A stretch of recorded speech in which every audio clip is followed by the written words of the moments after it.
welcome back, everyone. Welcome back to another broadcast here on the CranKy Ducklings. Of course, we're going to be covering the HomeStory Cup, 24 Galactic Battle Group C. I'm, of course, your Slight VIP, and with me, I'm joined by my plushies, by the lovely people in the chat. And this is an event that we have been working through. We've been working through this over the past month.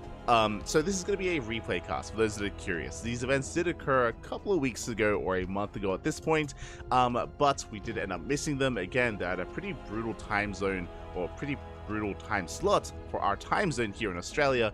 So yeah, we've been working through the group stage. We already covered Group A, we already covered Group B, and now we are here to cover Group C. And this is our second broadcast covering this group. Oh, that is not correct. That is Momento, papi.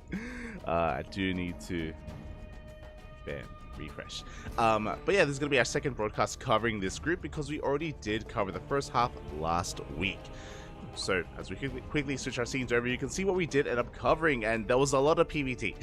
that was a lot of PvT, papi. We had Jimmy versus Showtime, again a really solid PvP, and we were surprised. I was very impressed with Jimmy's performance. They were actually able to take down Showtime in the group stage, which was very, very nicely done, and not in any kind of like cheesy fashion or anything. Like it was some solid games there out of Jimmy. Likewise, we also had Baby Marine. I mean, those were the two players that I had my eyes on. Jimmy and Baby Marine, they're up and comers. You know, they're some of the younger generation of players that are really trying to showcase their skill and really make a name for themselves. And here in Group C, there were some titans, and they didn't look too bad. Jimmy beat Showtime. Baby Marine took Skillers to the ace match as well. Baby Marine took down Jimmy, and yeah, we also had Spirit alongside Skillers and Showtime, of course, as the dominant forces in this group, or at least what should be the dominant forces in this group. Again, we already had some upsets, we already had some shakeups here. Like again, Baby Marine forcing Skillers to the ace match, another kind of big result for Baby Marine. So yeah, it has been really cool to see both of them performing well in this group. And of course, you have the old guard that have been doing well for themselves as well. Skillers taking down Spirit was kind of a big win for Skillers. Skillers, he's always like a difficult player to read just because he's so stylistic. Like Skillers, it's hard to compare him to some of the other European Protosses like Showtime or Max Packs. Like Skills, he kind of does his own thing, and it can be very like hit and miss as a result. He can look amazing and look a little bit less so at other times. So really cool to see him popping up at least against Spirit. And yeah, those were of course last week's matches. This week we have the second half of the group, and if you're a fan of Zerg, we got some Zerg matches, but not those that you may expect. A very special thing about this edition of HomeStory Cup, number 24, is that we had a special guest. We had Stefano. Stefano also in this group as well, and we're going to be featuring some of his matches against Stefano, one of the legends of StarCraft 2, especially in expansions past. At one point, he was one of the best players outside of Korea, and yeah, he's always kind of been around. You know, there have been moments where he's retired and stepped away from the game, and then other moments where he has returned to the game as well. So yeah, it is really cool to see that Stefano clearly still has, as I mentioned last week, Stefano clearly has like ties with the StarCraft 2 community. Clearly he has like friends in the scene and in the community, and obviously he still wants to be a part of this. Like obviously HomeStory Cup is very much so a social event, and you got a StarCraft party going on, Stefano's gonna be there. He's whether he's gonna be there as a player or, you know, in the audience having some fun, he'll be there, but he'll be there. So it is really cool to see that Stefano is still again ingrained in the scene, and despite the fact that he's in his twilight years when it comes to his performance as a pro gamer, you know, nowadays he's not full-time anymore. You know, he's not dedicated to practicing and competing anymore. It is really cool to see that he is still, you know, getting involved. So yeah, I was really surprised, pleasantly surprised to see that Stefano was a part of this tournament. So we'll be able to feature some of his matches in the coming games. So yeah, we do have quite a bit of variety. We're going to be kicking things off with the TVT between Spirit and Baby Marine. Then we're going to be featuring Stefano versus Jimmy. Again, did mention that Jimmy and Baby Marine are the more up-and-comers here in this group. We'll see if they can end up fighting back, or if Stefano can prove that he can still take it to even the young blood. Likewise, we have Showtime versus Spirit, arguably some of the stronger players or the strongest players in this group. I think on paper I would agree with that, but again, Skillous, he already took down Spirit earlier in this group as well, so Skillous is vying for that spot. So for some context here, it is top two. Top two players do make it out of the group into the playoff bracket, which is kind of brutal because there's a lot of players and only two make it out, which is crazy. it is what it is. So yeah, as a result, I mean, I'm looking at Showtime, Spirit, and Skills. I'm looking at which of those two will make it through, but again, maybe some of these other players can rise through the ranks. Give me a Skills versus For Jimmy. For Jimmy already took down Showtime, so I'm curious if he can cause another upset in PvP. And likewise, we end it with Baby Marine versus Stefano, a solid TVZ to end the night. Beautiful. My favorite matchups to cast, as long as mech isn't involved. And again, Baby Marine, he isn't really one to embrace mech, so do look forward to it. So again, we have 5 best of 3s here for us tonight. A bit of a more chill broadcast for those that are maybe tuning in as well. Like, yo, you're covering replays? What's going on? Well, we do have a couple of free days. Usually, today is Wednesday. Usually Wednesdays we cover Kung Fu Cup. Kung Fu Cup is kind of a big weekly premiere event. I say big weekly events where players from all regions come together. Rainer, Showtime, Skills. These players alongside the Koreans, alongside some North Americans. They all face off in Kung Fu Cup, but Kung Fu Cup actually comes and coincides with WTL, with World Team League, and we just wrapped up WTL over the weekend.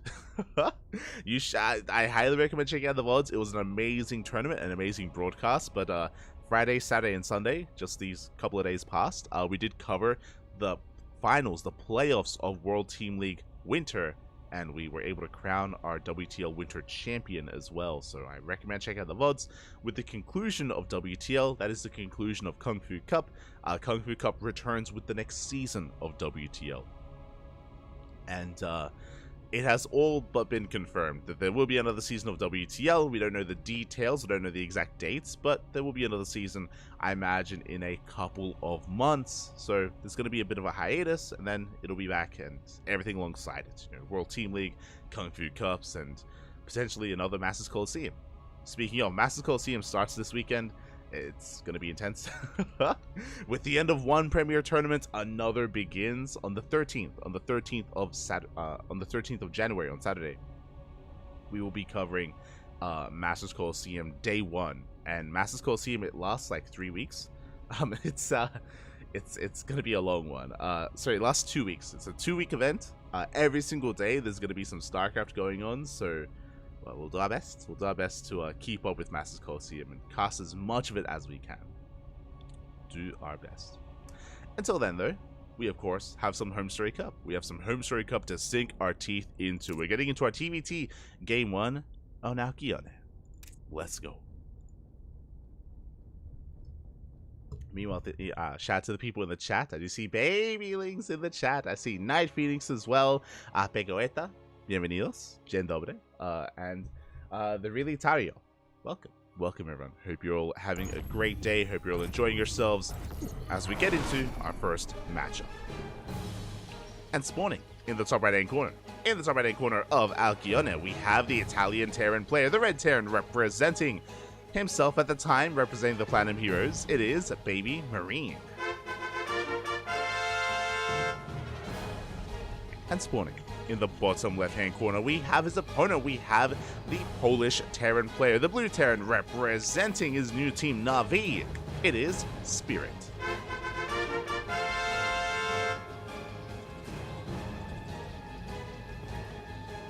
Here we go. Our Terran versus Terran has begun. And again, these are the only 2 Terran players in the group, so eventually they had to face off, and I am curious to see how this plays out. Now, Spirit has been looking terrifying. He's been looking dominant in the TVT matchup in recent times. In the last year of play, in 2023, time and time again, Spirit would face off against Hero Marine, and Spirit would come out victorious over Big Gabe. And that's kind of the rise of Spirit, you know, becoming the number 2 Terran in Europe. I still don't know if he's quite there yet. Again, it's still, I do think it's very close. I do think it's very close currently between Hero Marine and Spirit, even if Spirit is beating Hero Marine in TVTs. Their other matchups, of course, have to be brought into consideration as well, and there are other results alongside that. So yeah, it has been really cool to see Spirit kind of rise through the ranks over the course of the past couple of years, and he's not looking to stop, especially upon joining a new team.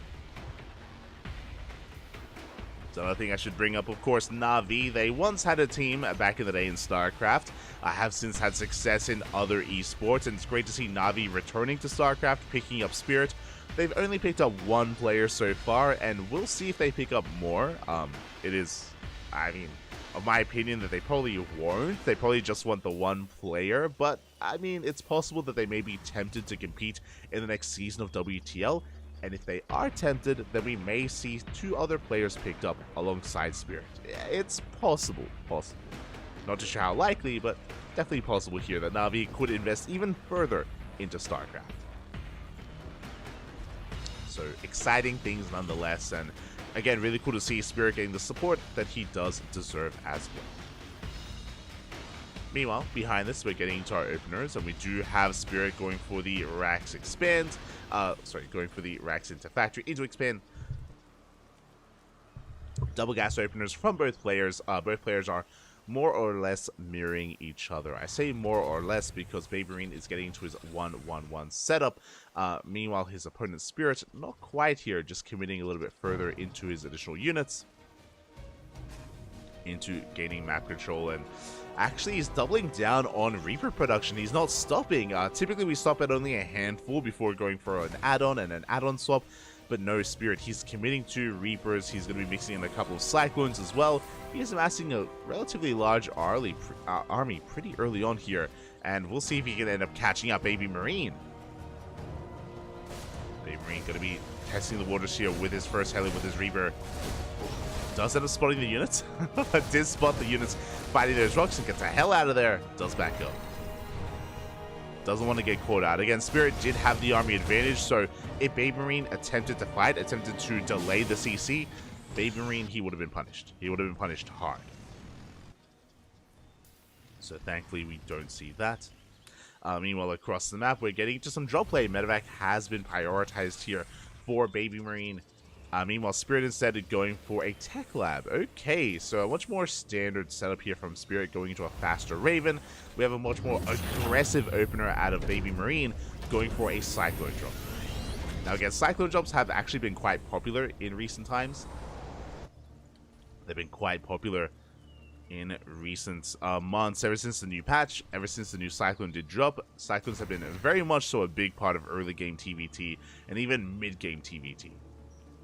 And we'll see if that continues to be the case. We'll see if Baby Marine can make use of that, as he is looking to drop into the main. Tank is already on the way. Spirit already getting into tank production quite early on. He's done with the Cyclones. As Baby Marine, he dives into the main base, gets a local on the Raven, gets a couple of hits in, but won't achieve much else. The Reapers get shut down, the Raven survives, and Baby Marine is forced back. He does want to dip back in. He has to be very careful not to be caught out. Yeah. we can't mess with this army, not anytime soon. We have to retreat. And behind this, we are continuing Cyclone production. We have gone up to, how many? I want to say 4? Yeah, 4 Cyclones here for Baby Marine. Behind this, going to be stopping factory production, going to a faster 3rd CC, which I do appreciate. Basically, the Red Terran has map control. We have map control. We are containing our opponent to 2 bases, which means we may as well take advantage of that and take a fast 3rd. 3rd CC well underway. Meanwhile, Spirit is building up a stronger army. Remember, he is down in Cyclones, that is true, but he is up in tanks. His tank production is getting higher and higher, and traditionally, in mid-game TVT, it's all about the tank count. It's all about the tank positioning, more importantly. And even if you have all these new Cyclones, they're great, they're fancy, they're shiny, but they just melt against tank lines. So Spirit taking a much more slower approach here in Game 1. 3rd CC is already well underway for Spirit as well. It is slightly behind and slightly later than the 3rd CC of Baby Marine, but only by a couple of seconds. Not the biggest of deviations here, not the biggest of differences. Meanwhile, Raxes are getting up and running, and Vikings are on the way. Again, this is very, very by the book here from Spirit. Very like early 2023, you know, just like tank Viking, you know, none of this new Cyclone shenanigans here. These kids, these Zoomers with their fancy new cars speeding around the map, we don't want none of that. Not here, not with Spirit. He scans, he sees the timing on the third CC. At the same time, Baby Marine is marauding around. There's nothing back at home, by the way. There's actually nothing back at home for Spirit. If Baby Marine pushes in now, we're going to end up in a base trade. We may still end up in a base trade as Spirit is pushing, sending everything across the map. We do have a couple of reinforcements. We have 2 Vikings. We have 1 tank on the high ground, and we're committing. Uh-oh. Spirit going the long way around, and here we go. Baby Marine also pushing into the natural base. Again, we do have 1 tank on the high ground. Likewise, Spirit, he lays sieges upon that natural base. Disable was researched. We have these 3 Ravens, and the natural will fall. At the same time, we're pushing in. Big disable here on the tank, but some of these cycles are going down. Autotarts, they just annihilate these SCVs. The SCVs do fall, and Baby Marine, he does break into the main base. Stim may be denied. We have 1 tank here further back in the main base. At the same time, Spirit, he's taking his time. There we go. We have the counter disable. The voice are being pulled, and we have the same thing. We have the auto turrets. Auto turrets are thrown down. So many SCVs going to be falling here. Spirit losing 50 SCVs across the map. And Baby Marine's about to lose the same. But the Marines are breaking through. There are just too many. It looks like we can barely clean this up. It's so close as 1 Hellion, and the Marines, they just crumble. We clean them up. Spirit, he holds. He holds onto his position. At the same time across the map, it looks like Baby Marine is also running out of steam. Both players are down to 5 workers. Both players down to 5 SCVs. We have Vikings on the way. More Marines as well. Looking at the units tab, Spirit, he's got a handful of units. Again, he's still camping the production. Picking off whatever he can. Nothing shoots up, so these Ravens should die. Like, the Vikings should have their way with the Ravens. Marines are falling as they come out. At the same time across the map, we don't have anything else left. Baby Marine is racing back home. Oh, the Marines. There's 2 Marines. And 2 SCVs. No! And that's going to be every SCV gone here for Baby Marine. The Vikings have arrived, and they shut down the Ravens. We land on top of the tanks. We do land on top of the tanks. The first tank goes down. The 1 Viking takes down the Hellion, takes down the final tank. The Viking does reign supreme. We still have these Ravens as well. We have air control. We have air superiority. We have a handful of Marines left over. Spirit does have 2 workers. He does have better mining, technically. He's also amassing an army. Looking at the units here, we have 4 Marines. We have 1 Viking. Ooh, moving out across the map. Baby Marine, he's on 2 orbitals. So is Spirit, also on 2 orbitals, so double mules. Again, army-wise, though, Baby Marine, he has a force, and Spirit does not. Again, it's so huge that Baby Marine, he saved the Ravens. That's what's important. He saved the Ravens. They came back home. And that means we can throw down auto turrets, disables. They are vulnerable. You know, we have to protect them. We have to make sure that this Viking does not get to the Ravens. But outside of that, Baby Marine, he should be able to end the game. He can close this out. The base trade was chaotic. Both players lost every single one of their workers, essentially. But Baby Marine, he is left standing with an army. He comes across the map, and what is there left to defend? Stim was denied. There's no Stim for Spirit. 1 Raven falls. GG gets called. And Baby Marine takes game number 1. GG. Oh my god. GG, well played. A very chaotic game. Just a straight up base trade there towards the end. Again, Baby Marine barely able to come out on top in that base trade. Able to deal an equivalent amount of damage across the map, true, but more importantly, he preserved some of those units. He denied Stim. That was also probably a big moment, actually. Denying Stim, making sure that the Marines that were across the map from Spirit were that much weaker, that much less DPS was available to actually break his opponent and to end the game. GG. Let's go, Baby Marine. Starting off with a win here against Spirit, a very strong start. We'll see if he can keep it up. Again, this was a chaotic game though. Like, I don't expect the following games to turn out in a base trade, but it's possible. it's anything is possible. Let's go.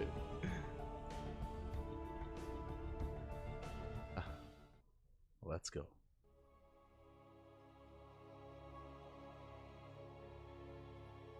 Let us go as we do dive into game number 2. And spawning in the top left-hand corner of Hardland, we have our Polish Terran player. Our blue Terran representing his new team Na'Vi. It is Spirit. And spawning in the bottom right hand corner, we have as opponent, we have the Italian Terran player, the Red Terran, representing the Platinum Heroes. It is Baby Marine.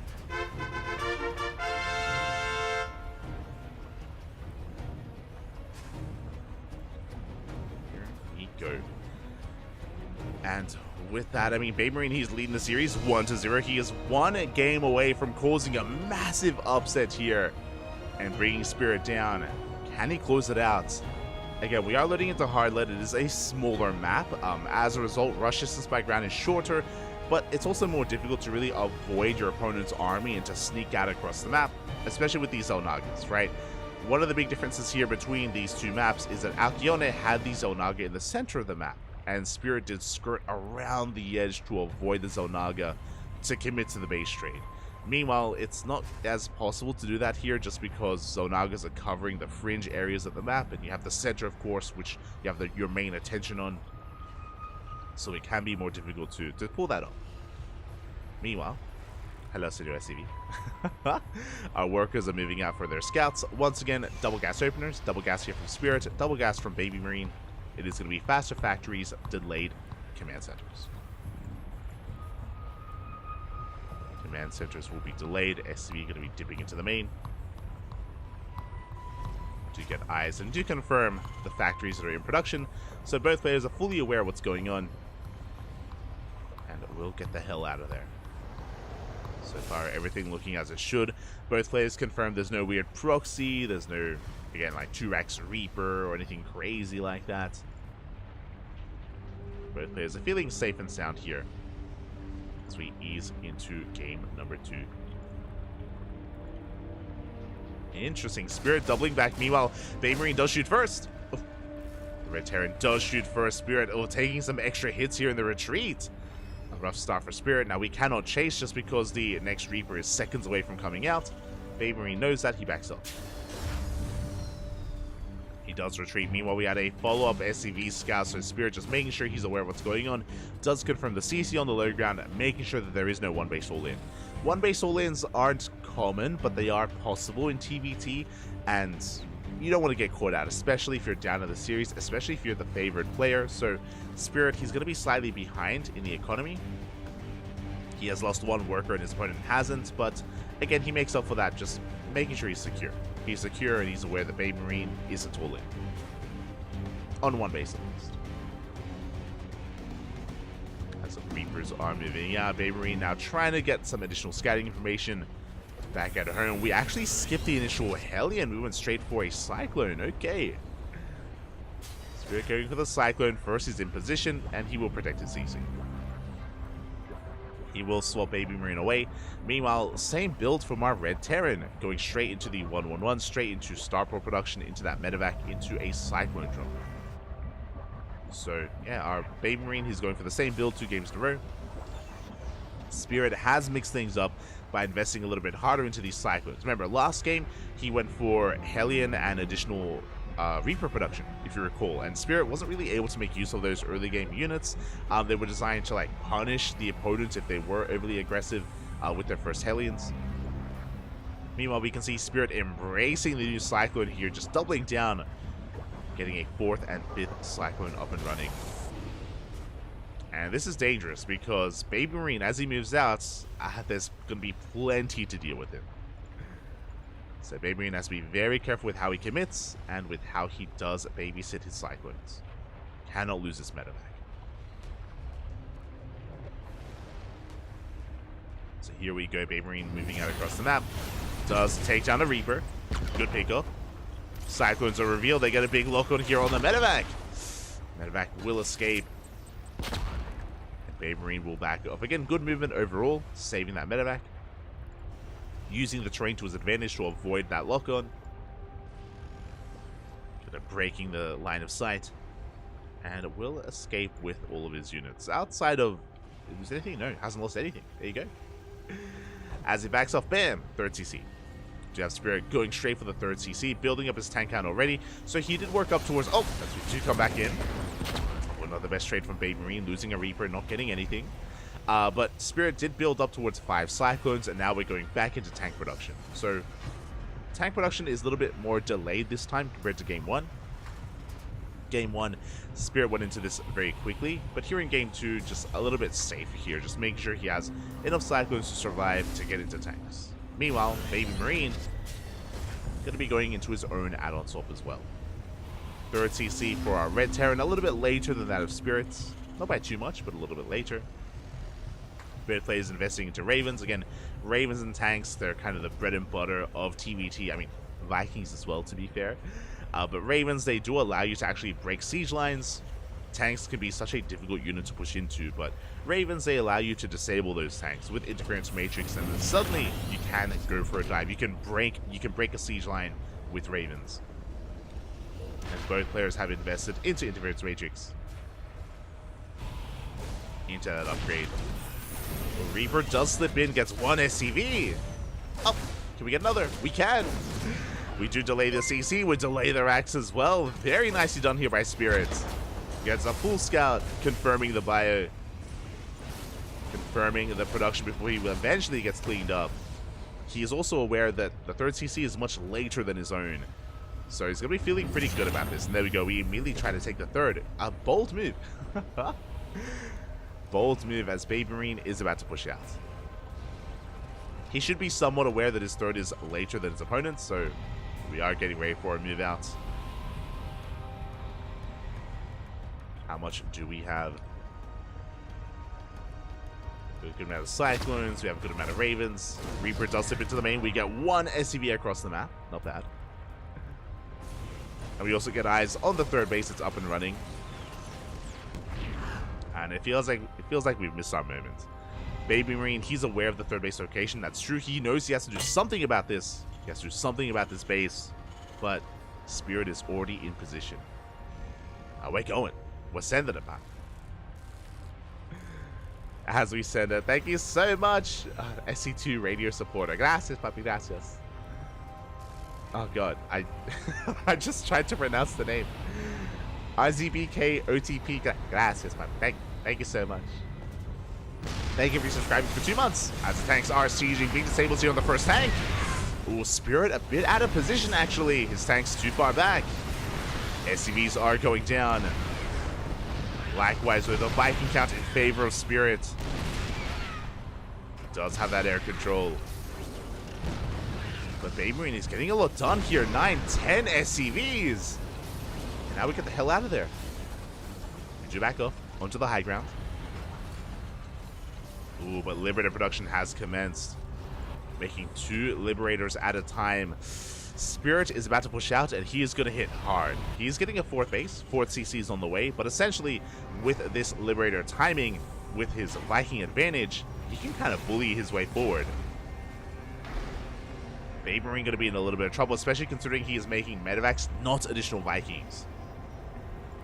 So there's going to be a big moment for Spirit, assuming he moves out with these Liberators as his main army, but a wrong assumption here as we are going for some harass. We have a Liberator on the left, we have a Liberator on the right. We are going for economic damage. We're not going for a main push. I mean, we are, but not with the Libs.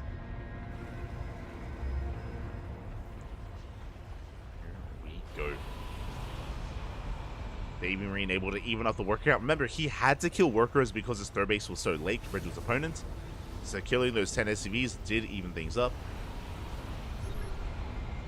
Scan, it does reveal the army.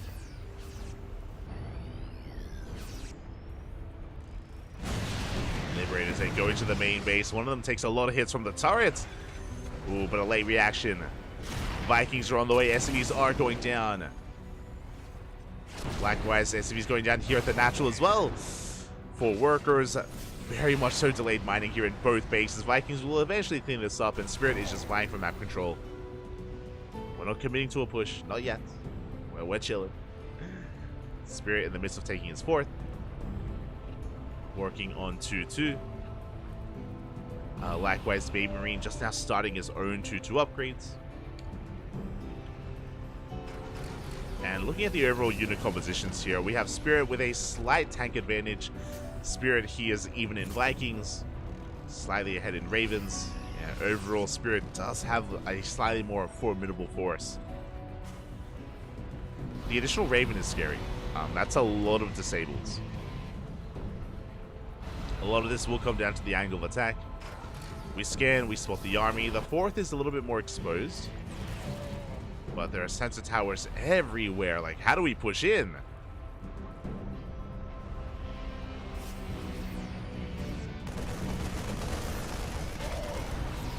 How do we push in?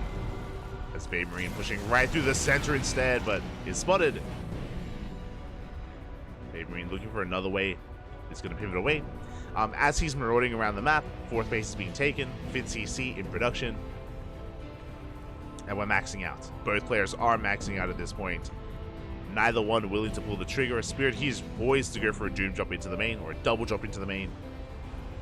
Oh, as I say that. Oh, the Vikings! Up! Does catch a medevac. Medevac does go down.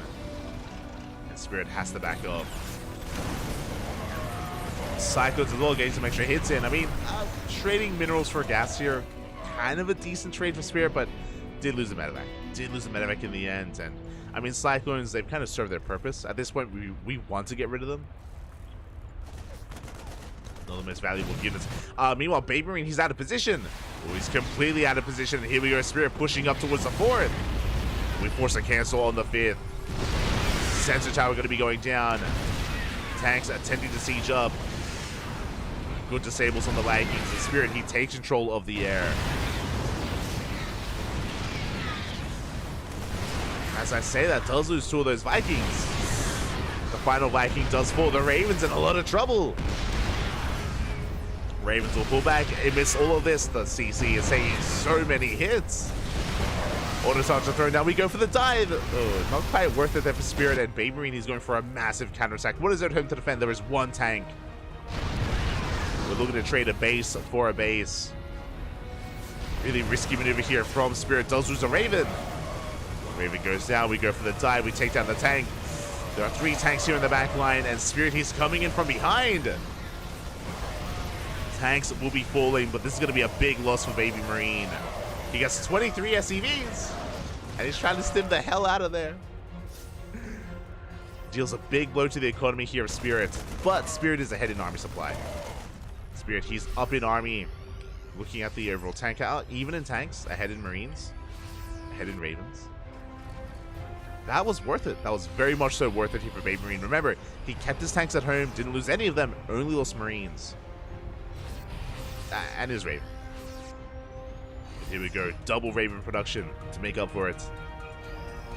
Center base is being taken, likewise so is Spirits. 3-3 is on the way, and Spirit, he wasn't able to take down the Planetary. He didn't do any damage to the economy here of Baby Marine, but this is a scary moment where Spirit, he's down in workers, that is true, but he may build up a super maxed army, where both players are going to be maxed out on 200 supply, but Spirit has the higher army supply, Babe Marine has the higher worker supply. That means in a head-to-head fight, Spirit is going to be favored.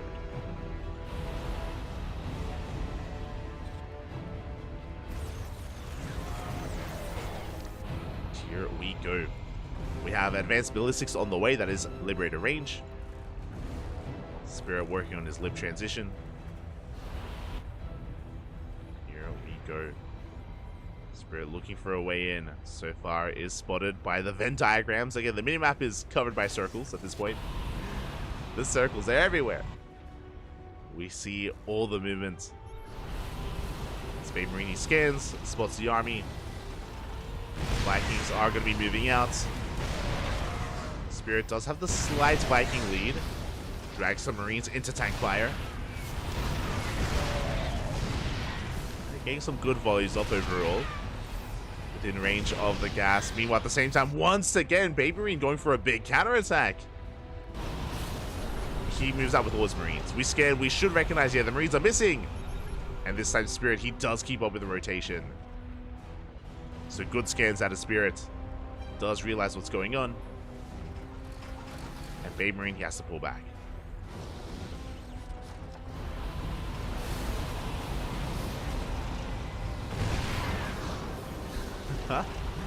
Does have to pull back in the end, and oh my god, Spirit, as he does retreat, yeah, we're done retreating, we're going for a massive Doom drop. 3-3 is done. You can see all the upgrades finishing up on the right hand side. Doom dropping to the main base. Meanwhile, it's going to be Baby Marine's turn to push out. He's moving right through the center. Tanks the siege. Baby Marine takes so many tank shots to the face. So many Marines go down. This is not ideal. Big disables, but is it going to be enough? Baby Marine trying to force his way through. He lost every single Marine in the process. At the same time, a massive Doom drop into the main, and now there is nothing to deal with this. All the Marines went down. The tanks, they're waddling back home, but this Doom drop into the main is going to be winning Spirit this game. He takes down everything in the main base. The racks, the factories. Ay, ay, ay. And Baby Marine, he races back home. Another tank goes down. We force a siege. The starport falls. One wrong move, and again, Doom drops can be terrifying in TVT. The main base, the orbital does fall. We get 9 more workers. These Marines, it's a one-way trip. They should be going down. We got another tank. And throughout all of this, Spirit, he is remaxing. He's remaxing, rebuilding, building up his tank count, and moving towards the third base. And Baby Marine is being pulled apart. He has a lot of Ravens. Oh my god, how many? He's got 8 Ravens. Jesus. Is that enough to hold? We have to rely on auto turrets here. A big tank shot's going to be going off. 21 SCVs go down. Spirit, he takes control of the entire main. The production is non-existent. Baby Marine, he can't spend his money. He can't spend his money, but I'm like waving my hands around. That's what that's what you're hearing right now.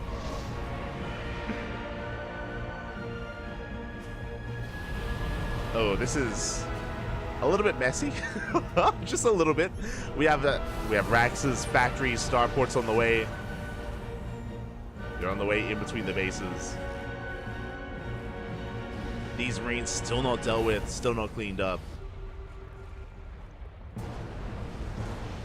Spirit rotating around. Again, the Raven count is still something to be respected, that is true. These Ravens, they have a lot of potential to swing a fight in favor of Baby Marine. He's taking this space on the left-hand side.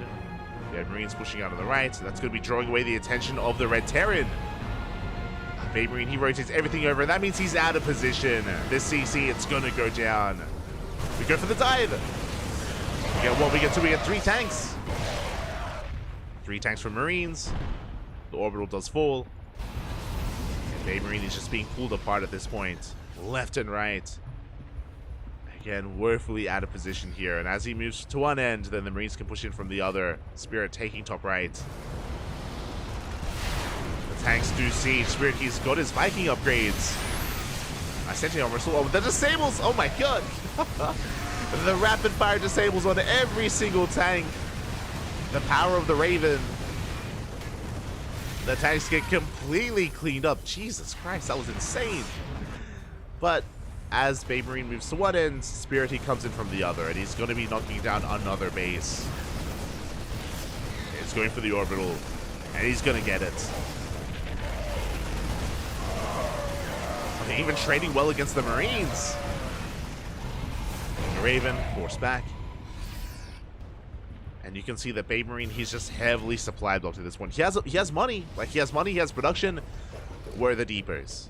We're stuck at 139 supply here. Depots are not on the way. Finally, there we go. 4, 5, 7 depots in production. But until then, Spirit is remaxing, and Baby Marine cannot spend his money. And this time, the Ravens, they don't have as much energy. One Raven gets picked off. Lacking a second Raven. Good stim. Good stim out of our Red Terran. Pushing up the ramp. God, how many Vikings do we have? 18 Vikings! Oh my god. We can't ignore the Marines though. Planetary does fall. At the same time, the Marines, they come back in. No shot. They're going to get it again. It's going to be close. Up. They get it. They get another orbital. Another base goes down just barely. Meanwhile, the Red Terran has finally broken free from his supply block. Depots have been thrown down. We can remax, but it's going to take some time. Just making additional Ravens. Double expanding. Spirit, he has the bank. He has still avoided his own Ravens, which is interesting. I mean, he's relying on his Mass Viking, basically. It's a Viking. Gets a medevac. Good pickups. Yeah, and with the Viking control, we can take control of the ground as well with these Liberators. What we spoke about earlier. Another tank goes down. Baberine just doesn't have the supply, doesn't have what he needs here to fight against the Vikings. He goes for another mass disable. Marines, they push on forward. Every single Raven goes down. The Vikings, they take control of the skies. They reign supreme. Every single Raven does get picked off. One comes in. We take control of the ground as well. And Spirit takes an insane fight. And now we can counterattack. Now we can go for our push. Diving on top of the tanks though. Gets 3. Not bad. But once he enters the libs, what is our answer to the Liberators at this point? How do we deal with them? Disables are not good enough. Do get an anti-armor sword. For the second time this game, we get on top of the production. Planetary is going to be going down, and the Rax is going to be next. There's no turrets. Liberator arrives. Deny mining. GG gets called, and Spirit will tie up the series 1-1. GG. Oh my god. GG, well played. And Spirit, he was able to look quite powerful, quite dominant towards the end of that game. But a big shout out to Baberine, because there was some really good moves from him as well. Like, it was very back and forth, especially in the middle of the game. And they were keeping up with each other. It was just the Doom Drop. The Doom Drop into the main was brutal to see Spirit dive in, and there was just no answer. There was nothing at home to defend, and there was nothing on the map to come back home to defend either. Remember, it was in that moment when Spirit went for the quadruple medevac drop into the main base. It was in that moment when Baberine dove on the tanks in the middle of the map, and he lost all of his Marines. And after he lost all of his Marines, I mean, that was meant to be how he cleaned up that drop, and he only had tanks left. The tanks took far too long to get back home and to eventually deal with the army. It took them minutes to deal with that drop, and by the time they did, all the production had gone down, the main base, the depots more importantly, which just giga supply blocks Baberine, and that was, in a way, the game-winning move of Spirit. Obviously, the game progressed from there, and there was more of a back and forth, but that was when Spirit gained momentum, and when he never let go.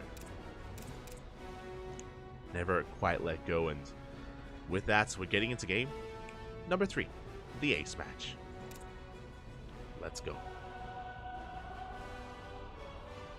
OTP is my SC2 radio name. Oh, there we go. Thank you so much, OTP. Thank you so much for the support. Gracias, man. Gracias. Do appreciate it. We go as we get into our final game, the ace match between these two lovely players. And spawning in the top right hand corner of Hecate, we have the Polish Terran player, the blue Terran, representing his new team Na'Vi. It is Spirit. And spawning in the bottom left hand corner, we have his opponent. We have the red Terran player, representing the Platinum Heroes. It is Baby Marine.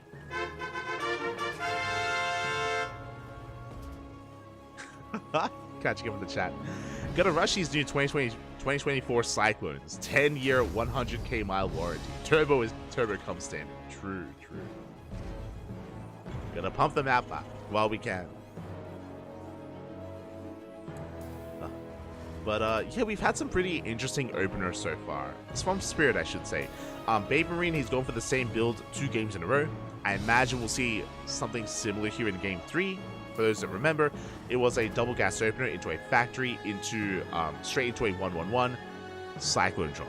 Medevac with 2 Cyclones getting across the map. He's done it every single game so far. It is quite standard in current meta, but he has yet to really achieve too much with it.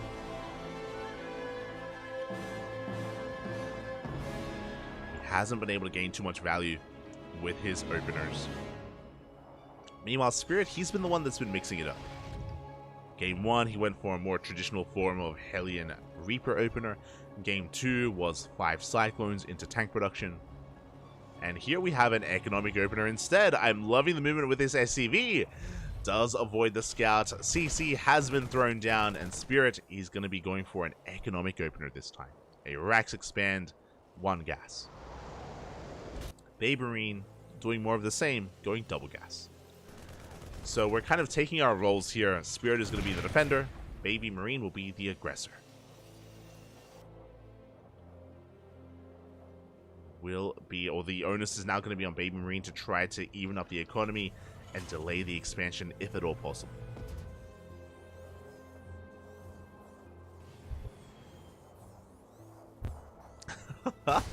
Hello, Dali, hello.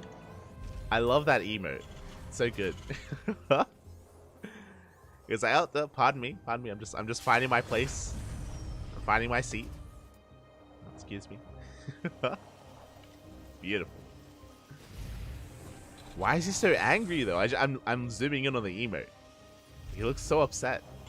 Alright, here we go. And we have our first couple of Reapers here. Going to be trying to delay that bunker, but oh, we barely do save the SCV. Very nice control out of Spirit. SCV dives into the bunker, is saved by the Reapers. Saved from the Reapers. Behind this, we have our 1-1-1 follow-up. Ooh, and Baby Marine this time, he is not going for early Cyclones. Interesting. Looks like he's setting up for an earlier add-on swap. No, we're going tank. Never mind. I was like, yo, we're going for an add-on swap. We are in a way, but we're going for a tank drop. Oh, a little bit supply blocked, unfortunately, is going to slow down Baby Marine by a couple of seconds. We have a very early tank here. Viking production first, not medevac. Are we going for a 2-port all-in? It's been a while. It's been a while since I've seen a 2-port all-in. I'm curious where this takes us. 2 Vikings already. We get a very aggressive build here from the Red Terran. We'll see if he can pull this off. First tank is soon to arrive. Meanwhile, back at home, Spirit, he's just chilling. He's just building himself up, taking his natural base, building up his SCVs, going for a Raven opener. He's got a couple of Cyclones to defend against anything in the main, and getting into those Ravens, as well as his own tank production eventually. Now, because of this build from Baby Marine, he's going to have a much higher tank count earlier on. Ooh, as Spirit, he's going straight for a third. Very greedy build here from Spirit. And you can see that Baby Marine, he is already pushing. Doesn't look like a lot, but I mean, this one tank has so much DPS potential, and these Vikings should keep it alive, should keep it safe. Tank is spotted. Big scout from Spirit, and he is not within range of the Rax. Has to get a little bit closer. Still not within range. We're getting there. Back it up. There we go. The tank now within range of the depot at least. Was a little bit delayed. Additional tanks are rallying across the map. Behind this, 3rd CC is on the way for Baby Marine. Depot will fall. Nice little pickup. Again, unfortunately, we're just not within range of the Rax. Ooh, Reaper goes down. We do get eyes on that CC.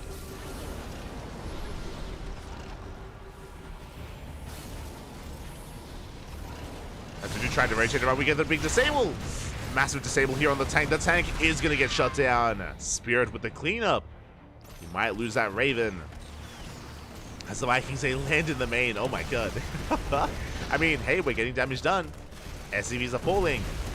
Spirit, a little bit late to respond. Boys are being pulled. 7 SCVs go down. And just like that, Baby Marine, he is evening up the worker counts. 8 workers. 8 worker kills, and just like that, Spirit, he still has a worker lead. I mean, it goes to show how far ahead Spirit was. Again, with the faster natural base, with the faster 3rd base, Spirit was ahead in the economy. Still slightly ahead in the economy, which is crazy, but Baby Marine, he's fighting back. Behind this, Viking production continuing. Looking at the armies here. Our Red Terran still has the Viking lead, but doesn't have any Ravens, which is a little bit concerning. Are we going for another drop? We are. Going into the main. Spirit, do we turn around? Vikings, they drop in the main base. SCV's going to be shut down. We delay their axes. Again, really nice moves here from our Red Terran. Spirit, meanwhile, chilling in the center of the map. Not quite committing yet. I mean, Baby Marine, he's pretty well set up. We have a solid tank line. Vikings, they land once again. Oh my god. This is putting in a lot of work. It's putting in a lot of work. Spirit is trying to find a way in and gets across the map.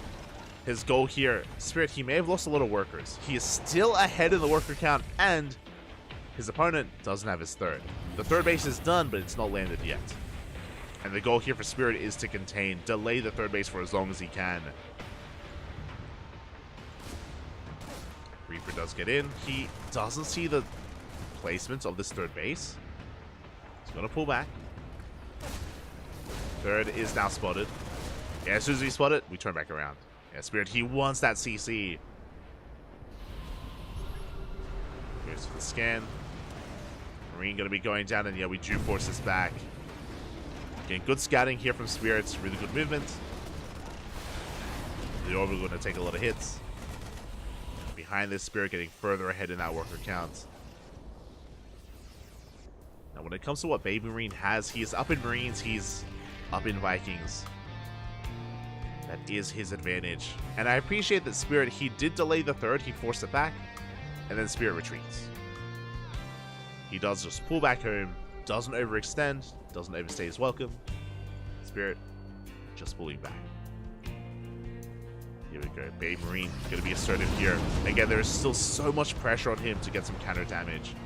He did kill a lot of workers with his Vikings. I mean, I have to admit that, of course. But he needs more. Does need more here. Double drop on the right-hand side. Main army towards the left. And Spirit doesn't see any of this.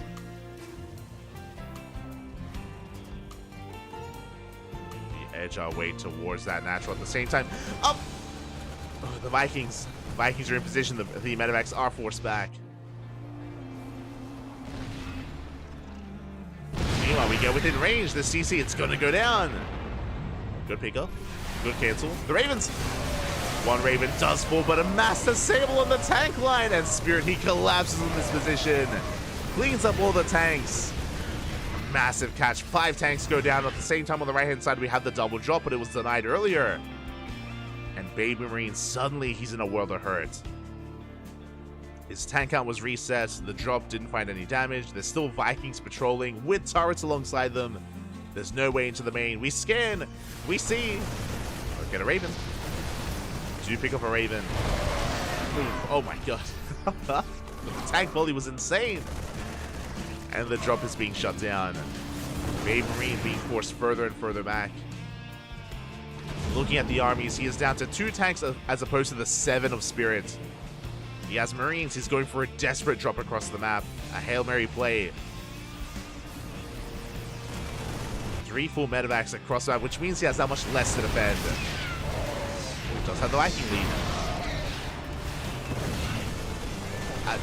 Still does. Does bleed out a couple of Vikings, but he has the lead overall. At the same time, Baby Marine across the map, stimming straight into the natural. Spirit doesn't have much at home to defend. That Hail Mary play, the job is getting damage done. We pick off the tank. Boys are being pulled.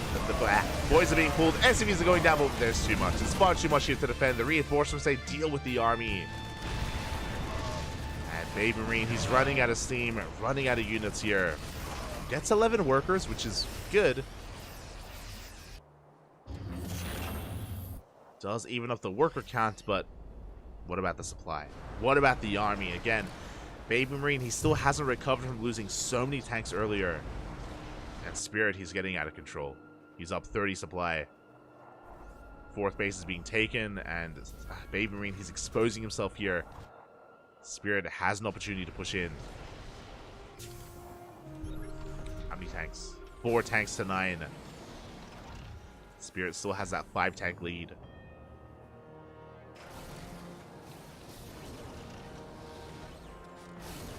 Marine, I mean, this is a pretty powerful defensive position here. We have the high ground. We have the sensor tower.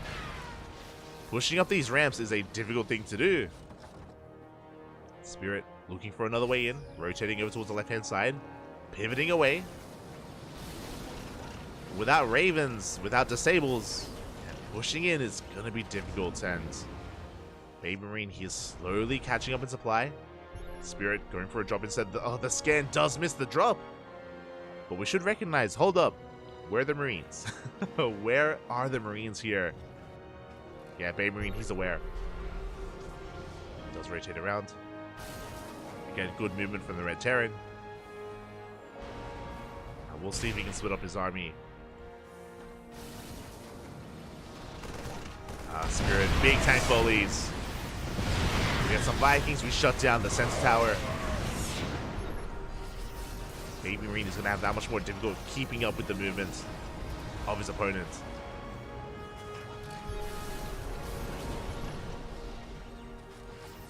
Tanks repositioning. Spirit close to maxing out at this point.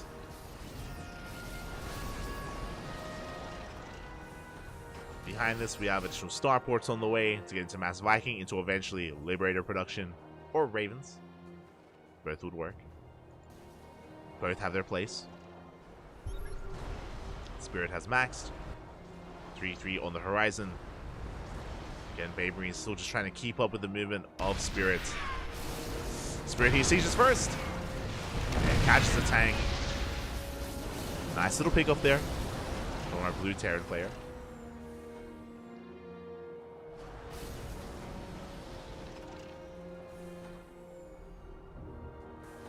Pick up is once again Spirit. He splits off some Marines. Goes for a big stim. Yo, we catch the tanks unattended. A massive June drop here on top of the tanks. One medevac goes down, but we make our way into the main. We do get one tank. This wasn't really ideal. There was potential. I mean, hey, we get some SCVs. We still get into the main. Damage is being dealt.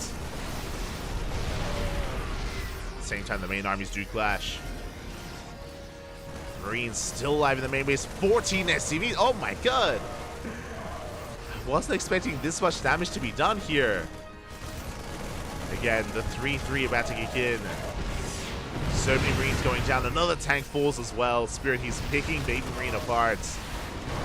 Goes for the dive. Gets another tank.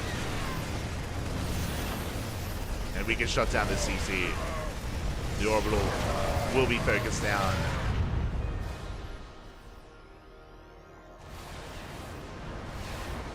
Vikings doing what they can. He has the Viking lead. It's another Viking, another two. Another two Vikings go down. Good control out of Spirits. Baby Marine trying to sneak out another base. Unable to.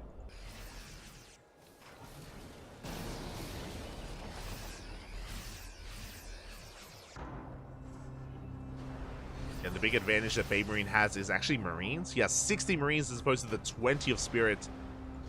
And we're going for a counterattack. We've just had enough defending. We've had enough going across the map. We leave our bases so vulnerable, by the way, but Spirit also backs off. Here we go. Baby Marine, he wants a base. Oh, but he runs into a wall of tanks. Not like this. Yeah, the third base well fortified by Spirits. Baby Marine moving out with another harassing force of Marines. But that's a planetary. Yeah, there's a planetary already built. Medevac's going to be going down. We have a massive amount of Vikings. Oh my god. How many Vikings? 18. 18 Vikings. Liberators have arrived. We have freedom. And Baby Marine, he just has no answer. He has no answer to those libs. He has lost control of the air. Lost control of the Vikings. And with that, the Liberators, they reign supreme.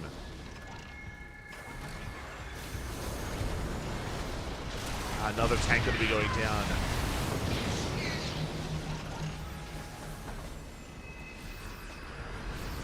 Yeah, we're just going to be leapfrogging forward here. More tanks going to be falling, and Baby Marine is just going for a massive counterattack. He's going for one big Hail Mary play. could end up forcing a base trade. It's possible. There's not much at home to defend. We're just sending it. We're just going all the way to the natural. Orbital's going to be falling. We bust into that natural base, get into some of the factories. We could even deny the fusion core, but the upgrade does finish. And there's only one medevac. Every stim hurts. Every stim is killing us. As the Marines are slowly busting in. And I mean, we're getting damage done. Don't get me wrong. Oh my god. This army is so deep in the red. A couple of tank volleys is all it takes, and Spirit, he races back home. He's racing back home at this point. Baby Marine, he's buying all the time. Takes down the main, takes down a lot of Raxes. Vikings, they have arrived. And we shut down another starport. I mean, these are pretty big pickups. But we will clean this up. Every single Marine goes down. Baby Marine moving out with the rest of his army, this time with his tanks. He does have a tank lead. But what about the libs? There's still no answer. Nothing has changed. There is still no answer to these liberators. Tanks go down. Baby Marine, he cannot take a head-to-head fight. He cannot fight head-on. He's hoping for an overextension.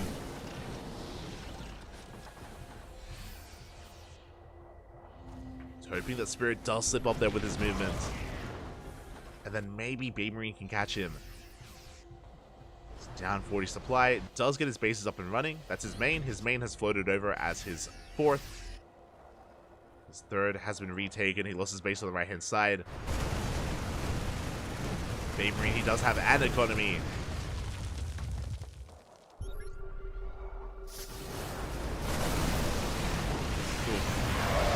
Liberation zones are being set up. The tanks are sieged as well. And it's a meat grinder. As Baby Marine, he loses almost his entire army, being forced further back. He just cannot engage. His army is just being outclassed at this point. And Spirit, he's going in. We have a couple of tanks here on the high ground. We're doing what we can. We're trying to hold on. Tanks gonna be falling. Baby Marine going for a Hail Mary play, once again ignoring the army, going for a counterattack.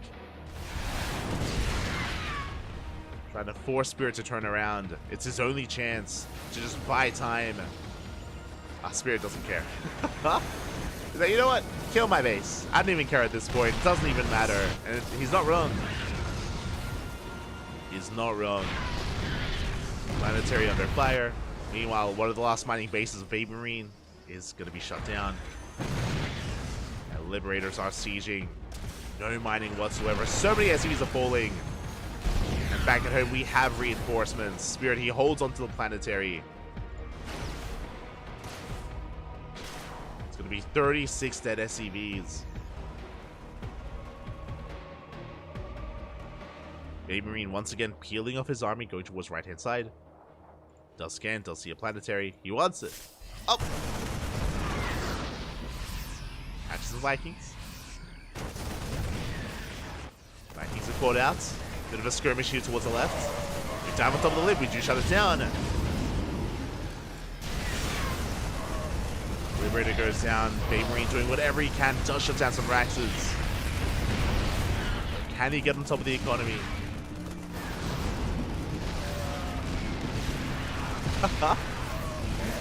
As Spirit, he goes to the dive on top of the tanks, doesn't get them.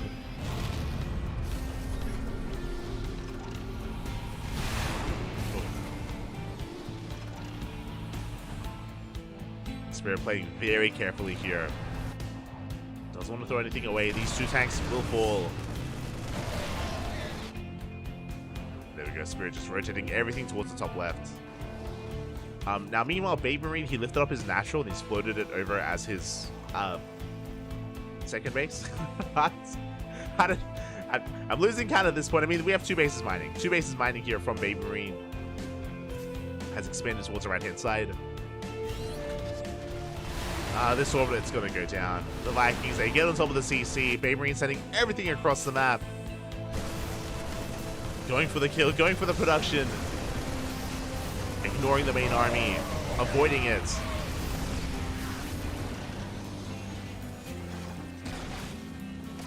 And he's gaining value. He is gaining value. Here's another base is going to be going down, but here comes Spirit. And he collapses on this. Every single tank goes down. We have 3 medevacs full of Marines. That is all we have left. And these 2 tanks that we left behind. Meanwhile, top left was shut down. We have 1 base left here for Baby Marine. 1 final base. And he did well for himself, taking it to the ace match. Bringing it all the way to game 3. And even in this game, he had his moments, but for quite some time now, Spirit, he's been in control. Like, he's had the better economy for almost the entirety of this game. And the composition of Spirit has just been insurmountable with all these Liberators. We try to expand. We catch the final base. No, the SUVs. Get out of here. Every single worker going to be chased down. Baby Marine going right through the center once again. He catches some tanks. Good trades. Gets 3. Like, these are really good moments here for Baby Marine. It's just not enough because he's losing everything. Every single worker. 31, 33, 34 SCVs. And Baby Marine, he is down to 0 mining bases. 0 economy, 0 workers. Every single orbital has burned down. All that Baby Marine has left is this army. How many Ravens? 8 Ravens. I mean, he has potential. He has a comparable army to his opponent, but he can't rebuild. He can't remake. What you see is what you get. This is all he has left. He's got a couple of Marines on the map, I guess. Takes down a base.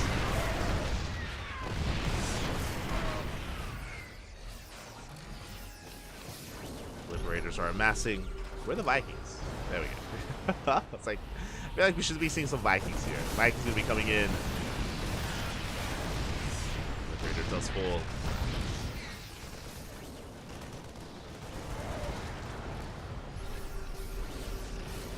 We see Babe Marine just trying to trade as best he can. Maybe taking down another base. We get a full surround. The boys are being pulled. There is no way out. So we clean up the army. GG gets called, and Spirit will take the series 2-1, taking down Baby Marine. GG.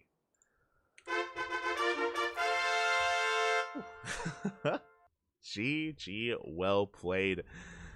Congratulations here to Spirit for taking the series. Again, he came in as the favored player, which is why I'm pleasantly surprised that Baby Marine, he took a game. He forced the ace match, and I mean, even here in the games that he was losing, he had some really nice moments. He was able to pick off some units, able to gain certain advantages. I think more than anything, we saw a very stylistic style out of Baby Marine. More often than not, whenever he would run into a siege line, he would be so willing to just send all of his Marines across the map multiple times. You know, even in game 2 and in game 3 as well, and even game 1 actually, where he'd see a tank line, he'd be contained even, and he'd just throw caution to the wind and just send it across the map.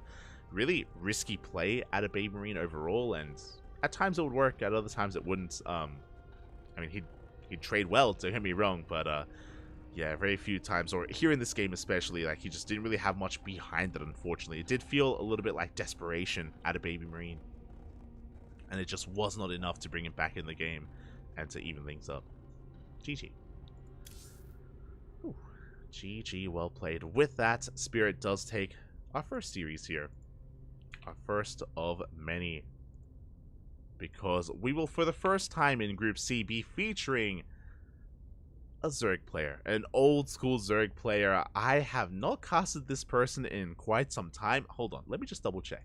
Let me see the stats here. When was the last time we casted this player? I'm curious. I am curious. I just typed in Spirit. That's not... Have I casted this I'm pretty sure I have. Let's have a look here. No. Okay, it's gonna be a first for the channel. Up next, we have For Jumi versus Stefano in a PvZ. Let's go. I just checked out YouTube. I typed in Stefano. Unless it was like in an OSC event, which I don't think we've done before. Yeah, I've never casted Stefano. There you go. Never happened. In our 6 years of casting. Let's go. I'm ready for it. I'm ready to be impressed. At least I hope so. We'll see again. Stefano is very much so inactive nowadays, and we spoke about it. That's why it's so exciting to see that he's still, you know, a part of the community, that he's still a part of HomeStory Cup. Great to see him rocking up here for HomeStory Cup number 24, and we'll see how he does perform against some of the younger blood, some of the next generation of pro gamer here, as we do feature him against For Jumi. Do I want to see the age gap? Do I?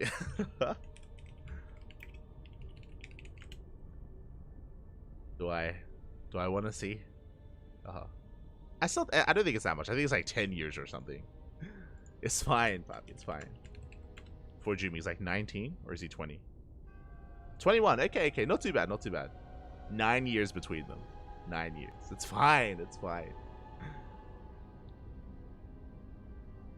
But here we go. I'm ready for it. Again, I've watched Stefano plenty of times, especially in Heart of the Swarm. Especially back in the Swarm host meta. That was beautiful. Who could forget? Stefano, of course, like many Zerg players in the day, was one to take advantage of the old Heart of the Swarm host, and I've seen many a late game, many a 30 to hour-long game with Stefano. Good times. But of course, before that, he was more known for his Roach style and his Roach play. And here we go, spawning in the bottom right-hand corner of Site Delta, we have our German Protoss player, the Blue Protoss, representing Team Little Fairy. It is For Jumi.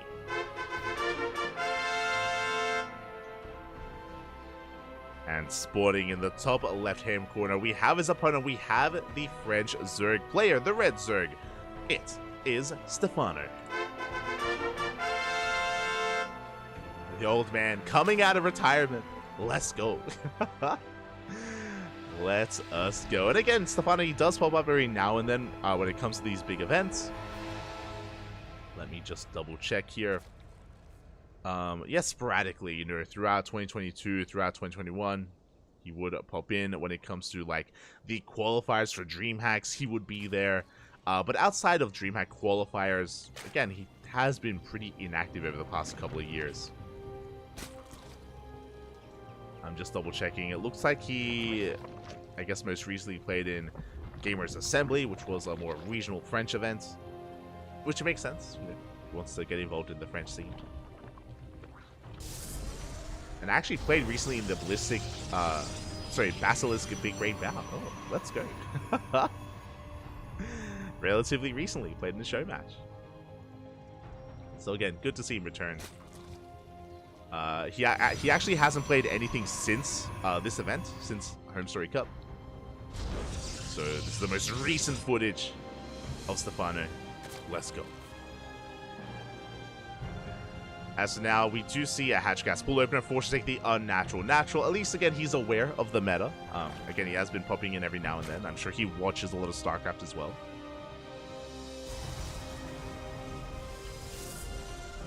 As we have For Jumi getting into his own opener as well. So far, just a Gate Expand into the Cyber Core.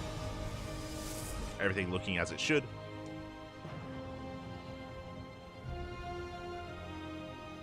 Right here, For Jumi. Just going to be checking here, making sure that we have saturation. Now, because it's been a while, I'm really curious to see how Stefano approaches this, right?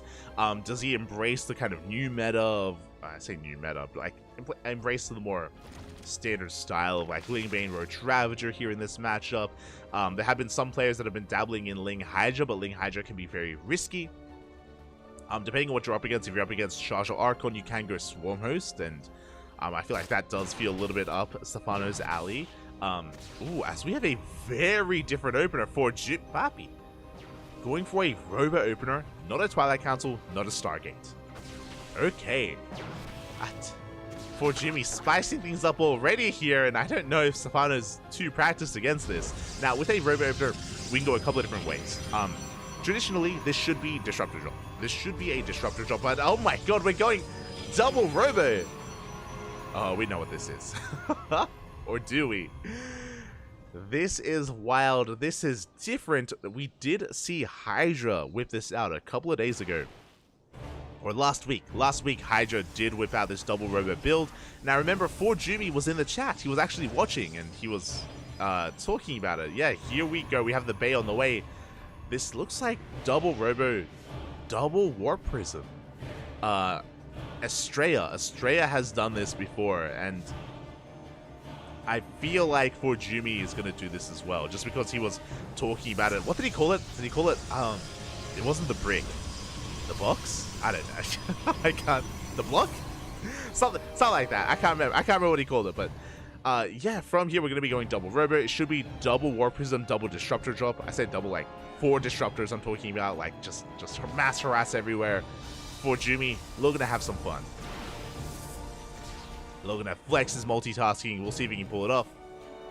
There it is. Disruptors are on the way.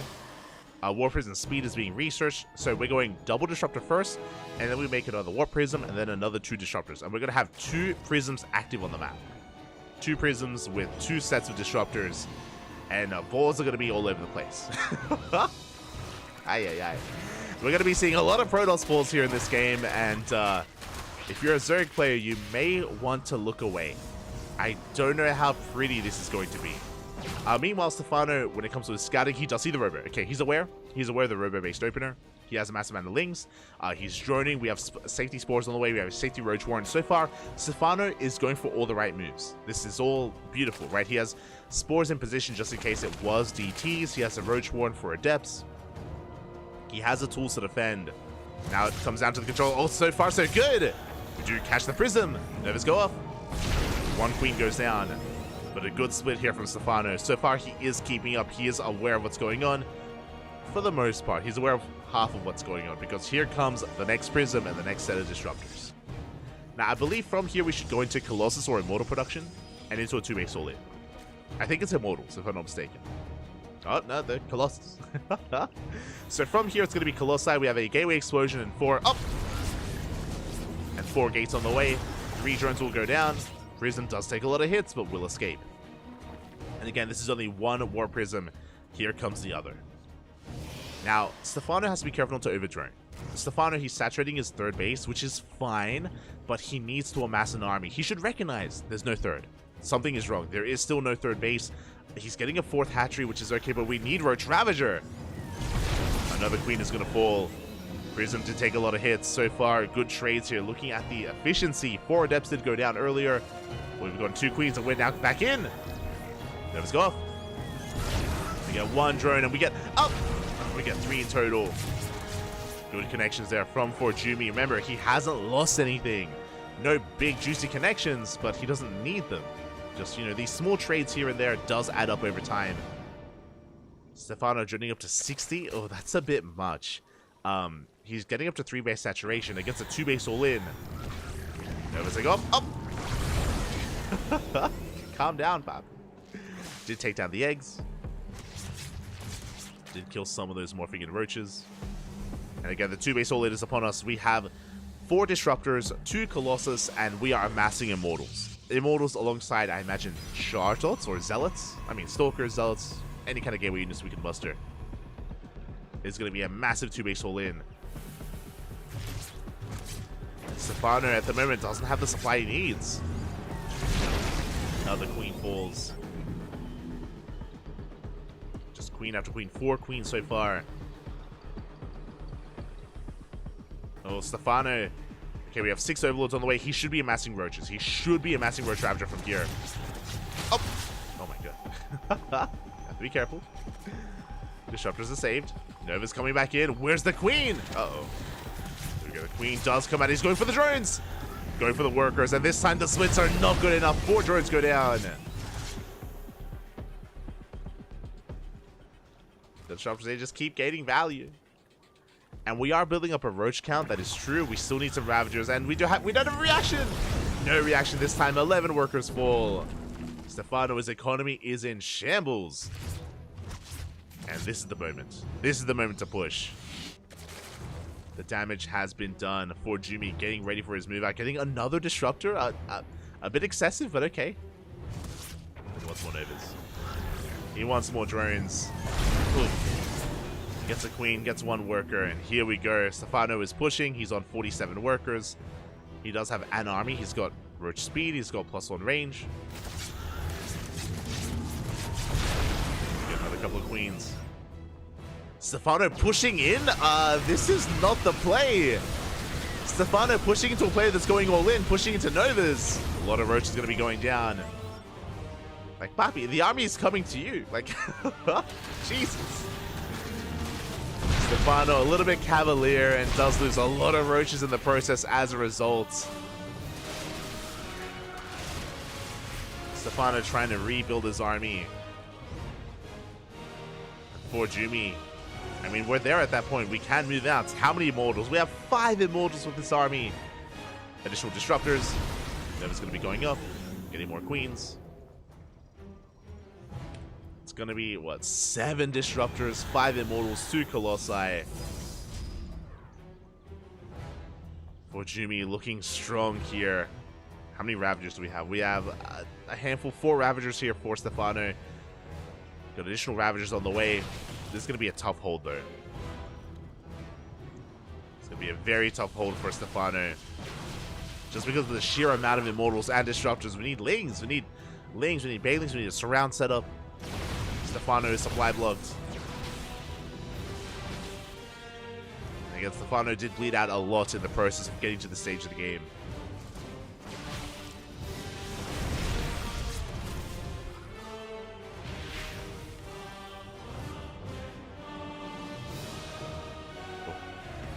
Yeah, here we go. We are pushing in.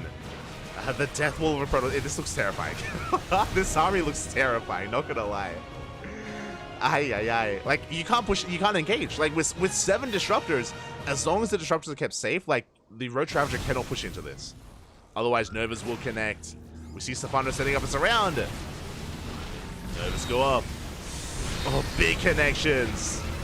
This is what we spoke about. Massive connection here with the Roach Ravager. Half of the army just crumbles before Jumi. And he's looking to snowball out of control. Files, they do take down one of the immortals. But there's almost nothing left. There's almost nothing left here for Stefano. Clutch transfuse. Queens are doing what they can.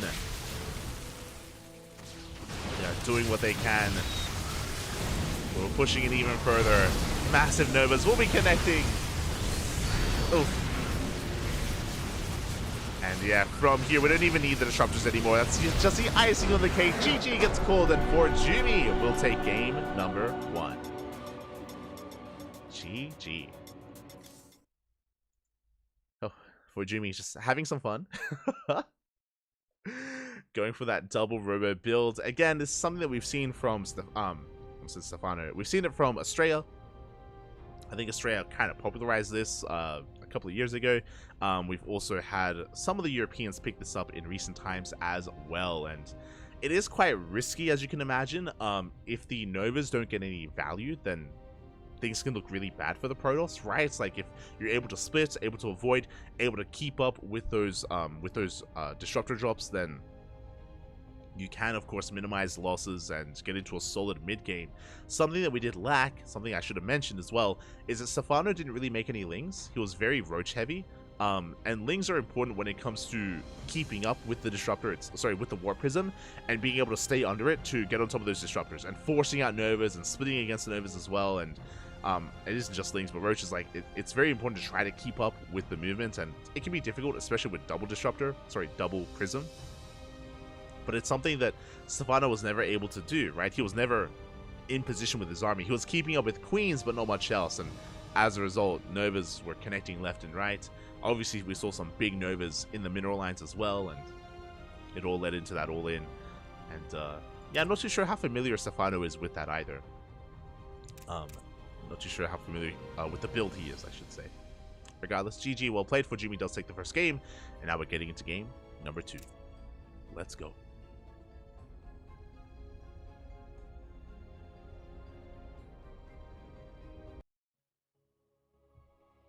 we all-in the all-in player?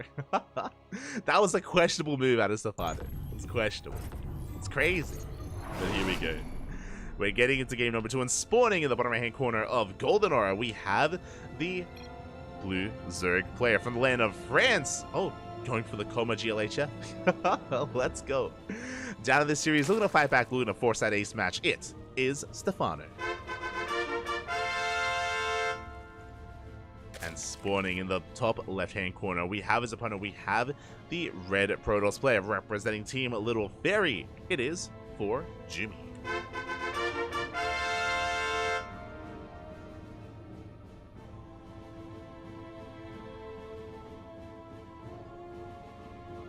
Here we go. Again, we're going to be loading into Golden Aura, one of the smaller maps in the map pool. Hello, Mr. Probe. No shot. No shot. Are we going for a gate into Forge? my eyes are on this probe, pal. The movement, it's scaring me. We wouldn't. Would we? As from here, it's going to be just, yeah, it's going to just be a hatch first. I say a hatch first. Looks like there was an extractor trick, so 15 hatch.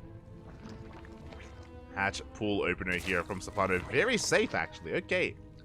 Very safe build here from Stefano. And for Jimmy's going to be expanding. Going to be chilling, going to be expanding back at home. We're good. The probe movement was scaring me a little bit, but thankfully everything is okay. So with this opener from Stefano, his gases are a little bit delayed here in favor of the faster hatchery, in favor of making sure the space gets up and running on location without any disturbance from the probe. Again, for Jimmy being such an annoyance here. Tasing away at that hatchery. And I'm pretty sure with this build, Stefano wants to avoid lings. We'll see if he makes any, or if he just goes queens and drones on up. We'll see what approach he does have. There we go. 2 lings are being made to swat away this probe. And behind this, for Jimmy getting to its expansion. Gate expand into Cybercore. Standard opener out of for Jimmy. Stefano is just settling on in. Now, I don't expect for Jimmy to go for the same build 2 games in a row. I don't expect double Robo, double Prism. There it is, Stargater. Have a Stargate opener here from for Jimmy. So something a lot more standard. But if for Jimmy feels confident, if he feels like the stronger player, then he can, of course... If he feels like the stronger player, then he can, of course, get into a bit of an all-in, a bit of something like Void Rays, double Stargate play. That's possible. It's on the table. On the table for Jimmy.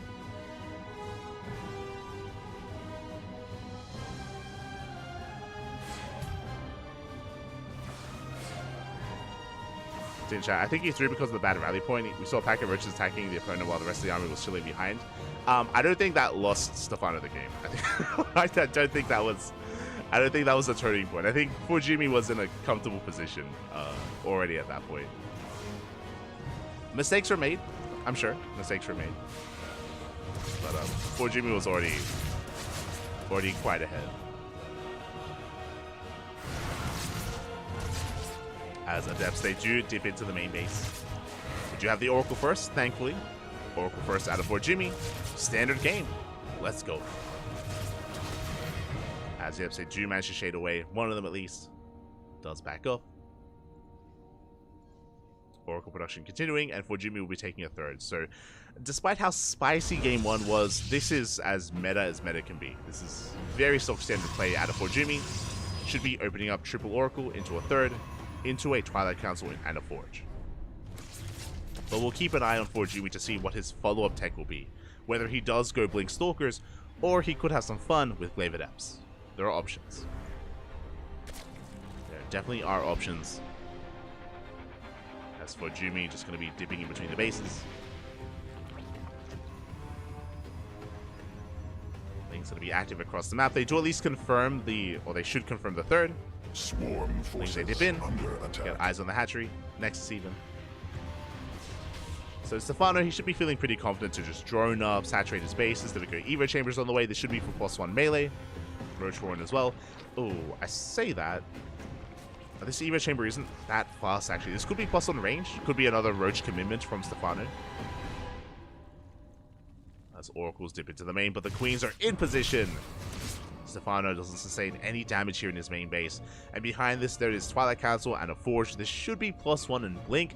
This could also be +1 in Charge. We have options for Jumi. Can go one way or the other. Meanwhile, the aggression is upon us. We have triple Oracle threatening one base, and we'll have Adepts threatening the other. Actually, we're bringing everything together. But there are Queens and Lings. We don't commit, thankfully. Don't commit to the shade. Jumi going to be respecting Stefano's position. So far, we are keeping up. And there it is. +1 range in production for Stefano, so he's committing to Roach Ravager. So far, good queen movement. And there it is. Temple Archives and Charge. It is going to be Charge or Archon. No Blink Storms. Charge Archons on the horizon. Meanwhile, the Adepts get surrounded. They will be shut down. So good catch here from Stefano. Catching the Adepts. Likewise, Oracles, they do dip into the natural waste. They get a couple of drone kills. 3 workers go down. We're going to get even more here at the third. Ooh, and it looks like we will punish this. 5 worker kills for 1 Oracle. That is not a good trade for Jumi. So good movement overall from Stefano with his queens, with his spores. And does punish for Jumi.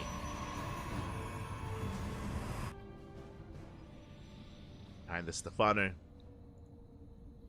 Getting ready for his own counter attack. I'm not too fond of these roaches. There we go. I'm like, I don't know what the roach is doing here, but they will pull back. Lings, they test the waters and we confirm the army. Big scat here for Stefano. Stefano, he wasn't able to... never mind, he gets into the main. Sees everything anyway. He saw the Charger Archon. He saw the Temple Archives. He's fully aware of what's going on.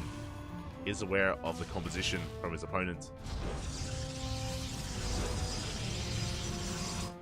And this is where Ling Bane Roach Ravager can really thrive. We have Roach Ravager as like the main backbone of the army. Banelings can do amazingly against the Chargelots. You have the Roach Ravager for everything else. But no, okay, Stefano going Roach Hydra. Okay, this is a bold move. Oh my god. As we're getting it's a +1 air attack? Huh. Okay, you have my attention, Papi. You have my attention. So, it looks like Stefano, he assumes that his opponent is going for a longer game. If Jumi takes a 4th base and takes up, then Stefano can get into Lurkers. The goal here is Hive, Tech, and Lurker production. That's the goal for Stefano. Meanwhile, Jumi getting into a really fast +1 air attack, can get into a Skytoss transition quite quickly.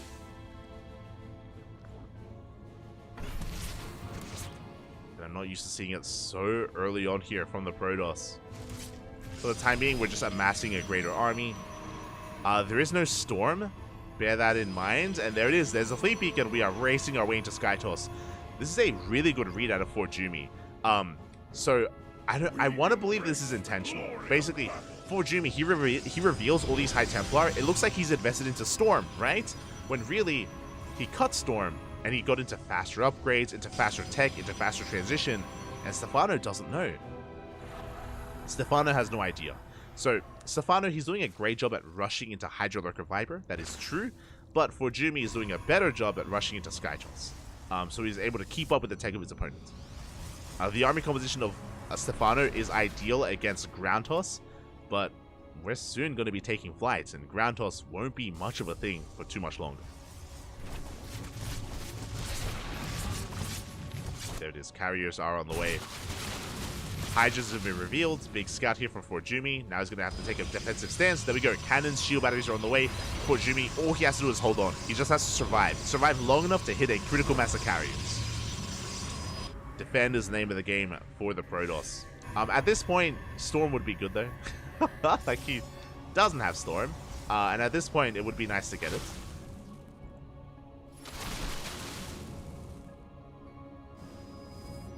Which at this point I would think is an oversight from Jumi. Lunkers are amassing. Jumi investing in more upgrades.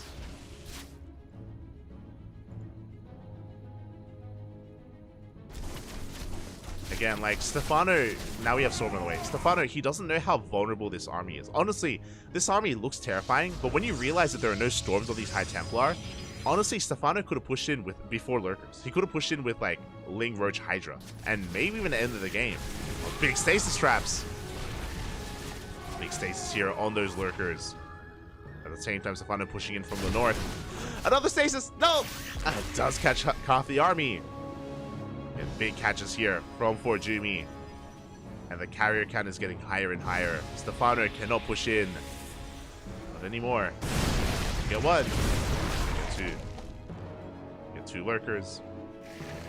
Additional Lurkers are on the way. No Vipers. That's a bit of a worrisome thing. Hydra Lurker Viper can deal with a low amount of carriers and low amount of Skytops. That is true, but the Vipers are a crucial part of that. Without it, then it's so difficult for the Hydras to actually get on top of the carriers. And there we go. They've been revealed. Carriers have now been revealed. Stefano knows. And what is our answer? What do we do from here? Stefano going to be just waiting for his upgrade to kick in, waiting for +3. Trying to keep up here with the Zealot run-bys. But again, we do need that Viper as up. Catch the Prism. Big catch. Nice moment there from Stefano. How many carriers do we have? We are on 3 carriers, soon to be 5. Storm is done. Storm is complete. Spire is now on the way. It's a bit of a late Spire here from Stefano. He is maxed. Good scout from Forjumi. Does spot the army. A couple of Hydras, we maybe catch the carrier. Up! And it looks like we barely can. Nice catch there from Forjumi. Sorry, from Stefano. Does lose a lot of Hydras, but worth it. Kills the carrier. At the same time, forcing his way in between the bases. Big storm, massive storms. Oh my god! The storms, they melt the army, and every single Hydra is going to be going down. Every single Lurker as well. This push was not it. Not from Stefano, as he loses everything. Behind this, he's remaxing on Hydra Ling, but his Lurker count was reset. And again, still no spellcasters. Forjumi going for his own counterattack. We have Zealots here on the right-hand side. The goal base is being taken by the Protoss. We still have Storms. Storms are available. Stefano, he's hoping to try to catch this army on creep. Get us around. He has a lot of Ling Hydra. Zealots are being cleaned up. Stefano going for the collapse. Storms are zoning back some of those Lurkers. Lurker does fall. The Hydras, they pick up one carrier. They get one. Ooh, and they're looking for another. Archons are getting picked up. Decent trade here from Stefano, but he's bleeding out a lot of units. It looks like he will get one more carrier here in the retreat. Oh, can we get another? Oh, it's so close. We get 2. Big pickups. That was a big overextension from Forjumi. Lost most of his carriers. Stefano, he's still in this. The Zealot Runway is hurting, and Stefano's economy isn't ideal. He's on 78 workers as opposed to the 82 of Forjumi. Plus, Forjumi has the gold. Stefano needs to do something about this. He needs to deny this gold if possible. He hasn't seen. He doesn't know. Under attack. Meanwhile, the wall is not a wall. The Zealot Runway takes down the base even. The hatchery does fall. Does go down. Hydras are being caught out, but so is Forjumi's army. Forjumi caught in a really awkward position. Lings in the natural base are being cleaned up by the Zealots. And the Ling Runby didn't achieve too much. Where are the Storms? We don't have any. But the Zealots. The Zealots are going to be good enough. We clean up the Hydras. We force Stefano back at the same time. Big warp in here in the main base, or in the third. Do transfuse. We just kept alive. And the most worrisome thing here, Stefano still doesn't know about the gold. He didn't see it. He has creep, but he doesn't have control of the Zelnaga. Doesn't know how far ahead Forjumi is in the economy. So Forjumi, he can rebuild, he can remax. Zealot Runby going to be dragging Stefano back home. He does see. There we go. He does control the Zelnaga. He's aware of the base. Forjumi knows that Stefano knows. Still no spellcasters, still no Vipers. We have Storms. We have storms available, zoning back Stefano.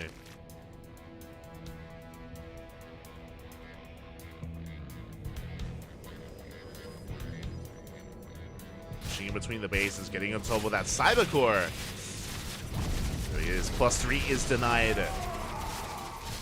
But these are expensive losses, and something I have to be a little bit critical of. I mean, so far, Stefano is pulling this off. Like, he's pulling off, like, the mass Hydra, and he's pulling apart his opponent. Do we have a recall? Do we try to recall? There it is. And can Stefano punish this?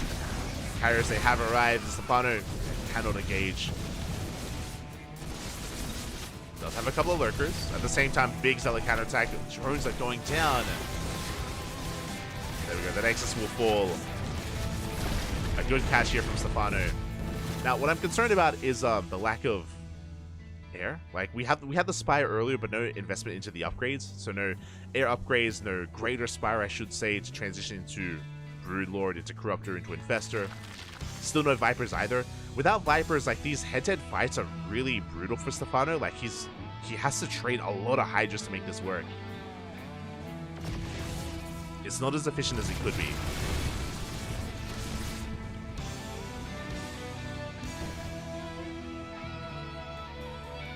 But he's doing well. Like, he's catching carriers every now and then. Like, without Vipers, he's killed 4 carriers already. Not bad. These run-bys are pulling apart the attention of Forjumi.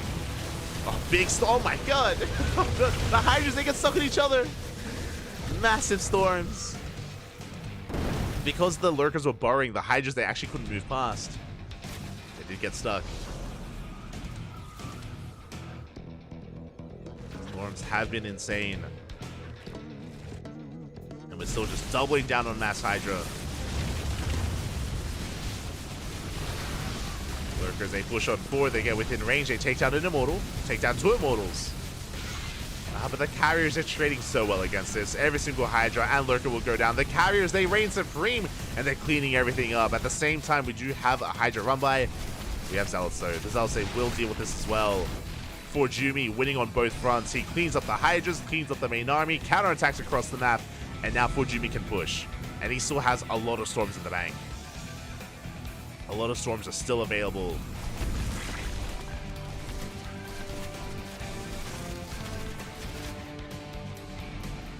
Forjumi looks like he's going to be waiting for reinforcements, waiting for another wave of Archons and High Templar. That's fair.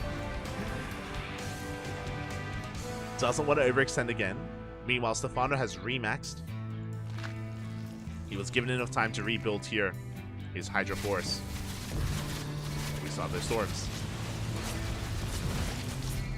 Lurkers have arrived. A couple of good shots in. This base, though, Stefano's zoned away from his own hatchery.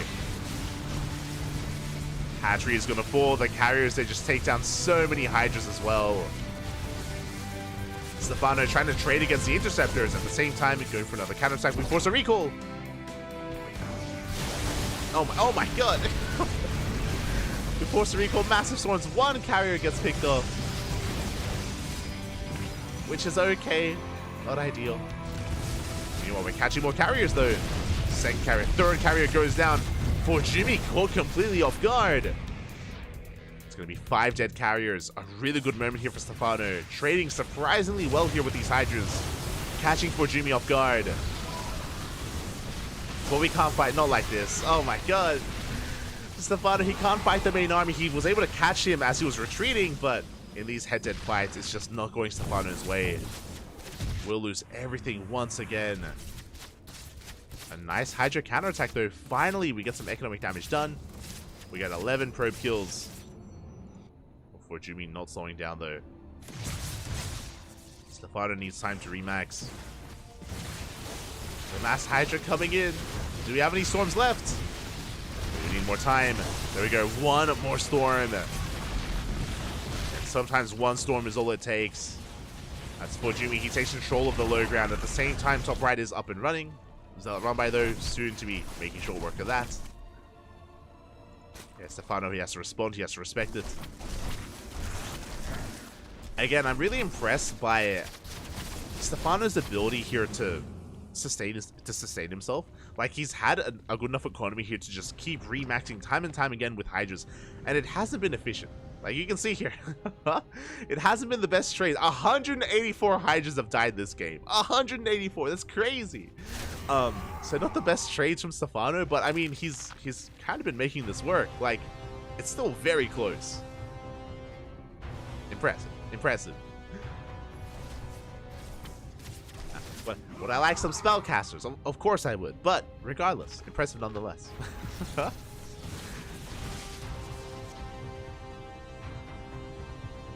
Catch a couple of Morphing and Lurkers. We see Stefano pushing in towards the left-hand side. Does catch a couple of the Zealots. Big storm here towards the north. We're forcing another recall. Forcing back the army of Fort Jumi.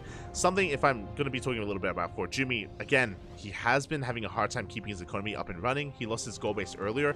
Up until that point, Fort Jumi had a solid economy. Remember, he had over 80 workers. He had over 80 workers fully mining.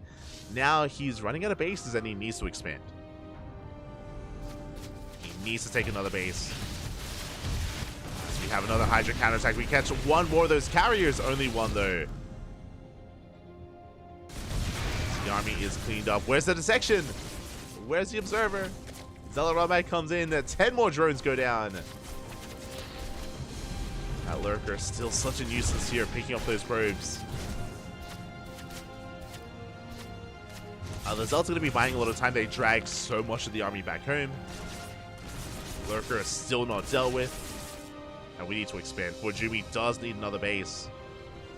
Once he gets a good economy, then we can talk about, you know, a mothership and refining this army. How many carriers? 8. Oh my god. That is still 8 carriers, though. Still terrifying. Oh my god. What's more terrifying, the carriers or the storm? That's the real question. Like, when you have a Hydra army like this, like, the storm is brutal. So Rame gets 8 worker kills. Gold base soon to be retaken, it looks like.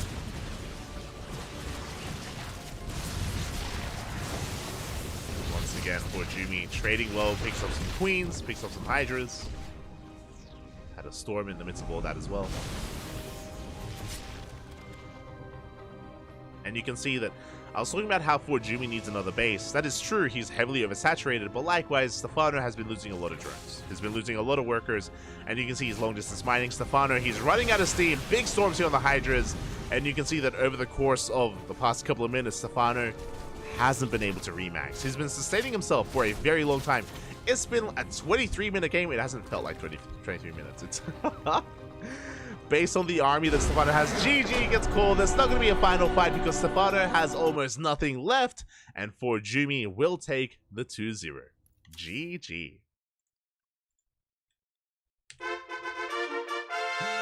GG, well played. Stefano running out of steam, running out of bank, running out of resources, and Fort Jumi, of course, just trading too efficiently. Even though the economies were comparable, that is true, because of how the carriers were fighting, because of the constant storms as well. Stefano had to rebuild. Fort Jumi didn't. Fort Jumi was just that much more efficient with his army overall, and Stefano ran out of steam. GG, well played. Solid series there out of Fort Jumi, and an expected result. I know that Stefano, he has a lot of he has a legacy behind him, right? He's a really big part of the history of StarCraft, so it's really cool to see him. Really cool to see him competing here. But again, he isn't full-time anymore. Doesn't compete at the same level as he used to, and I mean, which is also why it's really impressive that he was able to hold his own. He was able to hold his own here, especially in Game 2. Game 1, we don't have to talk about Game 1. we don't have to talk about Game 1. But Game number 2, Stefano, against, you know, any lesser player, or if Fort Jumi had made any additional mistakes, Stefano was so close to breaking him. Like, I was very impressed with Stefano's ability to maintain his economy, constantly remax, constantly just have wave after wave after wave of Hydra. Clearly the plan of Stefano was to eventually overwhelm Fort Jumi. Wasn't able to, but there were times where he was close.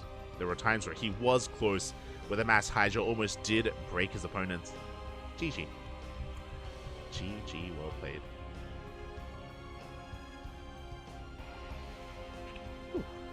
And with that, we have our first couple of series in the books. They are in the books here. As we quickly just switch our scene over. Oh god, that was a long one. That was a bit of a long one there, long game too, but yeah, we do have our first two series done at this point. We are reaching that halfway mark in the broadcast. Up next, we have Showtime versus Spirit, followed by Skillus versus Forjumi, and we end the night with Baby Marine versus Stefano. So we still have some more Stefano action up ahead of us. And up next, we have some of the bigger names here in the group.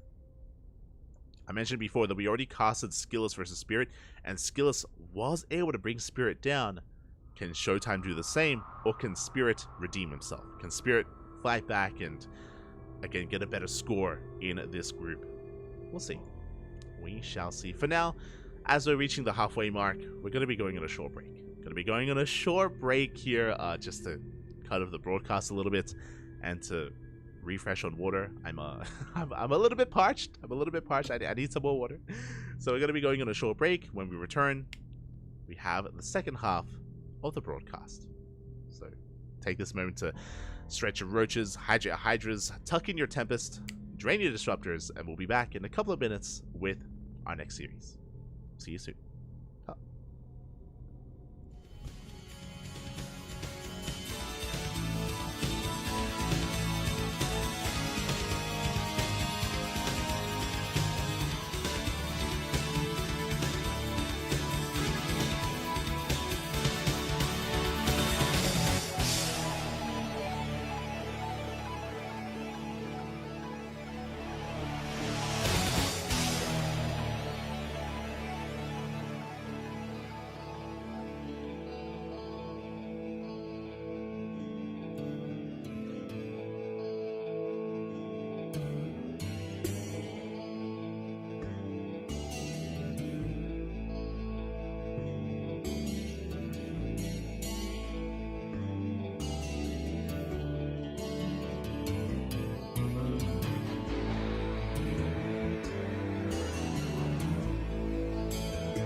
Welcome back, everyone. Welcome back. Ooh, hope you enjoyed that brutal OST. Hope you enjoyed that break, because we have returned with the second half of the broadcast. We just wrapped up with a couple of spicy matches. We just wrapped up with Spirit versus Baby Marine, as well as Forjumi versus Stefano, and now we are here with a spicy PvT between some of the stronger players here in the group, between Showtime and Spirit. Let's go. Again, Showtime considered by many to be the second, or one of the best Protosses in Europe, top 2 alongside MaxPax. Likewise, Spirit is top 3 Terran in Europe as well. Arguably top 2 Terran, arguably. But he has been definitely on the rise here this year. I can't say that anymore. He's been on the rise throughout 2023 and looking to pop off in the new year as well, especially now that he's on a new team. But here we go, spawning in the top left-hand corner of Golden Aura, we have the German Protoss player, the Blue Protoss, representing Berlin International Gaming, BIG. It is Showtime. And spawning in the bottom right-hand corner, we have his opponent. We have the Polish Terran player, the Red Terran, representing his new team, Na'Vi. It is Spirit. And we did feature earlier today Spirit versus Baby Marine, and he was shown to bleed. He was shown that he is mortal, and Baby Marine was able to bring him to the ace match. Very impressive performance out of Baby Marine, but Spirit was able to get a handle on the series overall and have a more dominant end of that best of 3. But we'll see if he's warmed up enough to face off against Showtime. Again, this is going to be his second his second TVP of the group. Earlier in the group, last week when we casted the first half, Skillus was able to bring down Spirit in quite a fashion as well, but Skillus also has a very unique playstyle. Skillus is a very stylistic player in general, so we'll see how Showtime approaches the Terran versus Protoss matchup. But now, going for a Gate Cyber Expand, standard opener here from Showtime. Likewise, Spirit going for an economic opener as well, going for a Rax Expand. We don't have a double gas opener, which we have seen rise and fall in popularity over the past couple of years in TVP. I feel like there's like one season where all the Terrans going for double gas, and there's another season where no Terran is, and yeah, we just have an economic opener overall. Just calming things down, easing into the early to mid game. Let's go. Easing into our game here. Of course, Showtime is going to be looking to get a read on this. Looking at his vision, no probe scout actually. Interesting. I mean, this makes sense. So Spirit very much so has a reputation. Spirit, he is known for very macro play and very greedy play. Both things are typically apply to Spirit. So even though Showtime didn't probe scout, which can be risky against Spirit, I think you can get away with this. Like, you can cut some corners, you can take some risks, and you can, in a way, hope and pray that you're not going to be all in and your opponent won't be aggressive, but Spirit typically won't be. Showtime gets across the map with his Adept, getting his first eye at the natural. Will confirm the Marines, the bunker on the low ground, and the timing of the CC. As he does get eyes on everything. Meanwhile, behind this, we have our tech of choice. Showtime not going for a Twilight Council, he's going for a Stargate opener. I feel like this is typically reserved for larger maps, so to go for this on Golden Aura can be risky, especially considering that there are a lot of aggressive builds on this map specifically. Because the rush distance by ground is so short, we've seen an abundance of like Cyclone-based all-ins and Cyclone-based builds trying to break your opponents, going for a tank drop opener as well, or a tank push. But I guess I should also fall back on what I said earlier, right, where Spirit isn't really that kind of aggressive player traditionally or typically. So we just have a Stargate opener. We're going to be building up the Phoenix count. A very safe way to open up here from Showtime. It can be risky and you can be vulnerable here in the early game, but once your Phoenix count gets up to like 3, 4, 5 Phoenixes, you'll be pretty safe. You'll be able to shut down, drop play, micro get your opponent, harass the mineral line, and behind this, we should be getting into rover production, into Robotics Bay, into Colossus. If you're familiar with TVP for the past couple of years, you know Phoenix Colossus is like the stock standard. It's like the meta way to play. Of course, there are deviations, you know, with like Blake Stalker based openers and like gate expands, or like 2 gates into a 3rd base and stuff like that. But Phoenix Colossus is kind of the bread and butter and the tried and true. We have the Immortal first, just to be safe, just so we have an army, and this should be leading into a bay. And there it is. There's the bay on the way for the Colossi.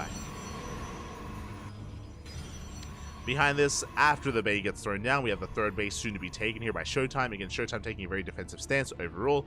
And I should also talk about Showtime's reputation. You know, I spoke about how, like, Spirit, he's kind of known for a certain play style. Ooh, as he's building up towards a 3-1-1. He's kind of known for something. Likewise, so is Showtime. Showtime also isn't the most aggressive player.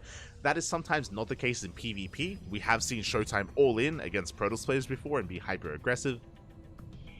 But Showtime, you know, he has the nickname. He's the wall, Demal, if you will.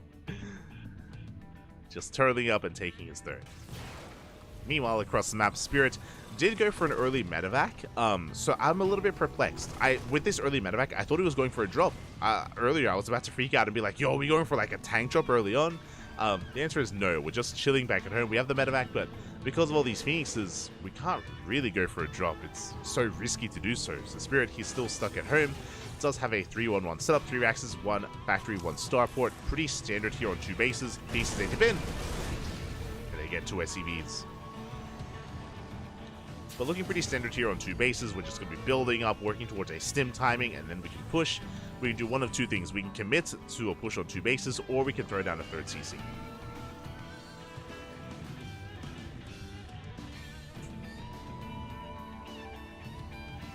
As the Phoenix is once again dipping into the bases. Ooh, they do take a mine shot to the face, though. I was looking for that winner mine. As the shot does go off, and here we go. Spirit can look to push out. As he maneuvers, though, we have a 3rd CC on the way. Does throw down his 3rd base as he moves out. And what do we have at home to defend? We have the first Colossus, we have sentries for force fields, we have a shield battery for overcharge. Second Colossus is going to come out just in time for this push. So far, everything looking solid for Showtime. He doesn't have eyes on the army. He did lose a Phoenix earlier, so he did lose a bit of map control.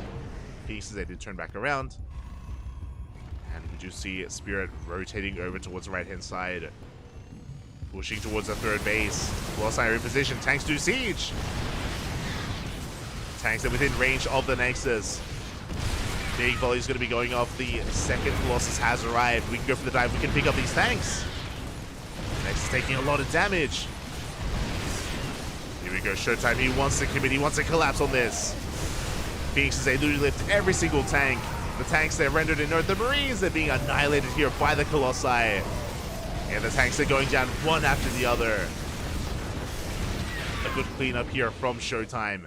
Meanwhile, Spirit, with what little he has left, he does drop into the main with a handful of Marines. But we shouldn't be able to get much done here. Yeah, good cleanup overall.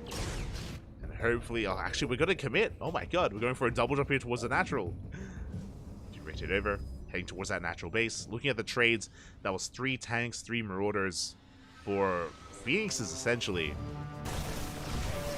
Not the best trade from Spirit. He shut down the Phoenixes. Here comes that double drop, but we have a Colossus in position. Showtime, he's in position. Swats this away. Yeah, did leave some supply back at home to defend. He is forced to cancel, though. Good pickoff.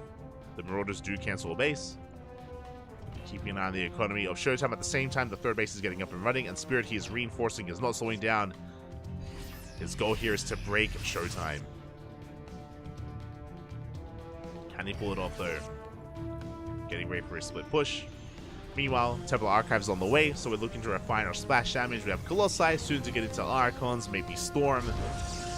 We're rebuilding our Phoenix counts, as it was reset.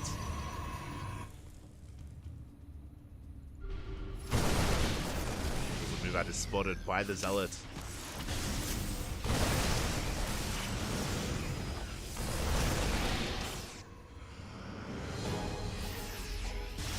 Oh my god.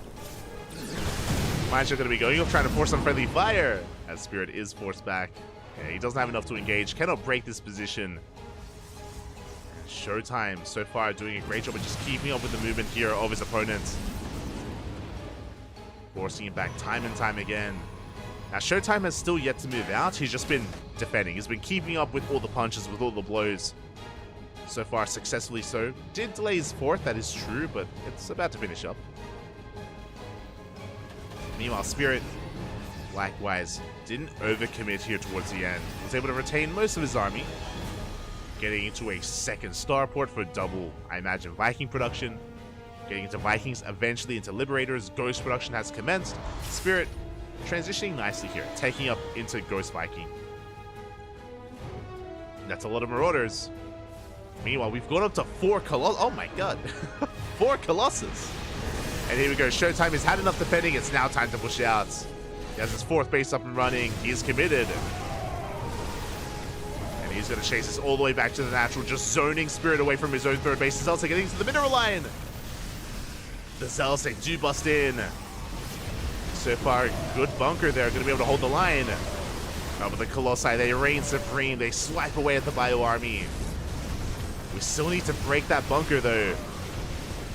There we go. 1 Colossus does fall, but we get 7 SCVs. The Vikings looking for another. Zealots going ham. Showtime, upon losing a Colossus, we have to back off. Never mind. We want some more. Yeah, it's reinforcing, going for another big warp in. Disruptors are on the way. Oh, but the juggling! The juggling from Showtime does protect his Colossus, does keep them alive. Mind Shot goes off. And we're pushing into the natural. He's going for the kill. Showtime, he ignores the 3rd base, goes straight for the natural instead. Boys are being pulled. A lot of SCVs are going down, but the Vikings, they wreak havoc and they shut down every single Colossus. The Prism goes down as well. Big overextension from Showtime. And Spirit, he takes a good fight. Again, I'm shocked that Showtime decided to go straight for the natural. Like, getting the 3rd would have been good enough, but no, he smelled blood. Blood that maybe was his own. And now suddenly Showtime is in a really rough position. Looking at the units, looking at the army, he's down to 2 Disruptors. Down to 1 Immortal. No more Colossi. Spirit, he has a lot of momentum on his side. He is up in army supply. Now is the time to push. Now, you could argue that a lot of the supply for Spirit is kind of dead supply in these Vikings. The Vikings, they don't really add too much, but they can always land. They can always harass and be a part of the main army. To say that 4th Nexus is being scouted. Spirit's still going to be pulling back here, reinforcing. And he is allowing Showtime to build up his army once again. Now to 3 Disruptors. Showtime, he's recovering. And if given enough time, he will be able to remax. Meanwhile, here come the Libs. That's what we were waiting for. Waiting for the Liberators. The Liberation has arrived. Let's go. Big connection there from the Novas. Zealots, they get on top of the army as well. We have plenty of Blink Stalkers. The Liberators are doing a lot of damage though. The Nova connects with the Vikings. And the Zealot army just wreaks havoc, cleans up the ground army. We clean up the Liberators as well. Showtime, he takes a fight. Again, the Novas were insane. The Vikings, they're doing what they can. Now, this is dangerous. Now, what just happened here is Spirit threw away every single Viking. He threw them all away, which means we can go back into Colossus. Colossus production was inaccessible just because of how many Vikings there were. But looking at the units tab, yeah, 0 Vikings left. So if Showtime wants to, we can go back into Colossus instead. He still only has 1 robo. There we go. I was like, he's still making 1 unit at a time, but we have a 2nd robo. Should be getting back into that. Ghost Scout getting higher and higher.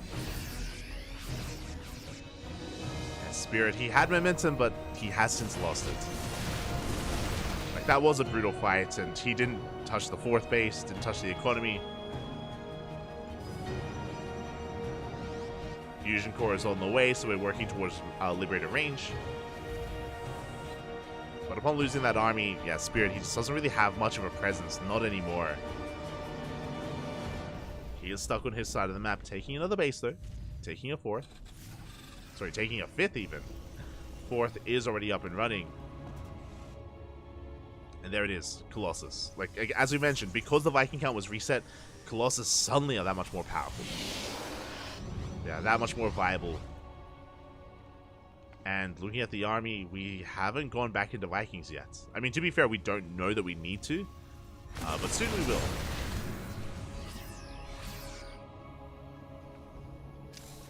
Soon we will realize. As for now, we're just focusing on Liberators instead. But that's why it's important that we already have Blink Stalkers. Phoenixes will help, I guess. I don't know how fond I am of committing back into Phoenixes like this. But we'll see. Nice CMP here on the Stalkers. There's going to be zoning back the army. Likewise, once in, there we go. We have revealed the Colossus. But at this point, we have to commit to Liberators. There we go. +2 ship weapons on the way. Showtime just gaining map control, maxing out at this point. What am I went off? This one am I doing? A big EMP here on the Stalkers, but we dive on in anyway. We take down 2 medevacs. Good pickups from Showtime. Spirit trying to collapse on this position. That was going to be going up. Zoning back Spirit. We do zone him away. Spirit double expanding, taking his 5th and his 6th at the same time here. 6th on location. A little bit greedy there from Spirit. We'll see if we can get away with it. See if he can get away with it here. Spirit trying to come in from behind. He is spotted by Showtime. Again, there's an observer in position. Does spot the army. There it goes off. Gets a Marauder. Both armies have maxed. How many Liberators do we have? We have 4. Ooh. I'm a little bit surprised that the Lib count is so low.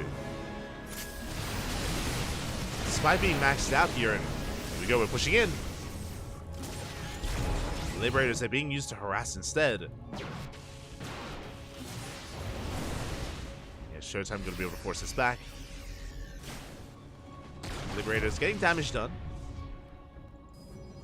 The Liberators towards the left-hand side was dealt with. This Lib here killing a couple of workers, denying mining time. Instead, Spirit, he's hyper-fixated here on his ground army. There we go. As he's bleeding out units, Liberators are replacing them. Which is good, but is it... Are they going to come out in time? That's the thing. Oh, the D... My apologies. I didn't notice the mass DTs, and oh my god, these start to the Invisible Man! They're wreaking havoc here across the map. 9 SCVs go down, the main arms will be clashing. And we have taken down the Planetary. Liberators force the siege back at home. My brain just blanked on seeing all those DTs earlier. I think... What is this, 2020? 2020? Oh my god. It's been a while. Lives being dealt with. 7 probes went down.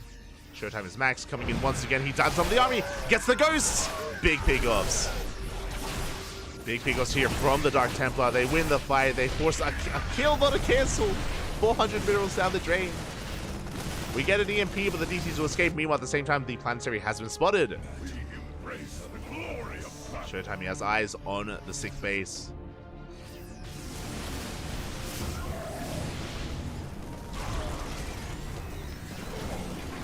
It goes up. Gold is on the way here for Showtime. DTs are still alive.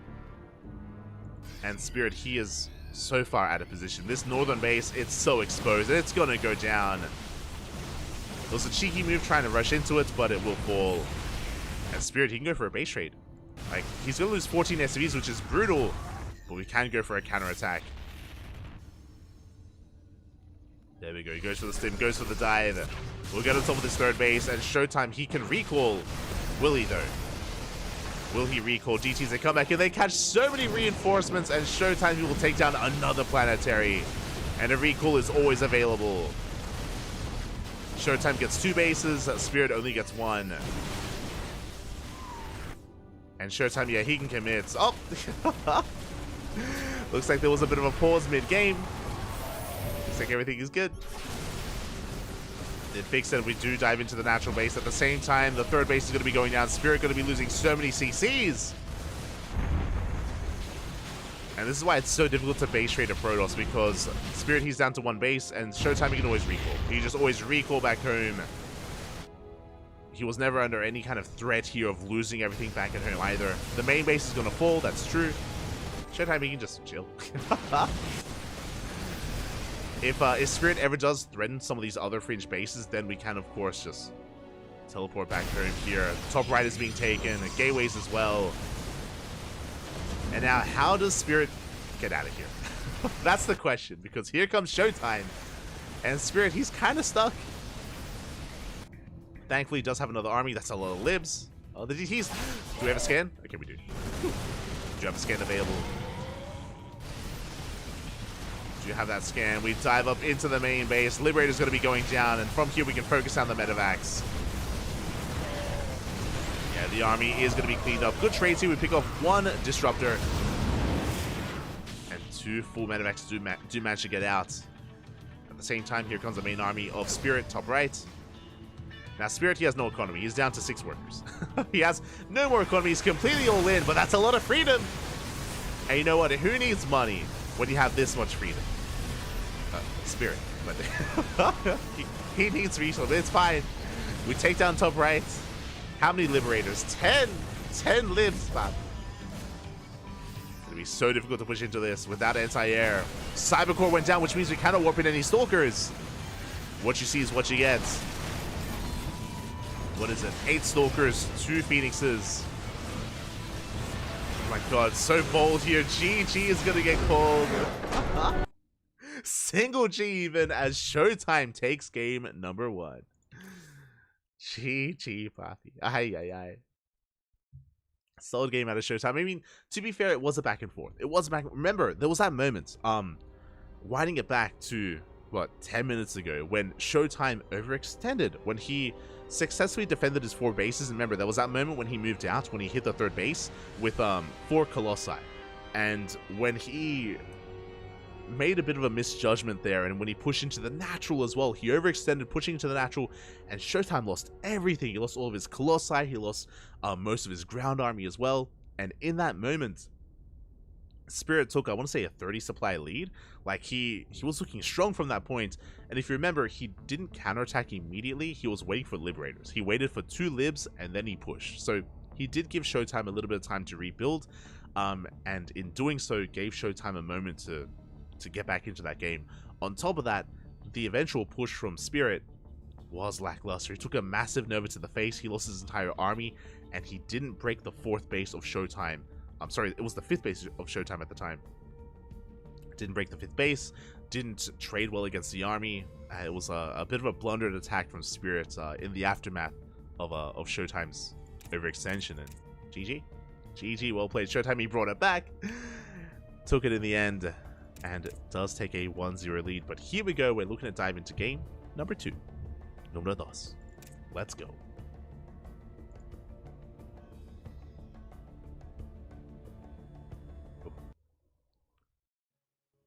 Getting into game 2. Gonna be on Hecate. Spirit used to crushing toss, maybe. I mean, I'm pretty sure it's because Spirit knew that he was ahead. Like, he knew that he was in a good position and then it slipped away. So I would understand the frustrations from our Terran player here. If he was just a little bit frustrated at that game, just because, you know, he at one point did have a lead and it did fall by the wayside. But here we go, we're getting into game number 2, and spawning in the top right hand corner of Hecate, we have the German Protoss player, the Blue Protoss, representing Berlin International Gaming, BIG. It is Showtime. And spawning in the bottom left hand corner, we have as opponent, we have the Red Terran player, representing Team Na'vi. Down in the series, looking to fight back, looking to force that ace match. It is Spirit.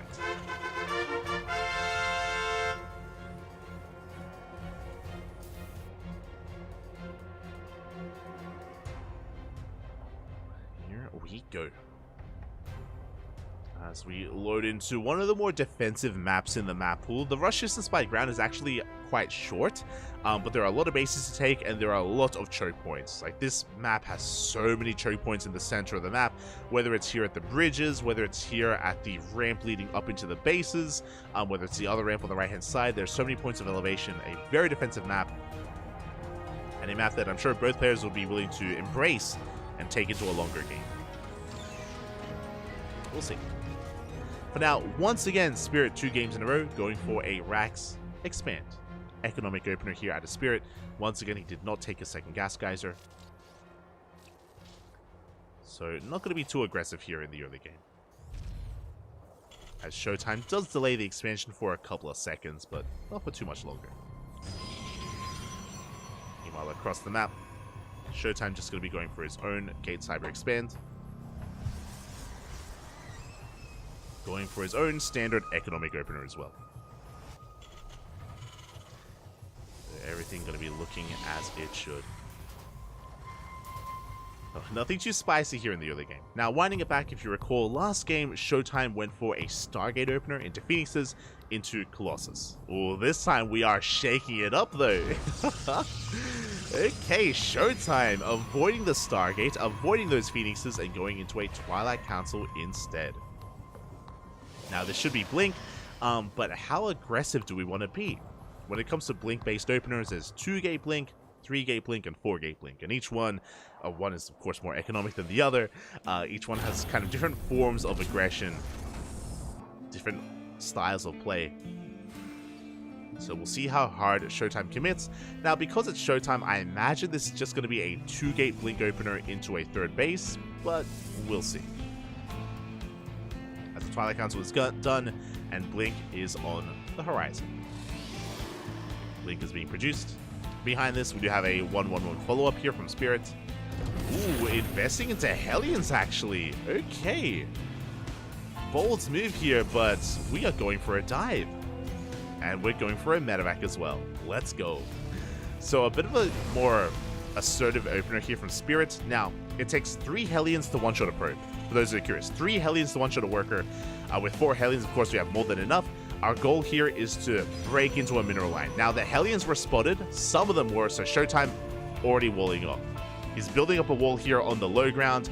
Likewise, he will need units in the main base because with this medevac, we can go for a Hellion drop into the main as well. So we'll see if Spirit can make some magic happen here.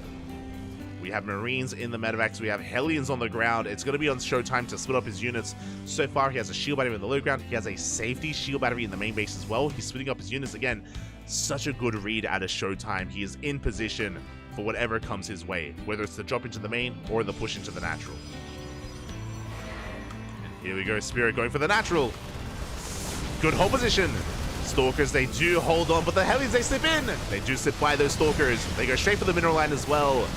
Good target firing, but the Hellions, they do get into the main. We try to wall off. 1 probe goes down. 3 workers in total again. Oh my god, so many probes going to be falling. They line up. 7, 10 probes. Oh, can we get more?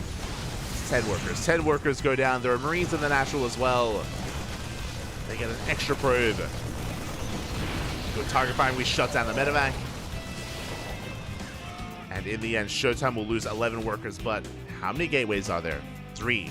3-gate opener here. 3-gate Blink out of Showtime, which means we defend and immediately we can counterattack. It's going to be on Showtime to reciprocate that damage. He did sustain a lot of losses. 11 probes went down, but he's not done, and he throws down the Dark Shrine. Let's go. Prism is on the way. It's now going to be Spirit's turn to defend. He has 1 tank. 1 tank on the low ground. Boys are being pulled. Oh my god, that's 3 bunkers. Spirit completely walling off here at the natural, but we have Blink, which means we can bypass the natural. We can go into the main. Second tank is about to come out. Does come out just in time. Bunker is done. Now, the main base is significantly less defended than the natural, so we can try to make use of that. Showtime is expanding. He is not all in, but he still is looking for damage. And there we go, forcing a lot of lost mining time there in the natural. Spirit pulling the SCVs. And I'm a little bit concerned here. There we go. Safety turret on the way. Spirit, he's getting ready for Dark Templar. Okay, really good read here from Spirit, just in case. He didn't see the Dark Shrine, but again, he's aware that that's a possibility. Third TC is on the way.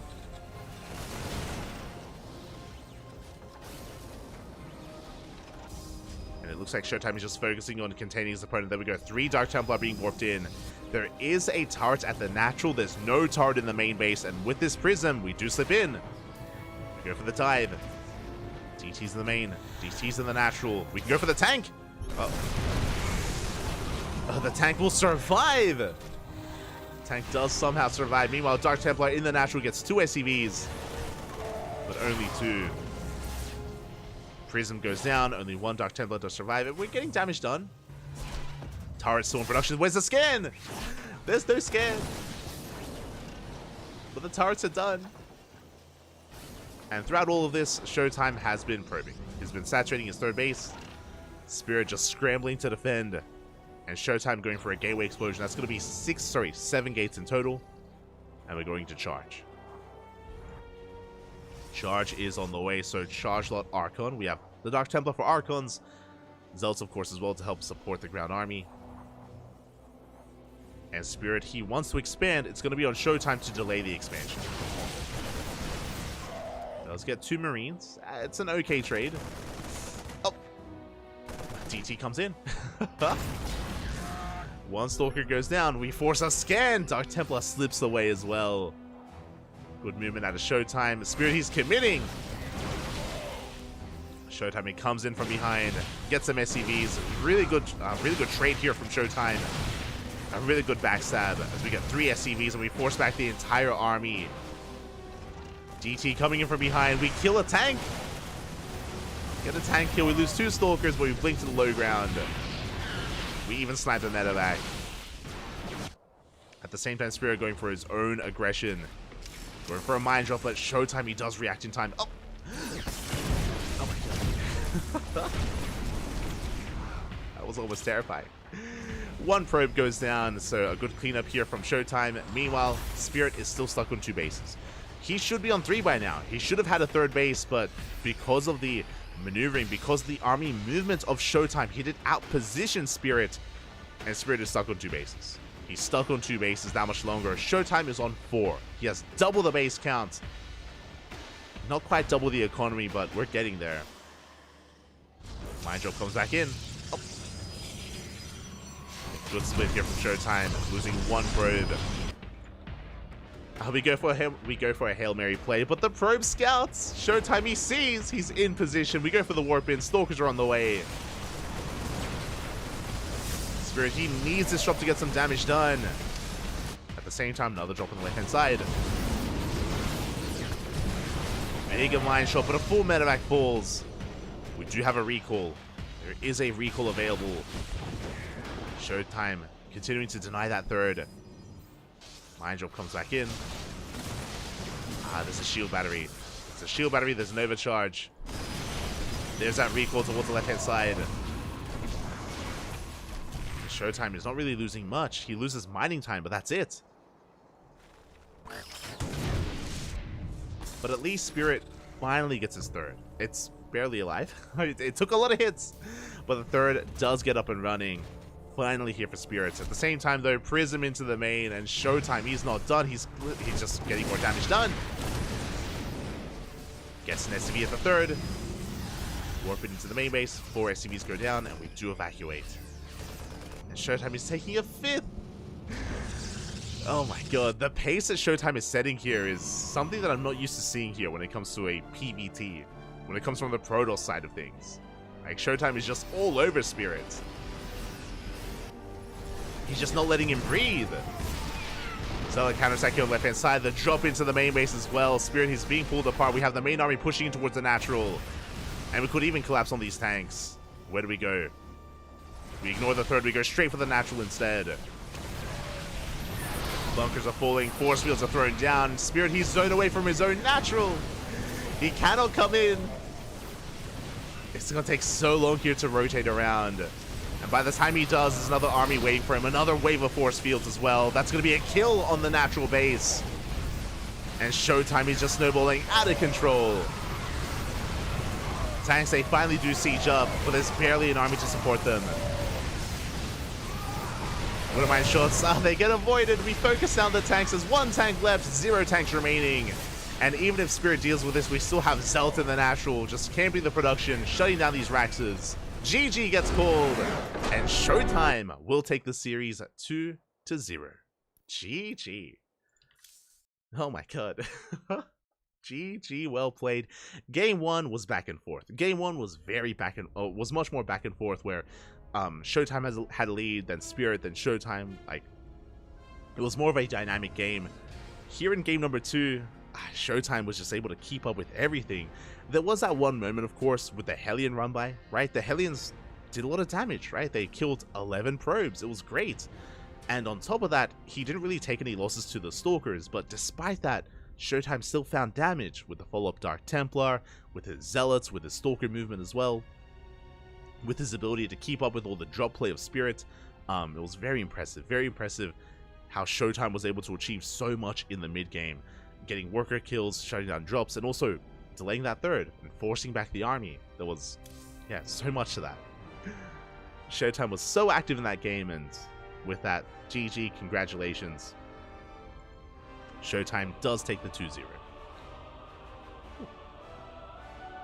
Against Spirit, of all players. Again, impressive. Very impressive stuff. Very impressive. Again, Spirit being one of the best Terrans in all of Europe, and struggling a little bit here tonight. Spirit, he lost to Skillus earlier, and now here he lost to Showtime. Maybe having not the best of times here at HomeStory Cup. But we'll see how some of these other players are performing, as we're going to be featuring a bit of a mirror matchup. We casted a TBT earlier. Up next, we have a PvP between Skillus and Forjumi. Let's go. Let us go. Now, for some context here, we did cast the first half of the group earlier, and I say earlier, last week, and Forjumi caused an upset. Forjumi beat Showtime. We saw how well Showtime was performing against Spirit, but in the PvP matchup, Forjumi did bring him down. Now, it is PvP, you know, it is more of a coin flippy matchup than others. Things can get very, very chaotic, very chaotic in PvP, so can Forjumi do it again? Can he cause another upset, or will Skillus take the win here and get a stronger result and a stronger score here in Group C? Let's go.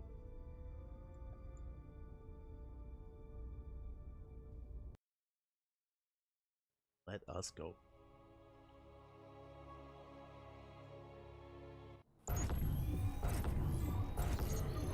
We are going to be spawning in, and spawning in the bottom right hand corner of Oceanborn, we have our blue Protoss player representing Team Liquid. It is Skillus. And spawning in the top left hand corner, we have as opponent, we have the German Protoss, the red Protoss player representing Team Little Fairy. It is Forjumi. Is it worth it for 11 workers? It was 4 Hellions, right? It was 4 Hellions, a handful of Marines. I would have said it was probably worth it for the 11 workers if it wasn't for losing the medevac. Losing the medevac was pretty brutal.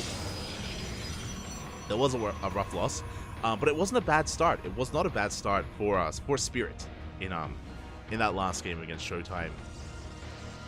Again, unfortunately, it was Showtime's constant harassment and movements and his multitasking that did eventually pull Spirit apart, which was impressive. Really impressive stuff. Again, like, it was really cool to see Showtime still make use of those Dark Templar, despite the fact that we had detection. We had turrets. Like, turrets were up and running. Despite that, we still killed SCVs, we killed tanks, forced out additional scans. It was really impressive to see how Showtime was able to make the most out of all of his units. But here we go, we're getting to a different matchup, and so far we have a 2-gate opener out of Skillus, 2-gate opener out of Forjumi. Forjumi going to be hiding this probe here towards the north, and he is going for a fake proxy pylon. So a little bit of mind games here out of Forjumi. Now, with this pylon being hidden, Skillus is going to scout. He's going to confirm, hold up, your second pylon is missing. It is not where it should be, and he may believe that it's an all-in, but he also knows that maybe it isn't, so that's going to be in the back of his mind, and Skillus should be bringing out a second probe just to scout on the other side of the map. Meanwhile, Skillus does go for a second pylon here in his main. Everything is looking standard from our blue Protoss. Double Stalker from Jimmy. Double Stalker out of Skillus. Yeah, he is scouting. He is checking for that pylon.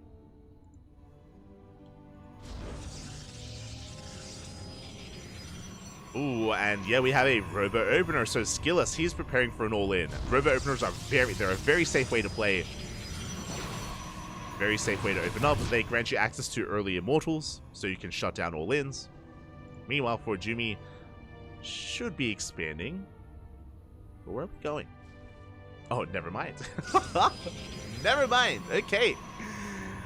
Let's go. So both Jimmy and Skillus have gone for Robo Openers. We do see Skillus scouring the edges of the map. You can see here he has a Stalker on the left. He has a Probe here towards the left-hand side as well. And a Probe on the, a Stalker on the right. Skillus, he is looking for the proxy pylon. He is looking for the all-in. And he's preparing for his own. That's going to be 3 gateways on 1 base. Skillus is not expanding, but neither is Jimmy. Oh, wait, no, sorry, he is. Only 2 gates. Ooh, interesting dynamic. Okay, so Jimmy goes for a 2-gate opener into a Robo, into an expansion. Skillus, 1 base all in. That's a 3rd gateway. He's going for a Prism first, and he's going to be sending it across the map. Now, because Jimmy opened up Robo, if he starts up an Immortal, he should be okay. Like, he is pretty well set up here, production-wise, to defend this natural. To defend against this all-in. Like, Jimmy, he has the tools to defend, but what about the execution? Can he pull off this defense? Because Skillus will be sending a meanwhile Adepse Shade in. The Adepse get into the main base, and Jimmy, he confirms the all-in. He sees all 3 gateways, he sees lack of expansion, probes are going to be going down, and Jimmy's preparing. There are so many Stalkers. 8 Stalkers here for Skillus. Shield battery is on the way, it's late! The shield battery is delayed! We focus on the Stalkers one after the other. The Immortal is now coming down. But is it too late? Is it in time?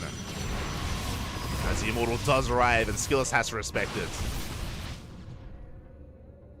Shield battery does barely finish in time. 2nd shield battery in production. Sentries on the way.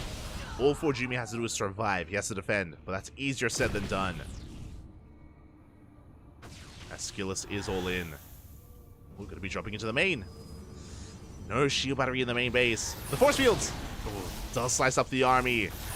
And Jimmy is being pulled apart. Forced to recall down to the low ground. Skillus does pull back. Recall is on cooldown, which means if Skillus goes for the same maneuver, then there's no answer for Jimmy. But he's out of energy. Doesn't have another force field. But again, that was a clutch recall. If not for that, then Jimmy may have lost his natural. There it is. Another sentry has arrived. Skillus is going for that force field again. Does have the observer in position. Jimmy. He gets caught out. Force fields around the Immortal. Not a part of this. And we rotate to the low ground. The juggling, though. There we go. The counter Prism Micro. Jimmy, he keeps up. So far, good control here out of our red Protoss. He is keeping up with the movement of Skillus. Skillus trying to be cheeky, but unable to. Observer does fall. Oh, the Adepts do threaten to shade into the main base. Force field the ramp once again. Prism takes a lot of hits. Adepts, they focus on as many probes as they can. And we take control of the natural. Shield batteries are depowered. And this may just be too much. Yeah, the natural base is going to be going down, and Skillus is expanding. It's going to be 11 probes falling. Ay, ay, ay. How do we deal with this? Force fields once again, forcing back that Immortal. Trapping the Immortal even, but juggling. Jimmy keeping his units alive, but he won't keep his natural alive. That will be a kill. At the same time, there are Adepts across the map. There are Adepts in the main base. Probes are falling for everyone. 16 probes go down. Skillus defends. And Skillus, he's breaking into the main as well. Jimmy, he had what he needed to hold on to survive. But he's down to 14 probes. He does have both Immortals alive, though. Again, really good micro out of Jimmy. Is it enough? Oh, the Prism. Prism goes down. No more juggling. The Immortal falls one after the other. At the same time, Jimmy diving on the War Prism as well. But he's losing everything. Losing everything in the process. And Skillus, he has far too much left over. It's going to be 21 dead probes. And this is all we have left. 2 Stalkers here for Jimmy. Chasing down that War Prism. Doesn't get it in the end. And behind this, Skillus, he's on 2 bases. He's reinforcing across the map with more adepts. Prism can slip into the main. GG gets called. Hold all the G's. And Skillus will take game number 1. GG. And a very chaotic start to the game, and that's what we want. That's what we want out of our PvPs. We want things to get crazy, get chaotic. Again, we had a really solid start for Forjumi, getting into his natural, getting into his robo production. His initial shield battery was delayed though, and he did lose a lot of ground early on. Lost a lot of stalkers, and things did snowball a little bit out of control. Really nice movement out of Skillus, and Forjumi had a hard time keeping up with him, especially when it came to those force fields. The force fields on the ramps, the constant force fields, was too much for Forjumi to keep up with and too much to handle. GG. And with that, Skillus does take a lead, and we'll see if Forjumi can bring it back, can force the ace match. Can we go the distance?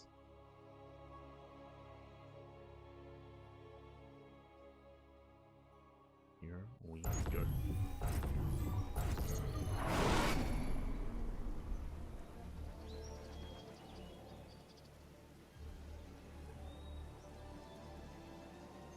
As spawning in the bottom left-hand corner of Alcyone, we have the German Protoss player, the Blue Protoss, representing Team Little Fairy. Looking to fight back, looking to force that ace match. It is Forjumi. And spawning in the top right-hand corner, we have as opponent, we have the Red Protoss player, representing Team Liquid, leading the series 1-0. It is Skillus. Am I crazy? Did they switch colors? I could be crazy. I could be losing it. It's fine.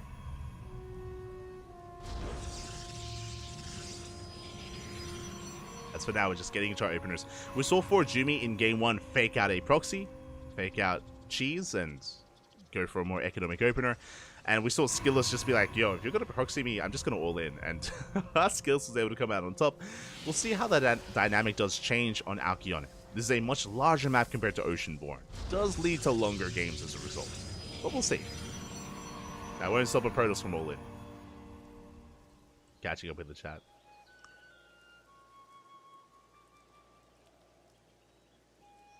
Big fan already, a great set of games on the channel. Keep up the great work. Oh, thank you, Curtis. Thank you. Thank you so much. I do appreciate the kind words. Always, always.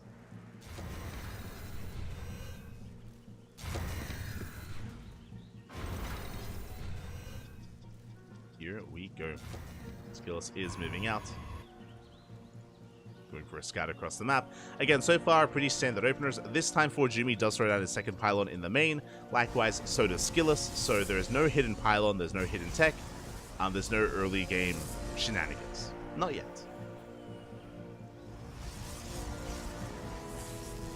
Not yet.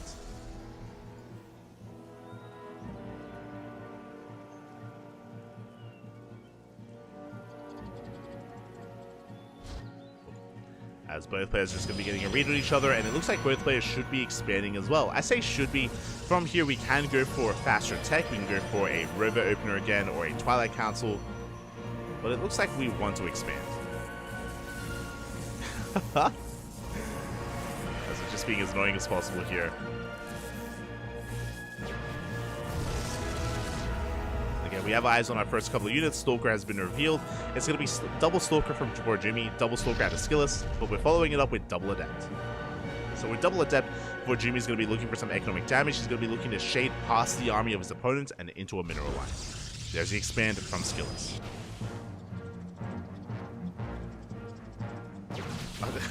Really nice control here from our players. Using those steam vents to avoid shots. But Forjumi does lose ground. He's going to be forced back. Meanwhile, Skillus, he does miss the Adepts. And behind this, double Sentry. So Sentry-based openers are really powerful here in PvP because they give you so much scouting information. But army-wise, they're not ideal. And these Adepts, they are on the way. Here we go. Skillus going to be reinforcing with his Stalkers. He's going to take control of the low ground. Forjumi does have his own third Stalker and Sentry on the way, so he should be able to force this back eventually. But there's a shading in. Oh, but we do wall off. Good reaction out of Skillus. takes down a pylon. Pushing into the main. Good force field. We just slice up the army. And Jumi is going to be punished. Stalker's going to be going down. Jumi will have the better trade. And he will take control of his own natural. At the same time, across the map, the Adepts, they shade in. They get trapped. Lose one. So Jumi, he does clean up back at home, but he does lose an Adept. Really brutal moment there for Jumi. And we have our first tech of choice. It is going to be a Twilight Council out of Skillus, likewise a Twilight Council out of Jumi. Both players working towards Blink, but Jumi spicing it up here, going for a Dark Shrine. DTs are on the way. Now, DTs in PvP can be really scary. It can be quite common for a Protoss player to delay their Robo for quite some time, and if we don't get a Robo in time, Dark Templar can just end the game. Like, straight up, they can just walk in and then GG. Like, it happens every now and then. It's unfortunate, but it is something that does occur in PvP, where if there is zero detection, the game just ends.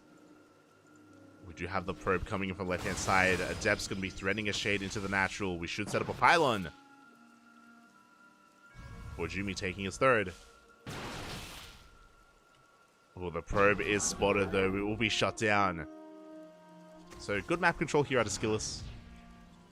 Oh, Hallucination is on the way. Big scout here from our red Protoss player. Robo is in production as well. We will have detection, eventually. Hallucination moves out. Adepts take shade in. And the Hallucination will confirm that Dark Shrine. So these DTs shouldn't get much damage done. The Hallucination sees everything. We get 3 probes across the map, but overall Skillus is looking good here. Now the downside is that Skillus' third base is a little bit delayed compared to Jumi. We have 1 Dark Templar, and again, the Dark Shrine was scattered, so this DT shouldn't really get much done. It's only 1. Yeah, the Observer is already on the way. Thread and a dive will be pulled back, and the game will continue. So that was a pretty big investment from Jumi, which didn't really come to fruition. Stalker's going to be trading. No one losing anything yet. Charge is on the way, so it looks like Jumi is going for a very gateway-centric composition, which means very few Robo units, like no Disruptors, no Immortals. As we do dive on top of that Dark Templar. We try to catch it, but unable to. It does slip away. And Jumi has quite a worker lead. Again, this third base was significantly faster than that of his opponents, and Jumi, he's up 10 workers. Yeah. It's not like our players have been losing too many workers. That's not the case. It's just the faster expansion and the better economy. The better macro there from Jumi. And this can translate into a larger army. 4th base is on the way. Jumi, so quick to expand. Getting both the faster 3rd and the faster 4th. Hallucination will confirm that. Stalker's coming in.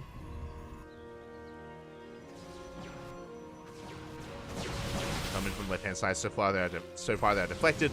Dark Templar finally goes down.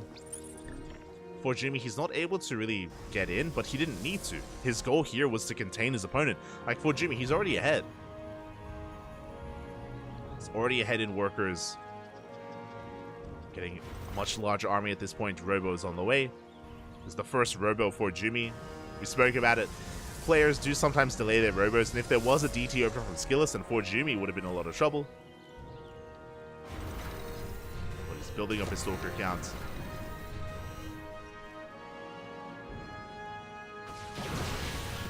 Skillus does take control of the center of the map. Lings on board, runs into the army of Jumi. Again, 5 more seconds and Skillus will catch up in the upgrades. Lasua's on the way, slightly faster for our blue Protoss. At the same time, a Zealot counterattack being set up here to deny the 4th base. Good setup here from Jumi. From Jumi even. I think it's easier saying that. We do force a cancel. A big denial. Skillus coming in. Does take down a pylon, but we can't push up this ramp. And Jumi with the better engage. Zealot's going to be tanking a lot of shots. despite that skills, he dives on top of the army, goes to the forward flank. Shield battery, we have an overcharge. Looking at the army, Skillus does have the greater stalker count. But at the same time, Zealous, they get in. They denied the fourth base and they get into the mineral line. Probes are going down. Forjumi already had the better economy. Now even greater. He's taking the gold. We don't even need it. Forjumi is up 2 bases. That could kill him. We need an army. Aye. Here we go. Coming in from the right-hand side. Zealous are being distracted here at the natural. But there are so many stalkers for Skillus. Zealous have the stalker lead. Forcing back the army of Forjumi. At the same time, these Zealous are wreaking havoc in the natural. We have a DT. We have a Dark Templar. Do we have detection? Uh-oh. No detection here for the Red Protoss. Throughout all this, this one Dark Templar going ham, and we have more DTs on the way. There we go. The Robo is depowered. Good blinks overall here from Forjumi. Again, that one Dark Templar going ham here with 8 kills. Observer does finally arrive. Boys are being pulled. 16 probes go down. Forjumi, fun fact, still ahead. Still ahead in workers after losing 16 probes. But the Zealous get in. The Zealous do peel off. They do get into the main base. Skillus rotating around. Skillus, he's pretty all in. Like, the Red Protoss is all in at this point. It's all or nothing. We need to end the game with this push. The goal base was cancelled. Thankfully. Forjumi, he needs as much as he can get. Good blinks. Yeah, solid blinks here out of Jumi. Out trading his opponent. DT is coming in. Well, we have detection. But again, Forjumi, he has the economy. Skillus doesn't, and he's being forced back. The Zealots in the main base got cleaned up. We have Zealots across the map. DTs across the map. No mining. Skillus has nothing back at home.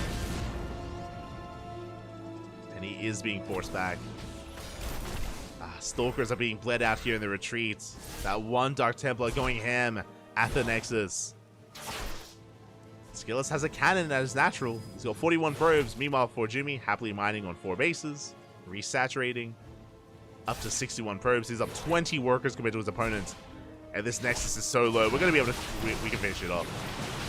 We can just finish it off here. As the 3rd base does fall. Skillus trying to go for a backstab with his own prism, but he can even defend back at home. We have +2. Forjumi with a massive upgrade advantage. +3 is on the way. Boys are being pulled. Workers that Skillus cannot afford to lose.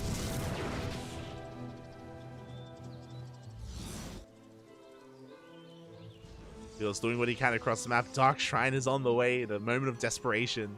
The Invisible Man. I mean, they're pretty good.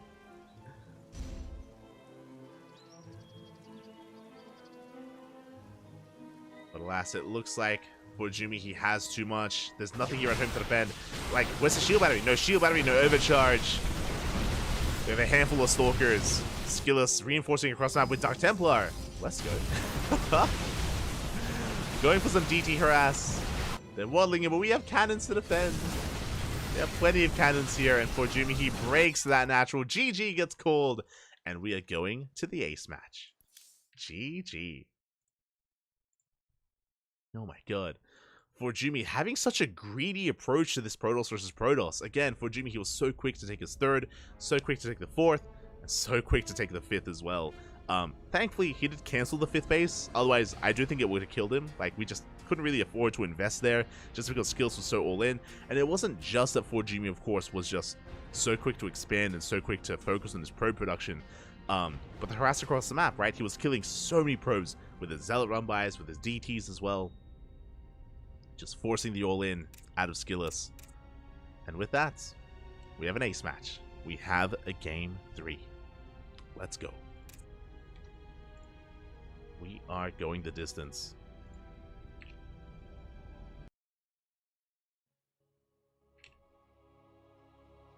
And we'll see how this story ends. We'll see whether this goes the way of one Protoss or the other. As spawning in the bottom right-hand corner of Golden Aura, we have the German Protoss player, the Red Protoss, representing Team Little Fairy, tying up the series 1-1 in that last game. It is Forjumi. And spawning in the top left-hand corner, we have his opponent. We have the Blue Protoss player, representing Team Liquid, being forced into the ace match. It is Skillous. Here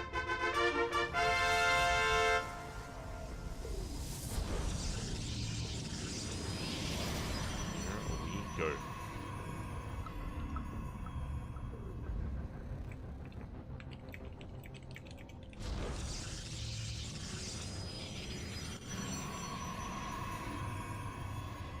We are getting into that ace match, and how will this story end? So far, everything is looking as it should, but we are on Golden Aura. Again, the rush distance by ground on Golden Aura, a little bit shorter here than Alcyone, for example. So we can be quite aggressive, we can be quite assertive. In saying that, though, this 3-base setup is very defendable. It's a very defendable 3-base setup here, just because of how close together they are, how compact these bases are, the choke point or the point of elevation, the ramp coming into the natural, into the third. It can be very difficult to force the issue, but we'll see, because once again, Forjumi going for a fake proxy pylon. The mind games, bad. The mind games. Pylon has been thrown down. We will not commit with this, but Skillous doesn't know. For all he knows, it could be a proxy. It could be an all-in. So Forjumi just trying to get into the mind of Skillous and trying to make him second-guess himself and respond inefficiently. Upon seeing this, Skillous will eventually be sending out another, or will be eventually fanning out his Stalker, sending out another probe, and scouting the edges of the map. And I'm getting deja vu from game 1. This could just lead into Skillous going for a Robo Opener. We'll see. But now the second pylon has been confirmed by Forjumi, so he knows that there is no proxy from his opponents.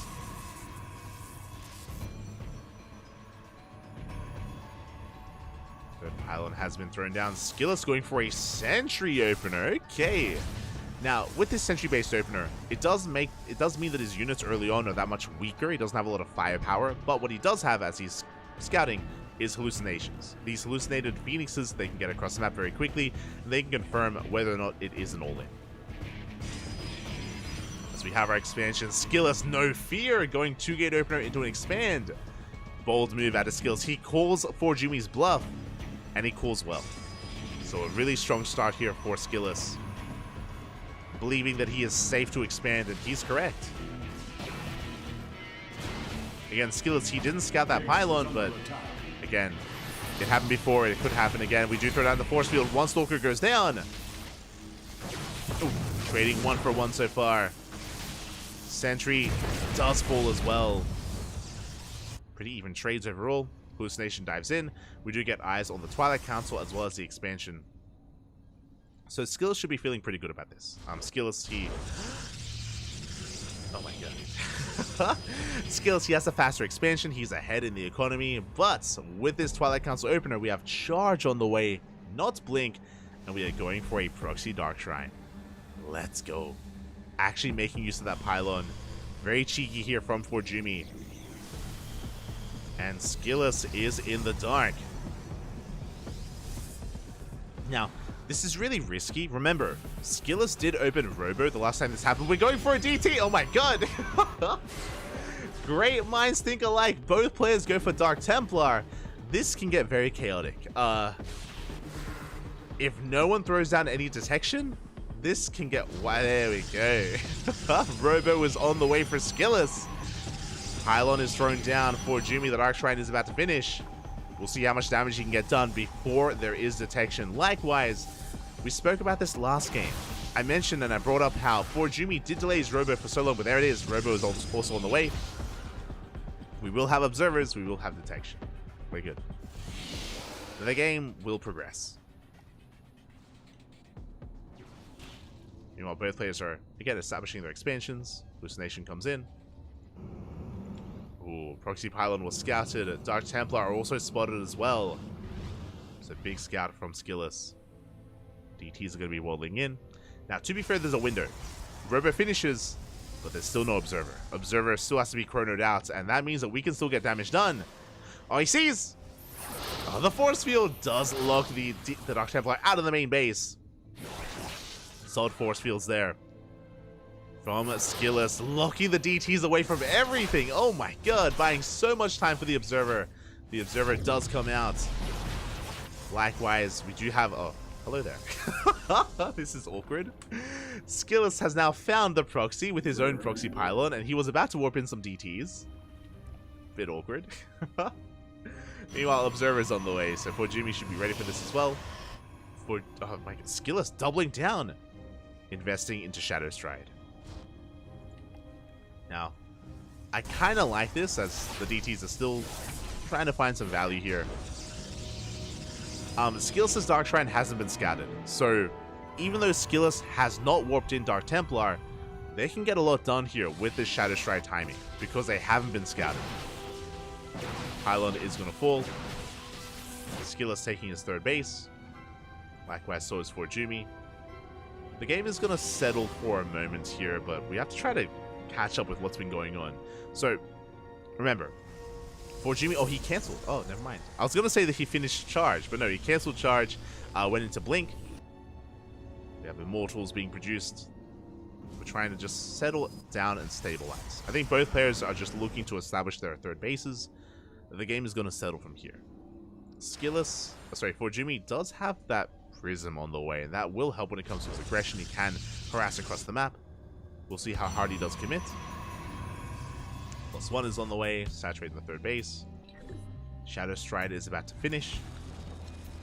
And Jumi still has not seen the main. Still has no idea.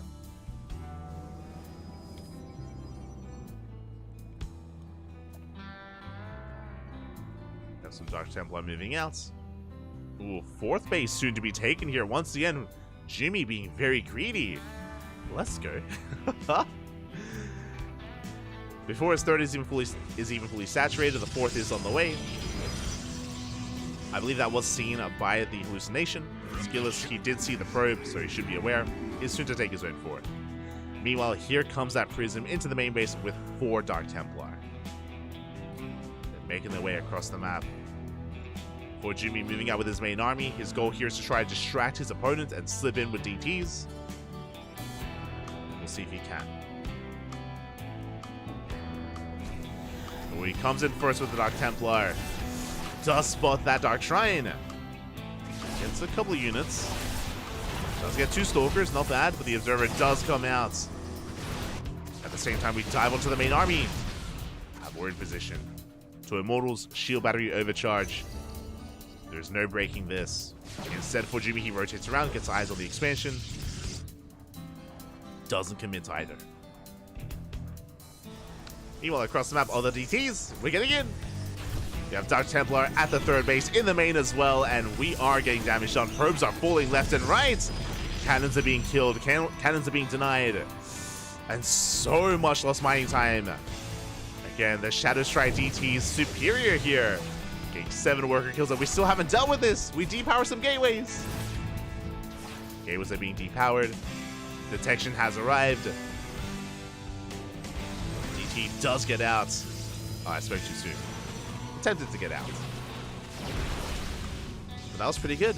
It wasn't just 8 worker kills. It was depowering some of the production. It was also forcing a lot of lost mining time.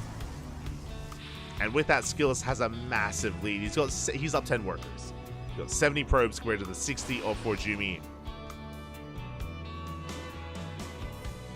When it comes to the quality of the armies, upgrade-wise, we're pretty even. Blink is done for Forjumi. Blink, was heavily delayed for Skillus. But he makes up for that with Archons, with Chargelords, with Immortals.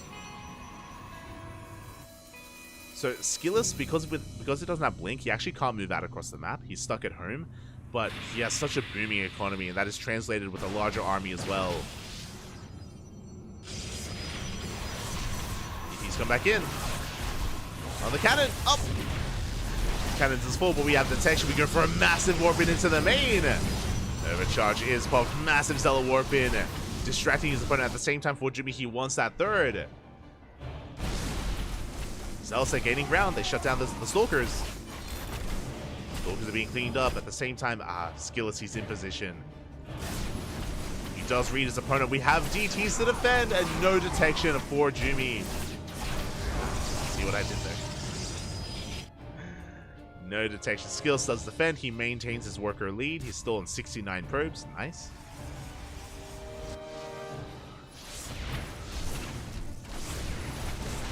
Jumi doing what he can. Does find an Archon. Archon does get picked off, but we cannot engage with the main army. Jumi being forced back, taking the gold. We spoke about the greed of Jumi in PvP. Trying to get away with it.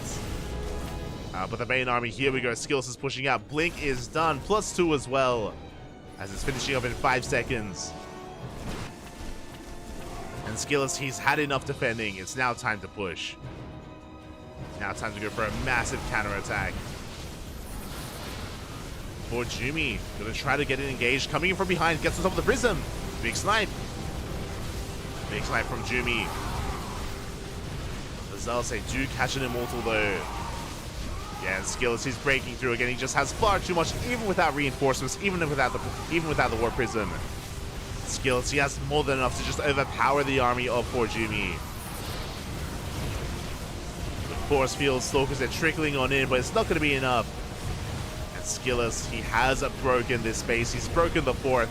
The gold is getting up and running, but it doesn't even matter. Not anymore. I'll say charge on top of the army. You have a desperate warp to defend. Well, this is not going to be enough.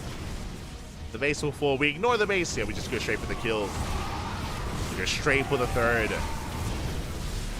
Depowering the cannon. Depowering the gateway. There are 3 Stalkers left.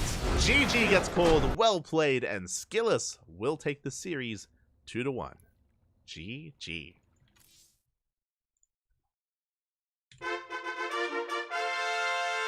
A wild game. GG, well played. A Dark Templars from both ends, from both sides. Probes going down, and once again we had Jumi attempting to be a little bit more economic, a little bit more greedy, but wasn't able to make full use of that. We had, of course, Skillus doing a great job at shutting down the Dark Templar aggression from Jumi, and also getting into his own and wreaking havoc, getting a lot of damage done, able to keep up with the economy of his opponents, and eventually snowball out of control. Really solid play out of Skillus here in the ace match, and with that he does take the series. But a shout out to Jumi. Did make a series out of it. Did force Skillus to go to the ace match, so a solid performance from our German Protoss player. As Skillus came in as the favorite player and does take it in the end. We'll get an even better score, better results, and with that we have one series left. We have one series left, a matchup that we have not casted at all in this group. For the first time, a Terran versus Zerg. Let's go. I am ready for it. Up next, we are going to be getting into the final series here between Stefano and Baby Marine. Beautiful. Now, we saw Stefano earlier today against Jumi, and Stefano didn't look too bad. We spoke about it, especially in game 2. We don't have to talk about game 1. Don't worry about it.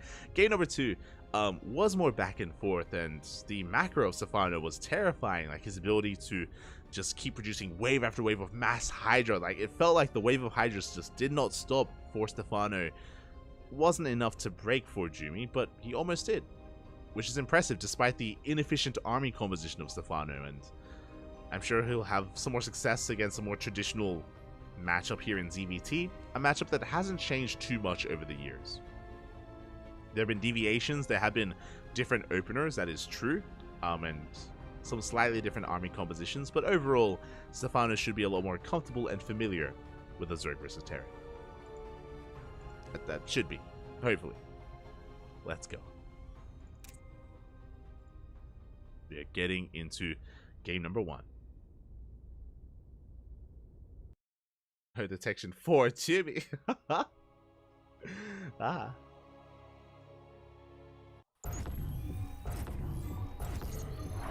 Here we go. We're getting into game number 1 and spawning in the bottom right-hand corner of site Delta. We have the blue Zerg player, the French Zerg, the legend himself, currently teamless. But look at it, looking to fight back against the youth here of this group. It is Stefano. And spawning in the top left-hand corner, we have his opponent. We have the red Terran player representing the Platinum Heroes, the Italian Terran. It is Baby Marine.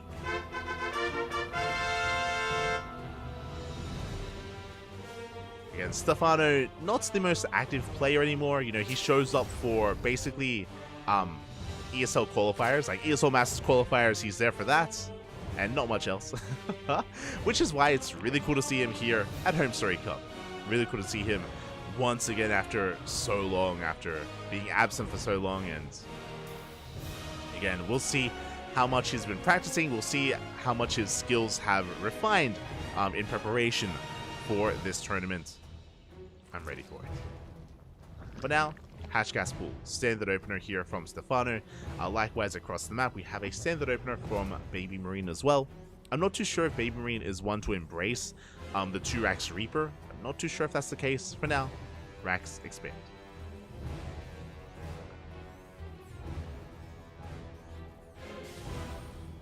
I know a lot of the European Protosses, European Terrans have been embracing and mixing in the kind of beyond 2X Reaper opener. Players like Hero Marine, Spirit, and Clem, they've all mixed it in every now and then. But I'm not too sure if that's kind of emanated throughout the entirety of the Terran community in Europe. We'll see. We'll see if Baby Marine will embrace it. I think we've seen Akedon. I think Akedon also whipped it out as well. When we were casting him last week in OSC. But now though, everything's looking as it should. We have our SCV scout confirming the hatchery timing. Reaper moving out across the map as well. Stefano should be looking to take a third base, and then we go to the probe. The drone even is on the way. My brain is still in PvP mode. Drone is on the way, and the third should soon be taken. So far, pretty standard build. Solid opener here from both players.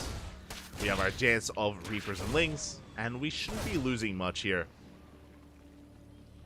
Again, just a bit of a testing the waters, dipping our toes in. Queen has arrived, and the Reaper is going to be forced back.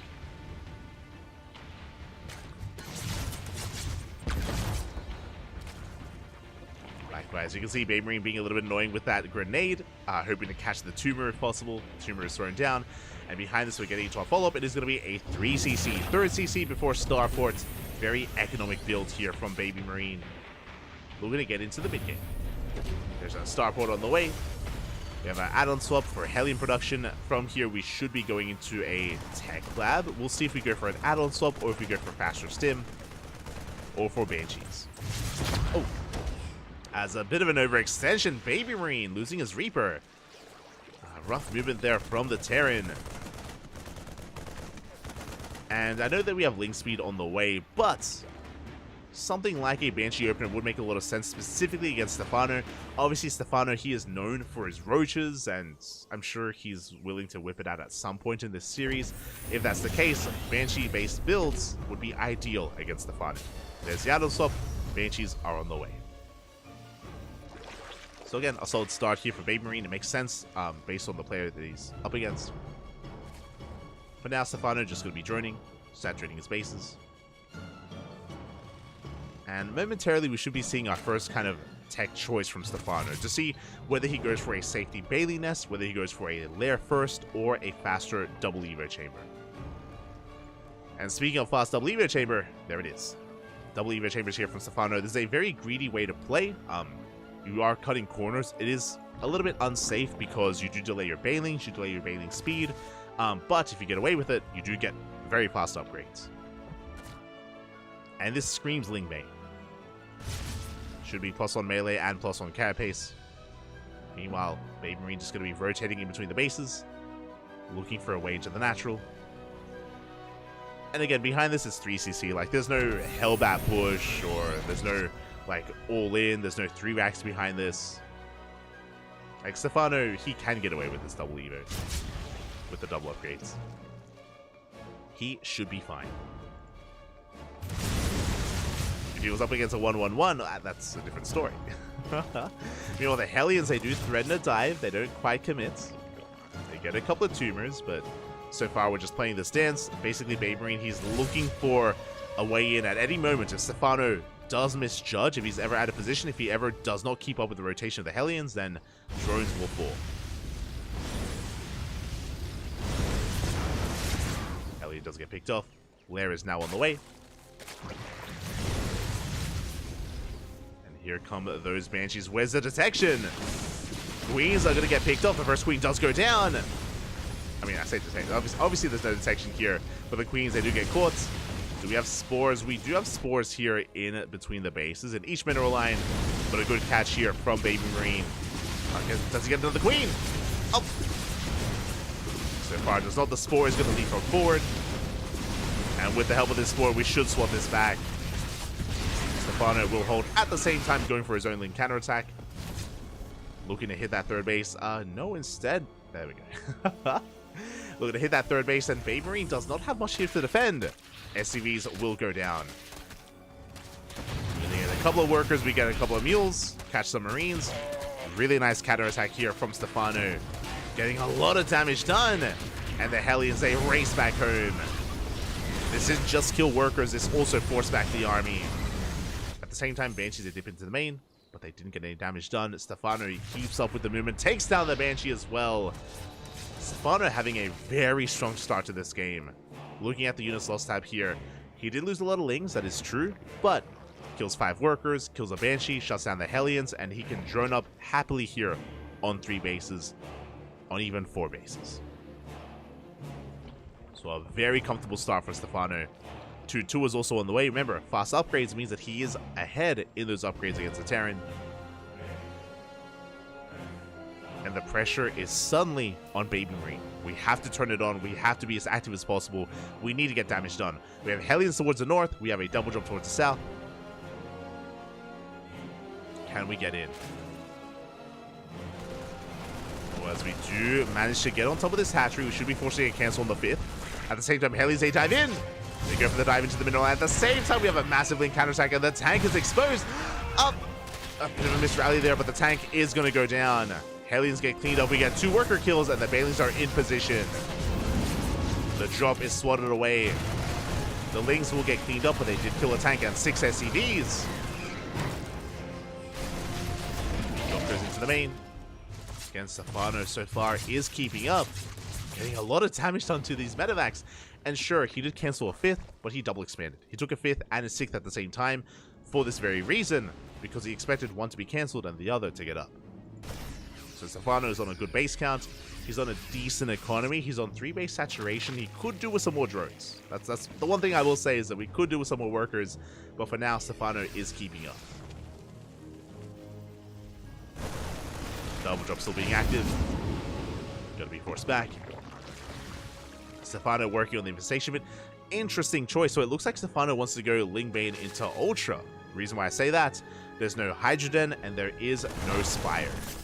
So Lingbane into Hive into Ultras. The downside of this composition is your lack of anti-air. It means that drop play can get out of hand, but so far, we're doing well. Meanwhile, the tanks are sieging up. Babe Marine pushing towards that northern base. We're diving on the army! Up! An adventurous dive here. We get on top of the tanks. We do connect with some of the Marines. The tanks do go down. At the same time here towards the south, the double drop was forced back. Medevac so low. And Stefano, he cleans up the army. Sure, there are some Marines, but no tanks. Without tanks, there's no backbone to this force. And Stefano should be fine. But once again, he hasn't been droning. Babe Marine now taking an economic lead. And even more drones going to be going down. But this will force Stefano to rebuild those workers. There we go, 11 drones on the way. At this point, we should be droning up to 80. We should be droning up to 80 at this point and getting another base up and running. Stefano is getting there. And being very active on the map. Oh my god. Keeping up with the drops. Setting up a counterattack with a lot of Banelings. 4th base soon to be taken. Babe Marine, he does come across the Banelings. So a big catch here from the Terran. Will be losing his Marines. At the same time, Stefano shutting down the northern drop as well. And now suddenly, Baymarine, he's lost map control. He's stuck at home. The Hive should be done. And there we go. There's that Ultra Cavern that we spoke about. Again, Link Bane into Ultra. 3-3 has started. Adrenal should be on the way soon. Stefano just waiting for some extra resources for Adrenal. But he does have map control. He just needs a little bit more time to get into his end game, to get into those Ultras. Creep is looking decent in the center of the map. We are lacking creep here towards the north, but there we go. Stefano, he's aware of it. He's re-spreading that creep. Catches the army. The Bailings! Big mine shot here on the Lings. At the same time, a Bailing run by here towards the left-hand side, going into the planetary. I know I said going into the planetary. I was hoping it would go into the mineral line. Not the best use of Bailings. They did go down, and now this drop, it's getting out of hand. Hatchery will fall. Big pickoff. Hatchery goes down, and again, Stefano's economy is lackluster. You can see the Baymarine, he's getting out of hand. A lot of this is because of the lack of workers. Is because of Stefano, his lack of droning, his lack of economy. You can see Baymarine taking a massive supply lead. Macro-wise, Baymarine is doing better. Stefano, he's had some really good fights. He's had some really good trades, but this fourth is up and running. Baymarine, he's up to 87 SCVs, plus mules on top of that. Don't forget the mules. Big mine shot going up. And yeah, Baymarine, he's just getting out of hand. He's getting out of control at this point. Pulling Stefano apart. And it's just a numbers game here. As he's up 40 supply. Ultras are on the way. They can help, but Kindness Plating still halfway done. Without it, Ultras are quite fragile. Without those carapace upgrades. Here we go. This is where Baymarine can finally get into his own groove. 5th base on the way.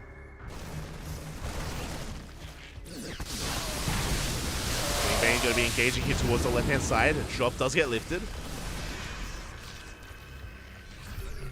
Ultras are in production. But so much creep is receding here. Stefano is on 5 bases. That is true. Does now drone up to 80. He has a decent economy, but he's losing so much creep. Losing so much control of side delta. We do have Link Bane in position. Up! Their reaction! Baymarine, he wasn't looking. Big connections here on the right-hand side. Stefano, he needed that. And he needs more. If he can catch Baymarine off guard, if he can get some good fights, and he can stabilize. Ultras are amassing. How many Ultras? 3 Ultras so far. We're soon to have 5.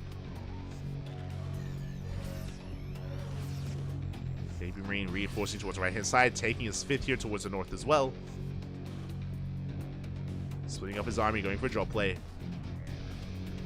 Ghost production has commenced. We have an answer to the Ultras. They have been spotted. They have been scouted.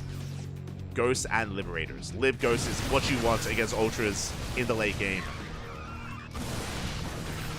Trying to chase this down off of creep. Okay, that one Banshee from the early game. It's still there. Still getting some value here, picking up a couple of Lings.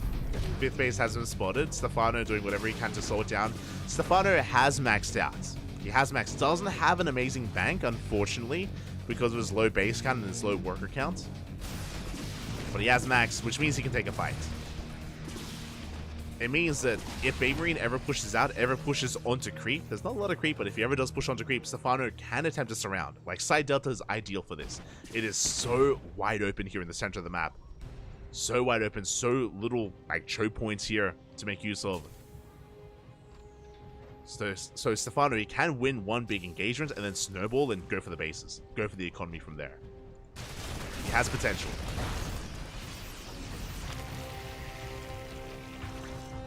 Stefano is back in this. Well, big mine shots though. Oh my god. Big mine connections with the Lings. CC does somehow survive. The northern base does go down. That's going to be a kill, not a cancel. Big Link counterstrike. The planetary isn't ready. It's chaos all over the place. In space, it's going to fall. It's going to lift. At the same time, that drop that took down a base, going for another. That's going to be 2 dead hatcheries. And again, we spoke about this earlier. This composition from Stefano lacks one thing, and that is anti-air.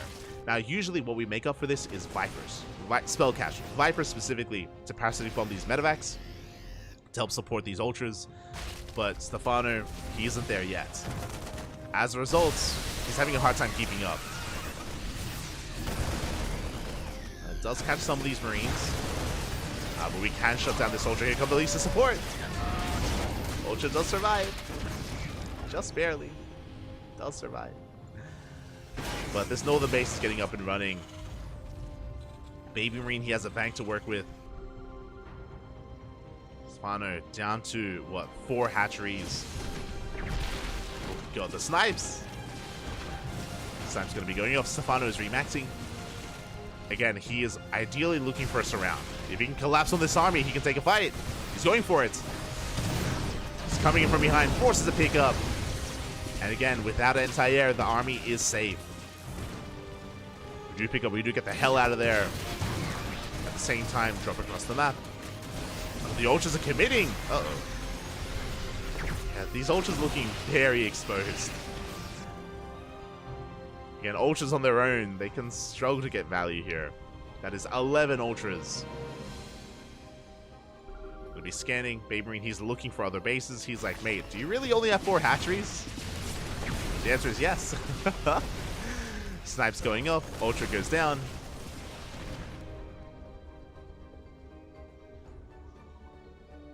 Ultra run by on the way. Again, these... God. There isn't even that much here to this drop, but... we're not going to be able to cancel the spaces, thankfully. Baby Marine, though, he's rotating over. There is a nuke. This Ghost, it's on a mission. Moving over for a nuke to try and deny some of these bases. Again, the most important mining base here for Stefano towards the south. It's exactly where the Ghost is headed.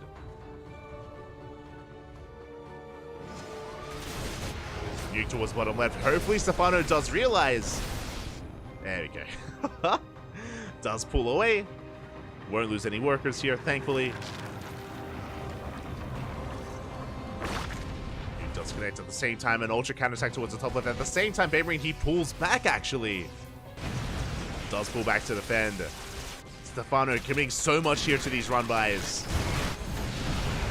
Liberators in position. We go for the planetary. The base will fall. SCVs as well. Decent connections. 10. 10 workers go down. 12 even. Now, this wasn't the most important base. Ooh, and this Ghost was wreaking havoc. There was only 4 patches here. Not really much going on here. As Baby Marine, he takes his center base instead. Again, his economy is still booming. And he has refined his army. This time with so many more Ghosts and Liberators. Now we have a Spiral. It's a late Spire, Papi. It's a very late Spire for Stefano. Like, now he's fully aware that we need an answer to these libs. But it may just be too little too late. Uh-oh. Okay, we do realize. We do pull away. The Ultras! No! The Ultras, they're going to get sniped. They're going to get shut down. Massive pickoffs as the Ultras, they melt here before the Ghosts. Oh my god, that was 7 Ultras going down in the blink of an eye, and suddenly Stefano, he drops 40 army supply. And that was it. That was his army. His army just gets annihilated, gets pulled apart. He's got Lings. He's got a couple of Ultras left here towards the south. But 7 Ultras was an expensive loss.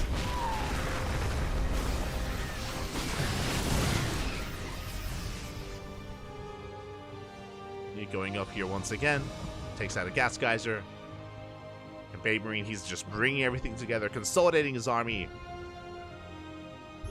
How many Ultras do we have left? 3. We had 11, now we're down to 3. Oh, the Freedom! Freedom has arrived. We're trying to collapse on this army. We do collapse on top of the Ghost. Big engage. A good fight here from Stefano. Cleans up the ground army, but the libs, there's still no answer as they just wreak havoc. The Liberators, they shut down the Queens. Stefano is sending everything across the map. Trying to, oh god. But the libs, they're spreading out. The Liberators, they're fending out between all the bases, and there is no answer. We have 16 Corruptors in production, but every single drone is going to be falling. There's Freedom in every base. Oh no. Not like this. Ultras, they're doing what they can. Corruptors, they're arriving. They're cleaning this up slowly but surely.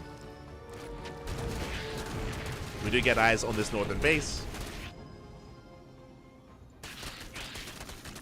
And is this going to be a kill? Okay. 2 lift. And we're just bringing everything together at this point. Again, the Libghost army is ideal. We have +2 ship weapons on the way. This base will fall. We have 14 Corruptors, but there's just not much on the ground. There's not much on the ground to support as the hatchery does crumble. Scans once again, making sure there is no base. They'll see the drone as we take the expansion. And Babe Marine is going to be feeling pretty good about this. You can see Stefano has no money. He's down to 20 minerals and 20 gas. He has nothing left here. He's out of resources, out of money. And Babe Marine, he's just swimming in all of it. So 5k minerals, 3k gas. Just the trays, the efficiency of Babe Marine, and also the expansion as well. Remember, it took a very long time. Oh my god, that's a lot of Venn diagrams. It took a very long time for Stefano to actually get up to 80 workers. He did stay on a very low drone count. He lost a lot of momentum early on, and that did just snowball out of control. Here we go. Good surround on the Ghost. Good surround. Oh, the Liberators on their own. This is not a good trade here for Baby Marine. Going too heavy on the Ghost here. Stefano makes the magic happen.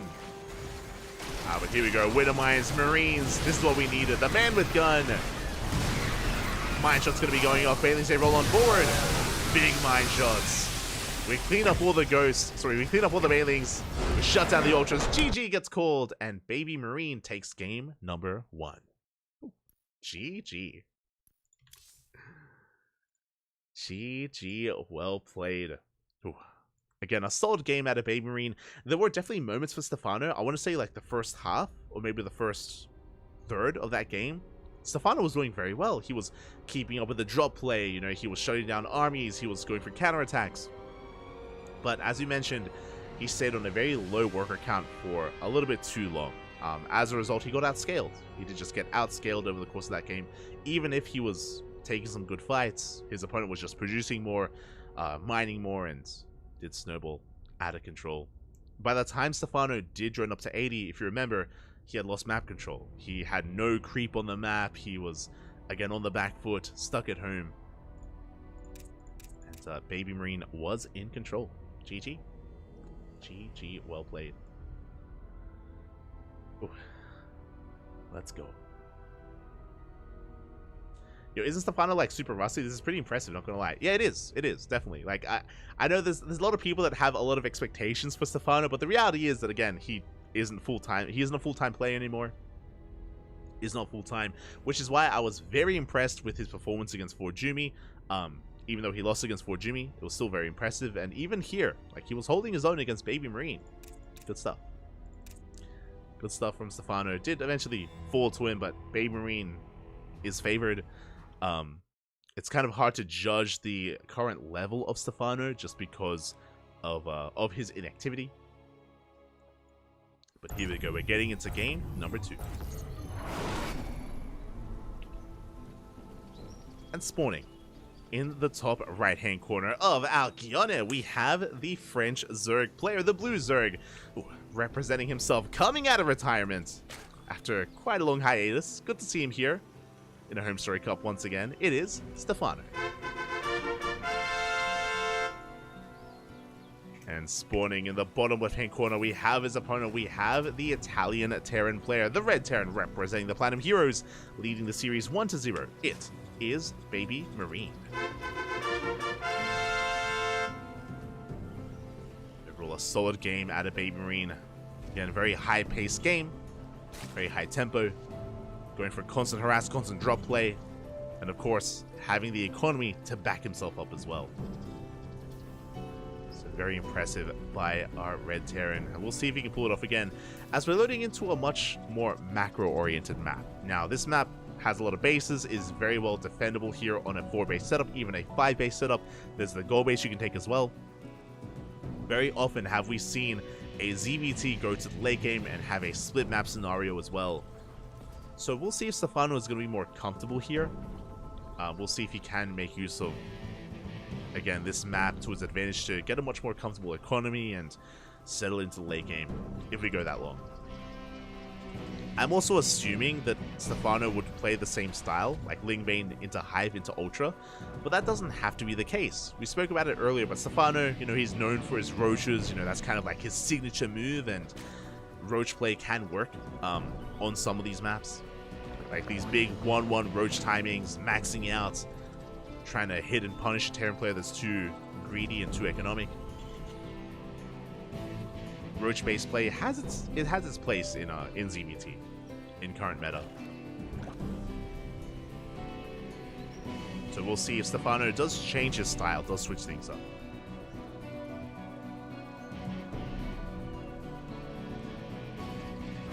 So now it's going to be a Rax Expand from Baby Marine, Standard Opener, Reaper's moving out. Likewise, Hatch Gas Pull out of Stefano. Both players are opening up very standard. Third base is on the way. And the Reaper dance has begun. Be dancing with these Lings. And again, we're just kind of testing the waters here. Nothing should really go down. Nothing should really die. Queen has arrived, and the Reaper is forced back. Behind this, Babe Marine once again going for a 3cc opener. It's a third CC before Starport, so very economic from our Terran player. And after game 1, he's going to be feeling pretty confident. Like, there's no reason to mix it up. There's no reason to go for like a 2-1-1 or for a 1-1-1 opener or anything more aggressive. 2-Rax Reaper, no need. May as well play a straight up game. As his next goal here should be to scout. We spoke about it earlier about like the potential for roaches, and I'm sure that's in the back of Baby Marine's mind as well. It's very important to get a read on the gas count, make sure there's no additional tech, make sure that Stefano is playing standard.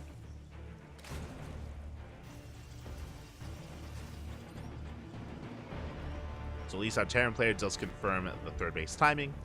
Behind this, getting into Hellions. Getting into his tech lab. We should be seeing an add-on swap into Banshee, and there it is. It is going to be third CC into Banshee play, just like game number 1. So mirrored builds here from our Terran. Same mirrored build, same build. 2 games in a row. I mean, again, it's very standard. Very by the book. Hellions, they do arrive. Going to be chased away by the Queens. Going to be on Baby Marine to try to find a way in. Again, he's going to be building up an abundance of Hellions, up to 6, maybe even 8 Hellions, and he'll also have the Banshees as well to try to pull apart these Queens and get into a mineral line.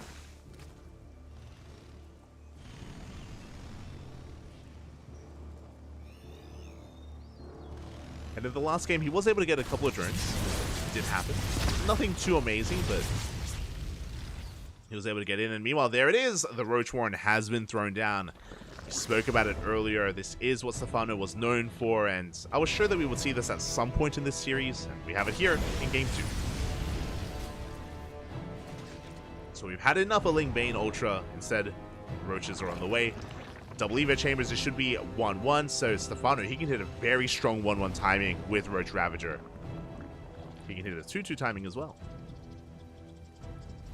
And Babe Marine still hasn't pieced this together yet.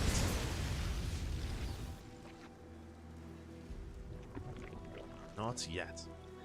The other big reason why this would be better compared to Lingbane Ultra is because side delta is more wide open. Out beyond it, there's more points of elevation. There's more kind of terrain that does kind of benefit the defending player. So rushing into Lingbane Ultra won't be as successful as it was on side delta. There it is. There is the +1 range on the way. So we are committing to Roach play. Now, we should be joining up to 3-base saturation. We'll see if we go all in. Like, we could just go all in and max out on to hit that 1-1 timing. Or we can expand and throw down like a Hydra Den, Infestation Pit, and work towards the next step. Stefano, he has options.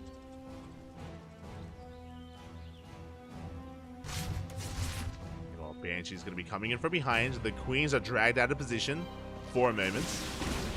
You get 1 worker. 2 drones go down.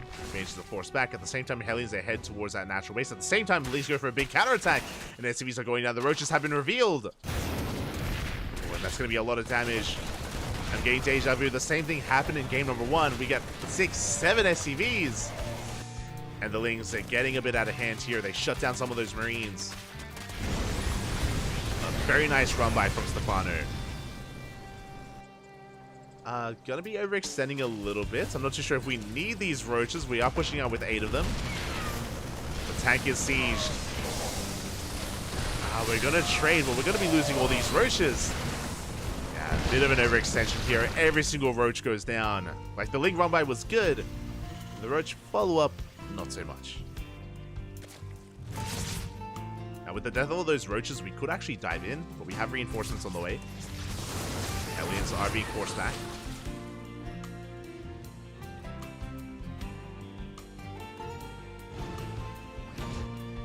Are being forced back, and Stefano, he is cutting workers, by the way. He is taking a 4th, that is true. He did join up to 70, but we are just amassing Roach Ravager. Or, I should just say Roach. No Ravagers yet. Meanwhile, Babe Marine being active with these drops. Catching an Overlord. The Banshees! Oh, Banshees do overextend. One goes down. Banshees do fall. Oh, both of them, oh my god. Both Banshees went down to the Queens. That's actually pretty impactful. At the same time, Hellies, they dive into the 3rd base, but they get cleaned up. Not worth it here for Baby Marine. He's trying to crack the defenses here of Stefano, but he is unsuccessful. The Banshees fell to Hellions, and Stefano is droning. Now, oh god, I'm dying. I was really curious. I was curious if Stefano was going to go for a 1-1 timing, but we have 2-2 on the way, Infestation Bit, and a Hydrogen. We are transitioning out of Roaches into Hydras, into, I imagine, Lurkers. So Stefano, he's macroing on up. He's taking up, going for that next step. Which again, I'm a little bit shocked. I thought we were just going to go all in. I was convinced. But here we go. A couple of tumors will get picked up. Queens, they do spot these medevacs. The Roach counterattack is being set up at the same time. Double drop into the main. There are Hydras in position. The medevac! Full medevac goes down. Big pick up. Very nice catch from Stefano. At the same time, double drop on the left hand side, drawing away the attention of the army. Stefano in position in the main. And again, he's taking up into Hive Tech. Again, there should be a transition into Lurkers, into Vipers. This Roach run-by is ready to go in as soon as Baby Marine commits to a push. We catch some Hydras. Good trade. It's a couple of Hydras. Likewise, he threatens to drop into the main, but he sees the army in position, does retreat. And Stefano is stabilizing here on 4 base economy, 77 drones. It's okay. The medevac! Full medevac goes down once again. Meanwhile, at the same time, the Roaches, they catch some transferring workers. 5 SCVs go down. Baby Marine losing quite a lot here, bleeding out a lot. And I'm just waiting for the Hive Tech. I'm waiting for, I imagine, the Vipers. No Lurker Gen yet. Oh my god, we're going for a massive Doom drop. Okay. Well, let's go. We have 5 Dropper Lords on the way. We're going to be loading everything in as well. And there is a way into the main. There is an opening.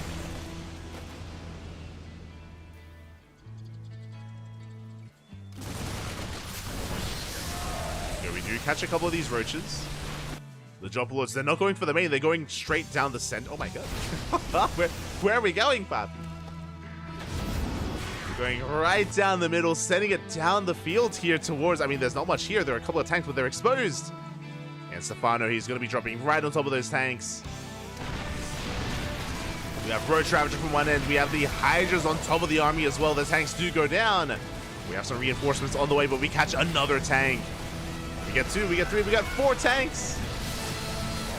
We will be losing this army, but at the same time, we dive on top of that Nexus, on top of that planetary. Decent files. But we should retreat. Yeah, we're backing up. These Hydras are very vulnerable. Tanks are sieging. Big tank bullies. Stefano will retreat. behind this, the Hive is done. We're getting into 3-3. Let me just double check here. Yes, still no Lurker Den. No Vipers. We're just using it for the 3-3 upgrades. Okay. Fair enough. There we go. +3 range in production. We're just doubling down on Roach Hydra.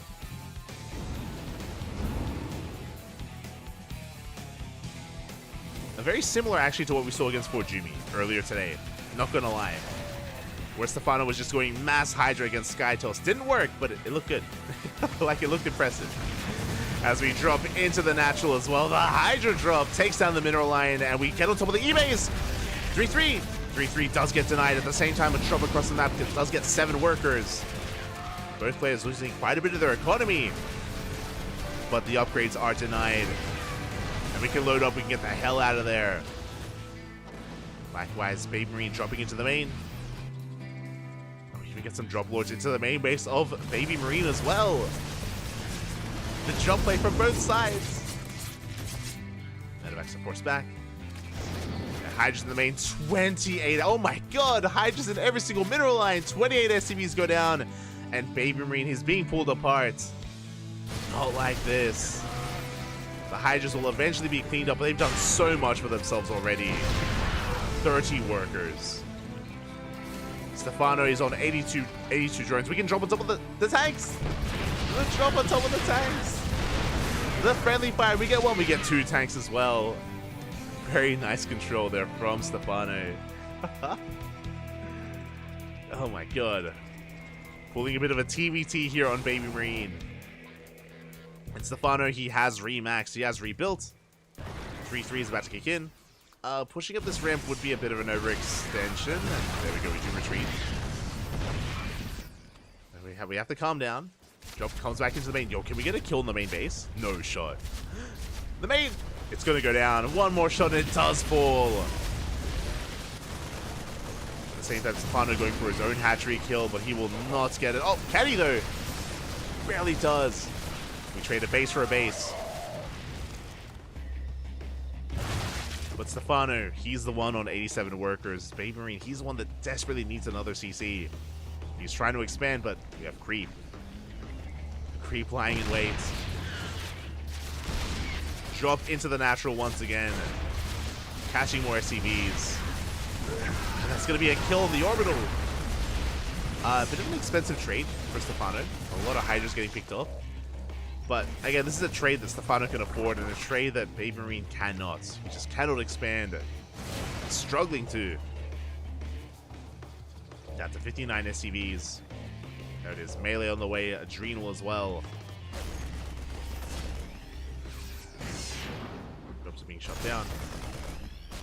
And finally, at this point, I feel like we may even just need the gold for the Terran player. Like, we desperately, we need to like take some risks here. Another tank going to be going down potentially. Oh. There we go. 1 tank does fall. An expensive trade here for Stefano once again, but he gets 2 tanks. That's a kill, not a cancel on the CC. That's 400. Oh my god! 400 minerals down the drain, plus the extra cancel as well. Baby Marine, he's just spread too thin. Like, he just doesn't have the army he needs to defend multiple locations at once. His fresh base looking quite exposed.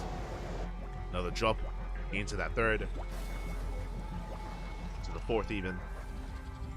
And Stefano, he is remaxing here on Ling Hydra. Again, very similar to how we played against Fort Jumi. Similar. Medevac goes down. We down on top of the tanks. They're exposed once again. Not like this. Tanks go down. We got the drop into the natural. SCVs are falling once again. Sniped from the Overlord.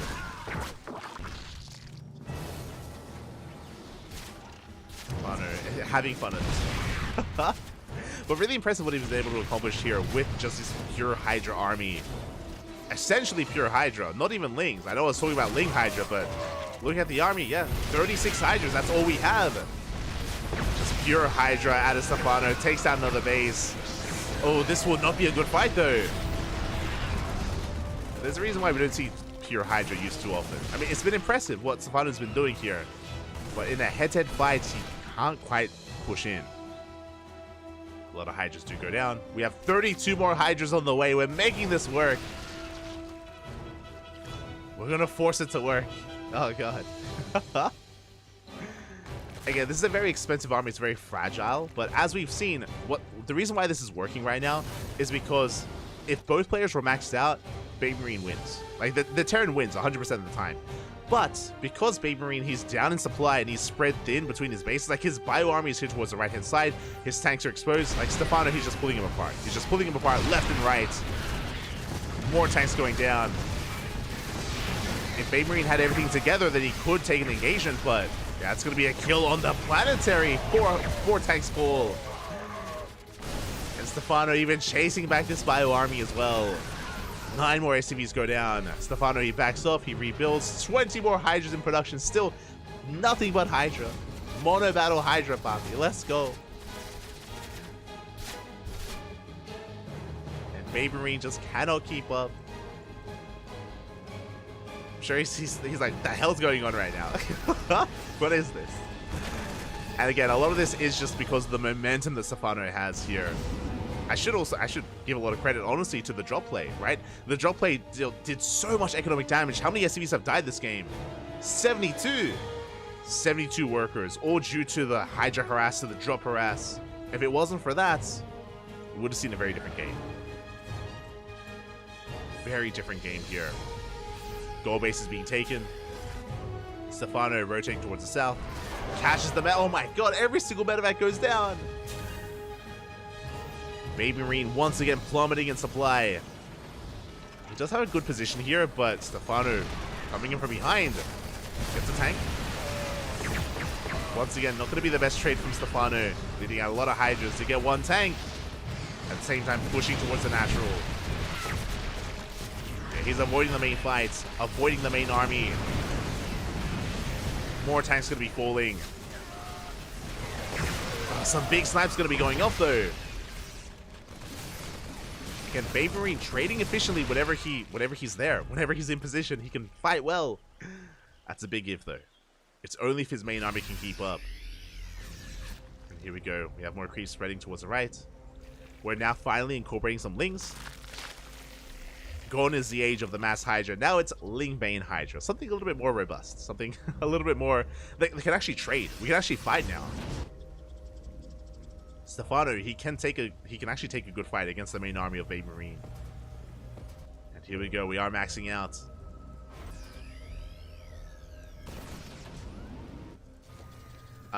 Once we have Baitling Speed, there we go. +3 still on the way. Stefano can now trade against the bio. Here we go, splitting up his forces. Scan reveals another base, reveals some of the army. How many tanks do we have? We have 5 tanks, and most of them are here at the gold. The tanks are at the gold, not at the natural. That's exactly where Stefano pushes. Mainly ghosts. The tanks going to be going down. The Bailings are rolling in. The Bailings are looking for those connections. So far, good kiting out of Baby Marine. Does save all these ghosts. All the snipes. Oh my god. The Bailings, they do crash on forward, and we're running out of room. We cannot kite, not any longer. The ghosts are trapped. GG gets called, and Stefano ties up the series 1-1. GG. Oh my god. GG, well played. A very interesting style out of Stefano. Again, really making it work due to his drop play. The mass harass there with pure Hydra, just pulling Baby Marine apart, crippling his economy, making sure he never got up to past 60 workers, even struggling to maintain 50 workers. And with that, Stefano had map control as well, shut down all the drop play, and yeah, really put in the work. GG. GG, well played. Oh my god. Only Stefano. I don't really see many other players do this. Scarlet is close. If you've been watching Scarlet's games recently, maybe Stefano's been watching Scarlet. That would make sense. I wonder. Because Scarlet is the only other Zerg player that I've seen commit this hard to Hydras. To a fault at times, but to really be light on Ling-Bane and be so hyper fixated on a pure Hydra. And it can work at times. It's a very niche kind of playstyle, a very niche build, and it has its moments. It does have its moments. And here we go. We're going all the way to the ace match, to game 3. Oh, and we're going to be loading into Equilibrium. I'm a little bit surprised this map wasn't vetoed. I'll be honest. This is like the go-to Zerg pick. Typically vetoed here, but no, Baverine, he has no fear, and I wonder why. Oh boy. Here we go, spawning in the top left-hand corner of Equilibrium. We have our French Zerg player, the Blue Zerg, taking that last game, forcing the ace match, winning his first game here on stream. Hey, he's fighting back. He can go toe-to-toe with the boys, with the kids out there. You love to see it. It is Stefano. And spawning in the top right-hand corner, we have his opponent. We have the Red Terran player, representing the Platinum Heroes, the Italian Terran, forced into the ace match. It is Baby Marine. But yeah, really impressed here by Stefano. The fact that he's able to go toe-to-toe with Baby Marine, despite how inactive Stefano has been. And likewise, again, I've been bringing this up a little bit, and I'll stop, but like even against Fort Jimmy, Stefano didn't look too bad. Didn't look too bad against him. But here we go. We're going to be settling into our game, and this is going to be an interesting one. So the reason why I'm a little bit surprised, Equilibrium is like the go-to Zerg map here in ZBT and in ZVP as well. The reason for this is because, one, it's very wide open in the center of the map, especially once you knock down some of these rocks as well. It can be very difficult to engage here in the center if the Zerg player has map control and if the Zerg player has creep. Likewise, the gold. You can rush into this gold very early on as your natural, as your third, as your fourth. It can be very difficult to punish. It does kind of go both ways, but in general, Zergs have favored Equilibrium quite a lot here in this map pool. I think when we were casting WTL over the weekend, every single map pick, because it was loser's pick in WTL, every single map pick was Equilibrium. We saw it a lot.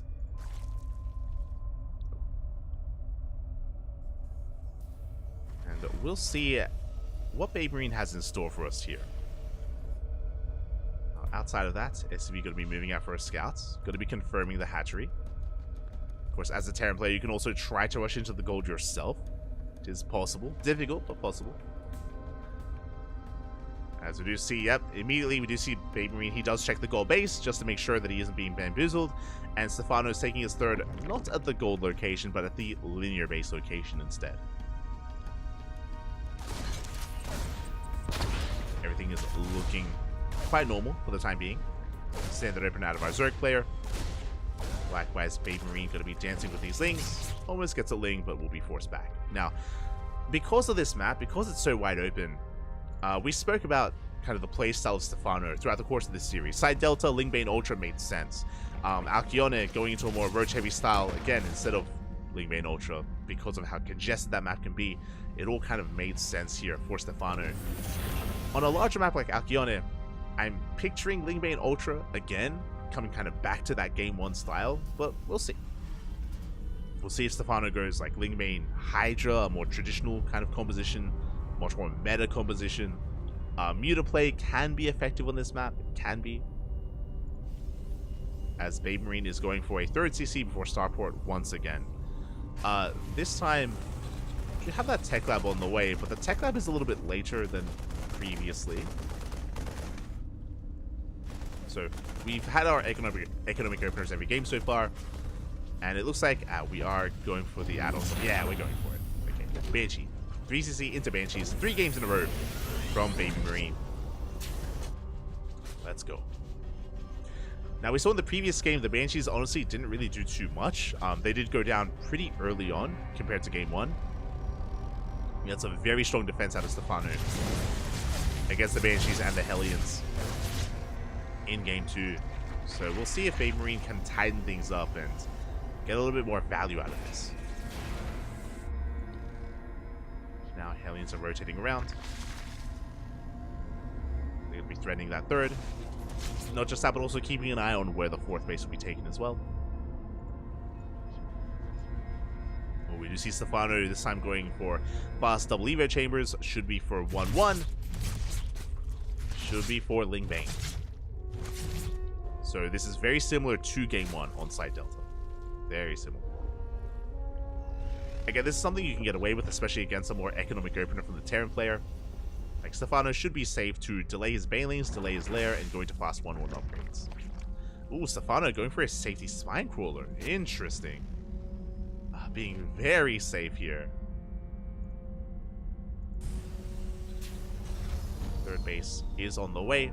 We have Stefano moving out across the map here with a Link counterattack. Again, because this map is so large, that may be why we have the Spine Crawler on the way, because if there was a Hellion dive, Stefano wouldn't be able to react in time with his Lings.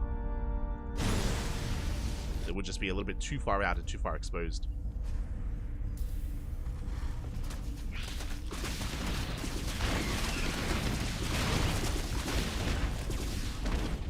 The Lings are forced back at the same time. The Hellions, they do dive into the third base. They ignore the natural. They do roast up a couple of drones. 5 workers do go down. We should get a 6th. 6 workers. But if we can shut down all these Hellions, that's not going to be worth it. That's not going to be enough. Yeah, and every single Hellion is going to go down. Big overextension from a Baby Marine there. 6 workers is okay, but again, we lost 8 Hellions for that. It's like, it's not even a 1-to-1 trade. And suddenly, Baby Marine, he does lose map control. He does lose map control here, which means we can just spread creep as much as we can. Banshees are on the way. They have to get damage done. The Spore not quite done. It does finish in time. We get a couple of workers. 3 drones do fall. At the same time, Stefano going for another Ling run by.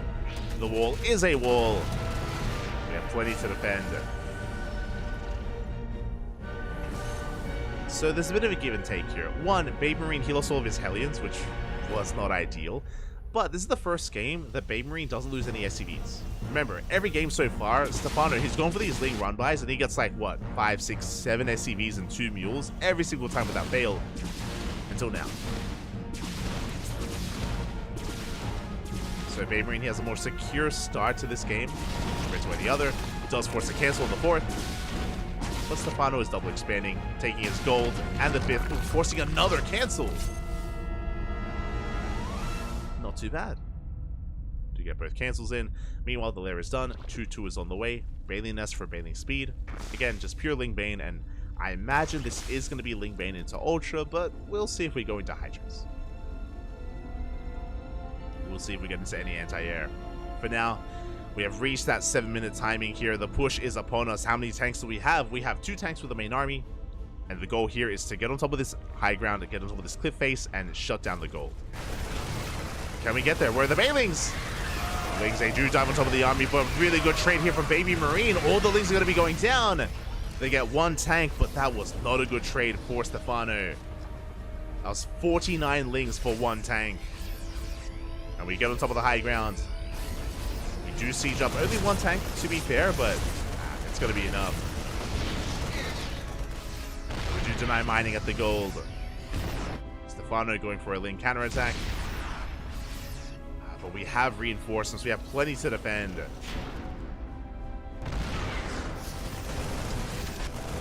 we go. Stefano's going to be committing. Does get us around. Does catch a couple of those Marines. Good stutter stepping here from Baby Marine. And he will clean this up. The Lings, they get completely shut down.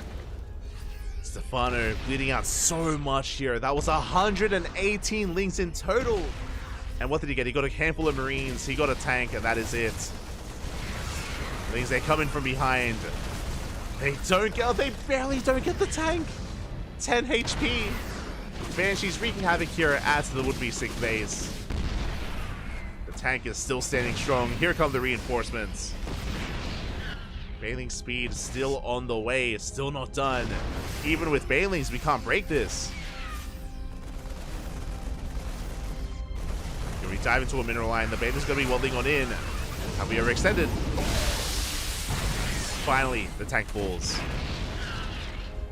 Stefano, he holds onto his goal base, but he doesn't save his 6th. The hatchery does go down. In the midst of all this, Baby Marine is going to be expanding, taking a 4th.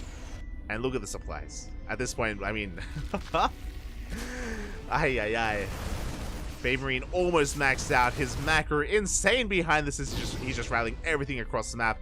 And Stefano, he's just been bleeding out too much and he hasn't been mining. No mining here at the southern base. Limited mining here at the gold. Because so much of it was denied. And Baby Marine, he's snowballing out of control.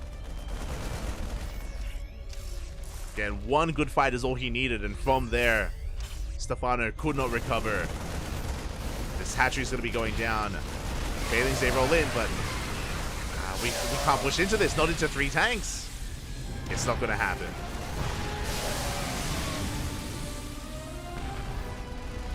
It's not going to happen as this base has been taken under control of the Terran.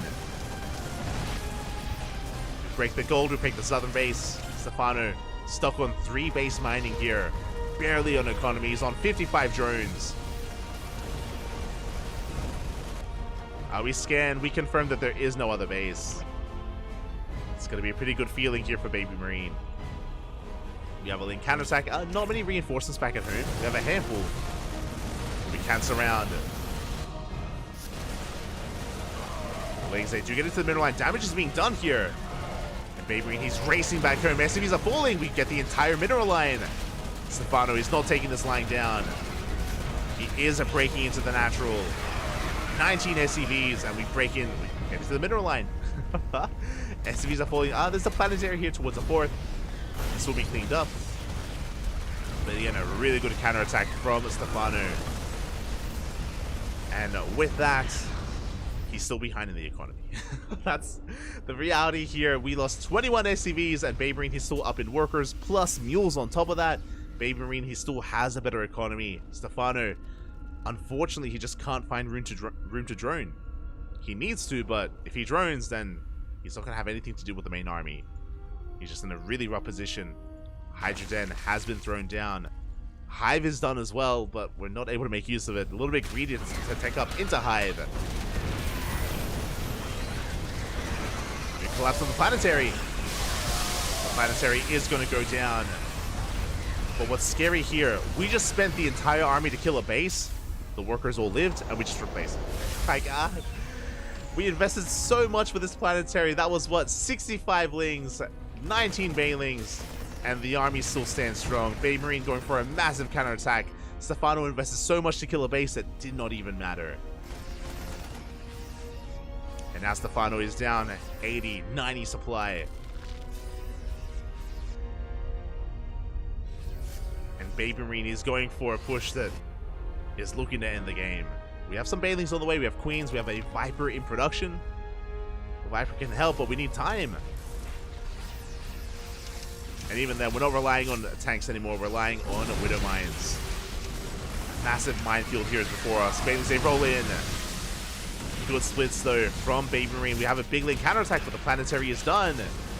And the planetary holds.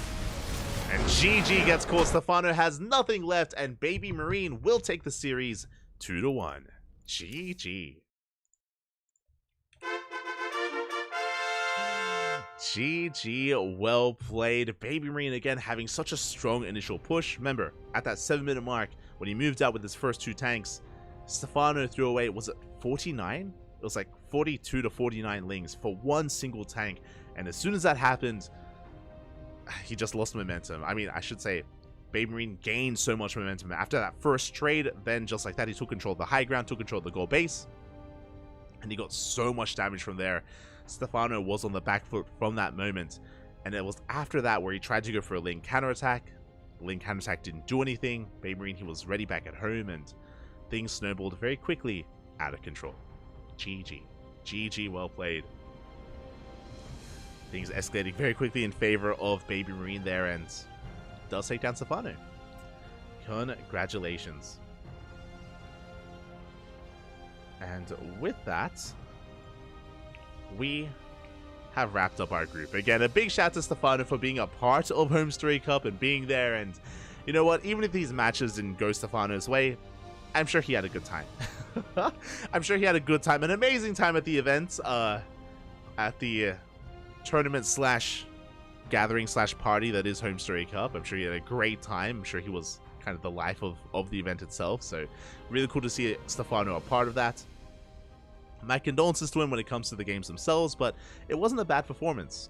As even some people pointed out, as I pointed out, I didn't really expect much from Stefano in this group. Like, I know he's a really big name, and I know like he's kind of he has a legacy behind him in StarCraft, but he is not in shape. Like, he's not practicing, he's not competing regularly. So I wasn't really expecting much. So coming into his matches against Forjumi, as we're looking at the series here, looking at his matches against Forjumi and Baby Marine, he didn't look too bad. Like, he looked pretty damn good against Forjumi in game number 2, and even in this series against Baby Marine, it was back and forth. So really cool to see that despite the lack of practice, despite the lack of keeping up with the scene and with the meta, Stefano was still able to produce some really good games. So do appreciate it. Do appreciate it here from Stefano. Meanwhile, that is going to be us wrapping up for the night, as all of our matches covered here. We had Spirit taking down Baby Marine. Again, really cool to see both Baby Marine and Forjumi achieving quite a lot here in this group.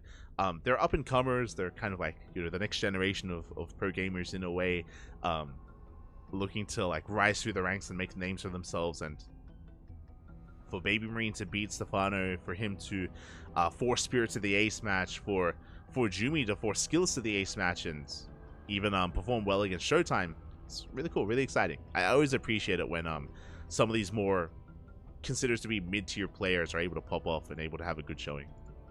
That was the beginning of that was today's broadcast, and this was our previous broadcast as well. You can see here Forjumi took down Showtime. Baby Marine went to the ace match against Skillless. Baby Marine beat Forjumi, and of course we still had, I don't want to overshadow Spirit, Skillless, and Showtime, of course, all doing well. But it was a pretty close group. It was pretty back and forth, like a lot of upsets, and again, I don't think people expected Forjumi and Baby Marine to perform as well as they did. So really good stuff overall. GG. GG, well played.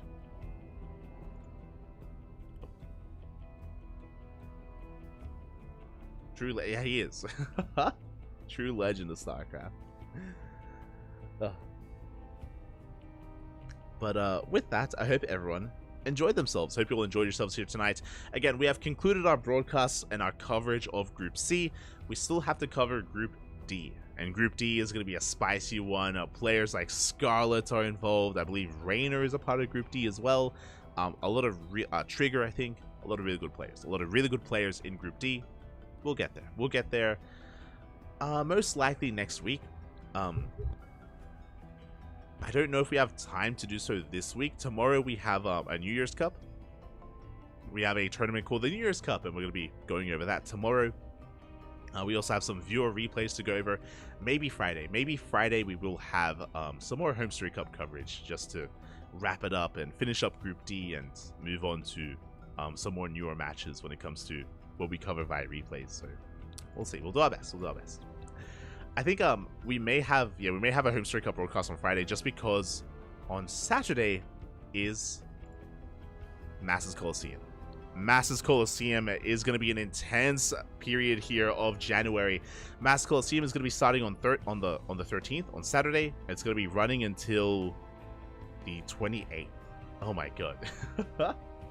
Over 2 weeks. Over 2 weeks of Masters Coliseum every single day. If you don't know what Masters Coliseum is, it's a big premier event.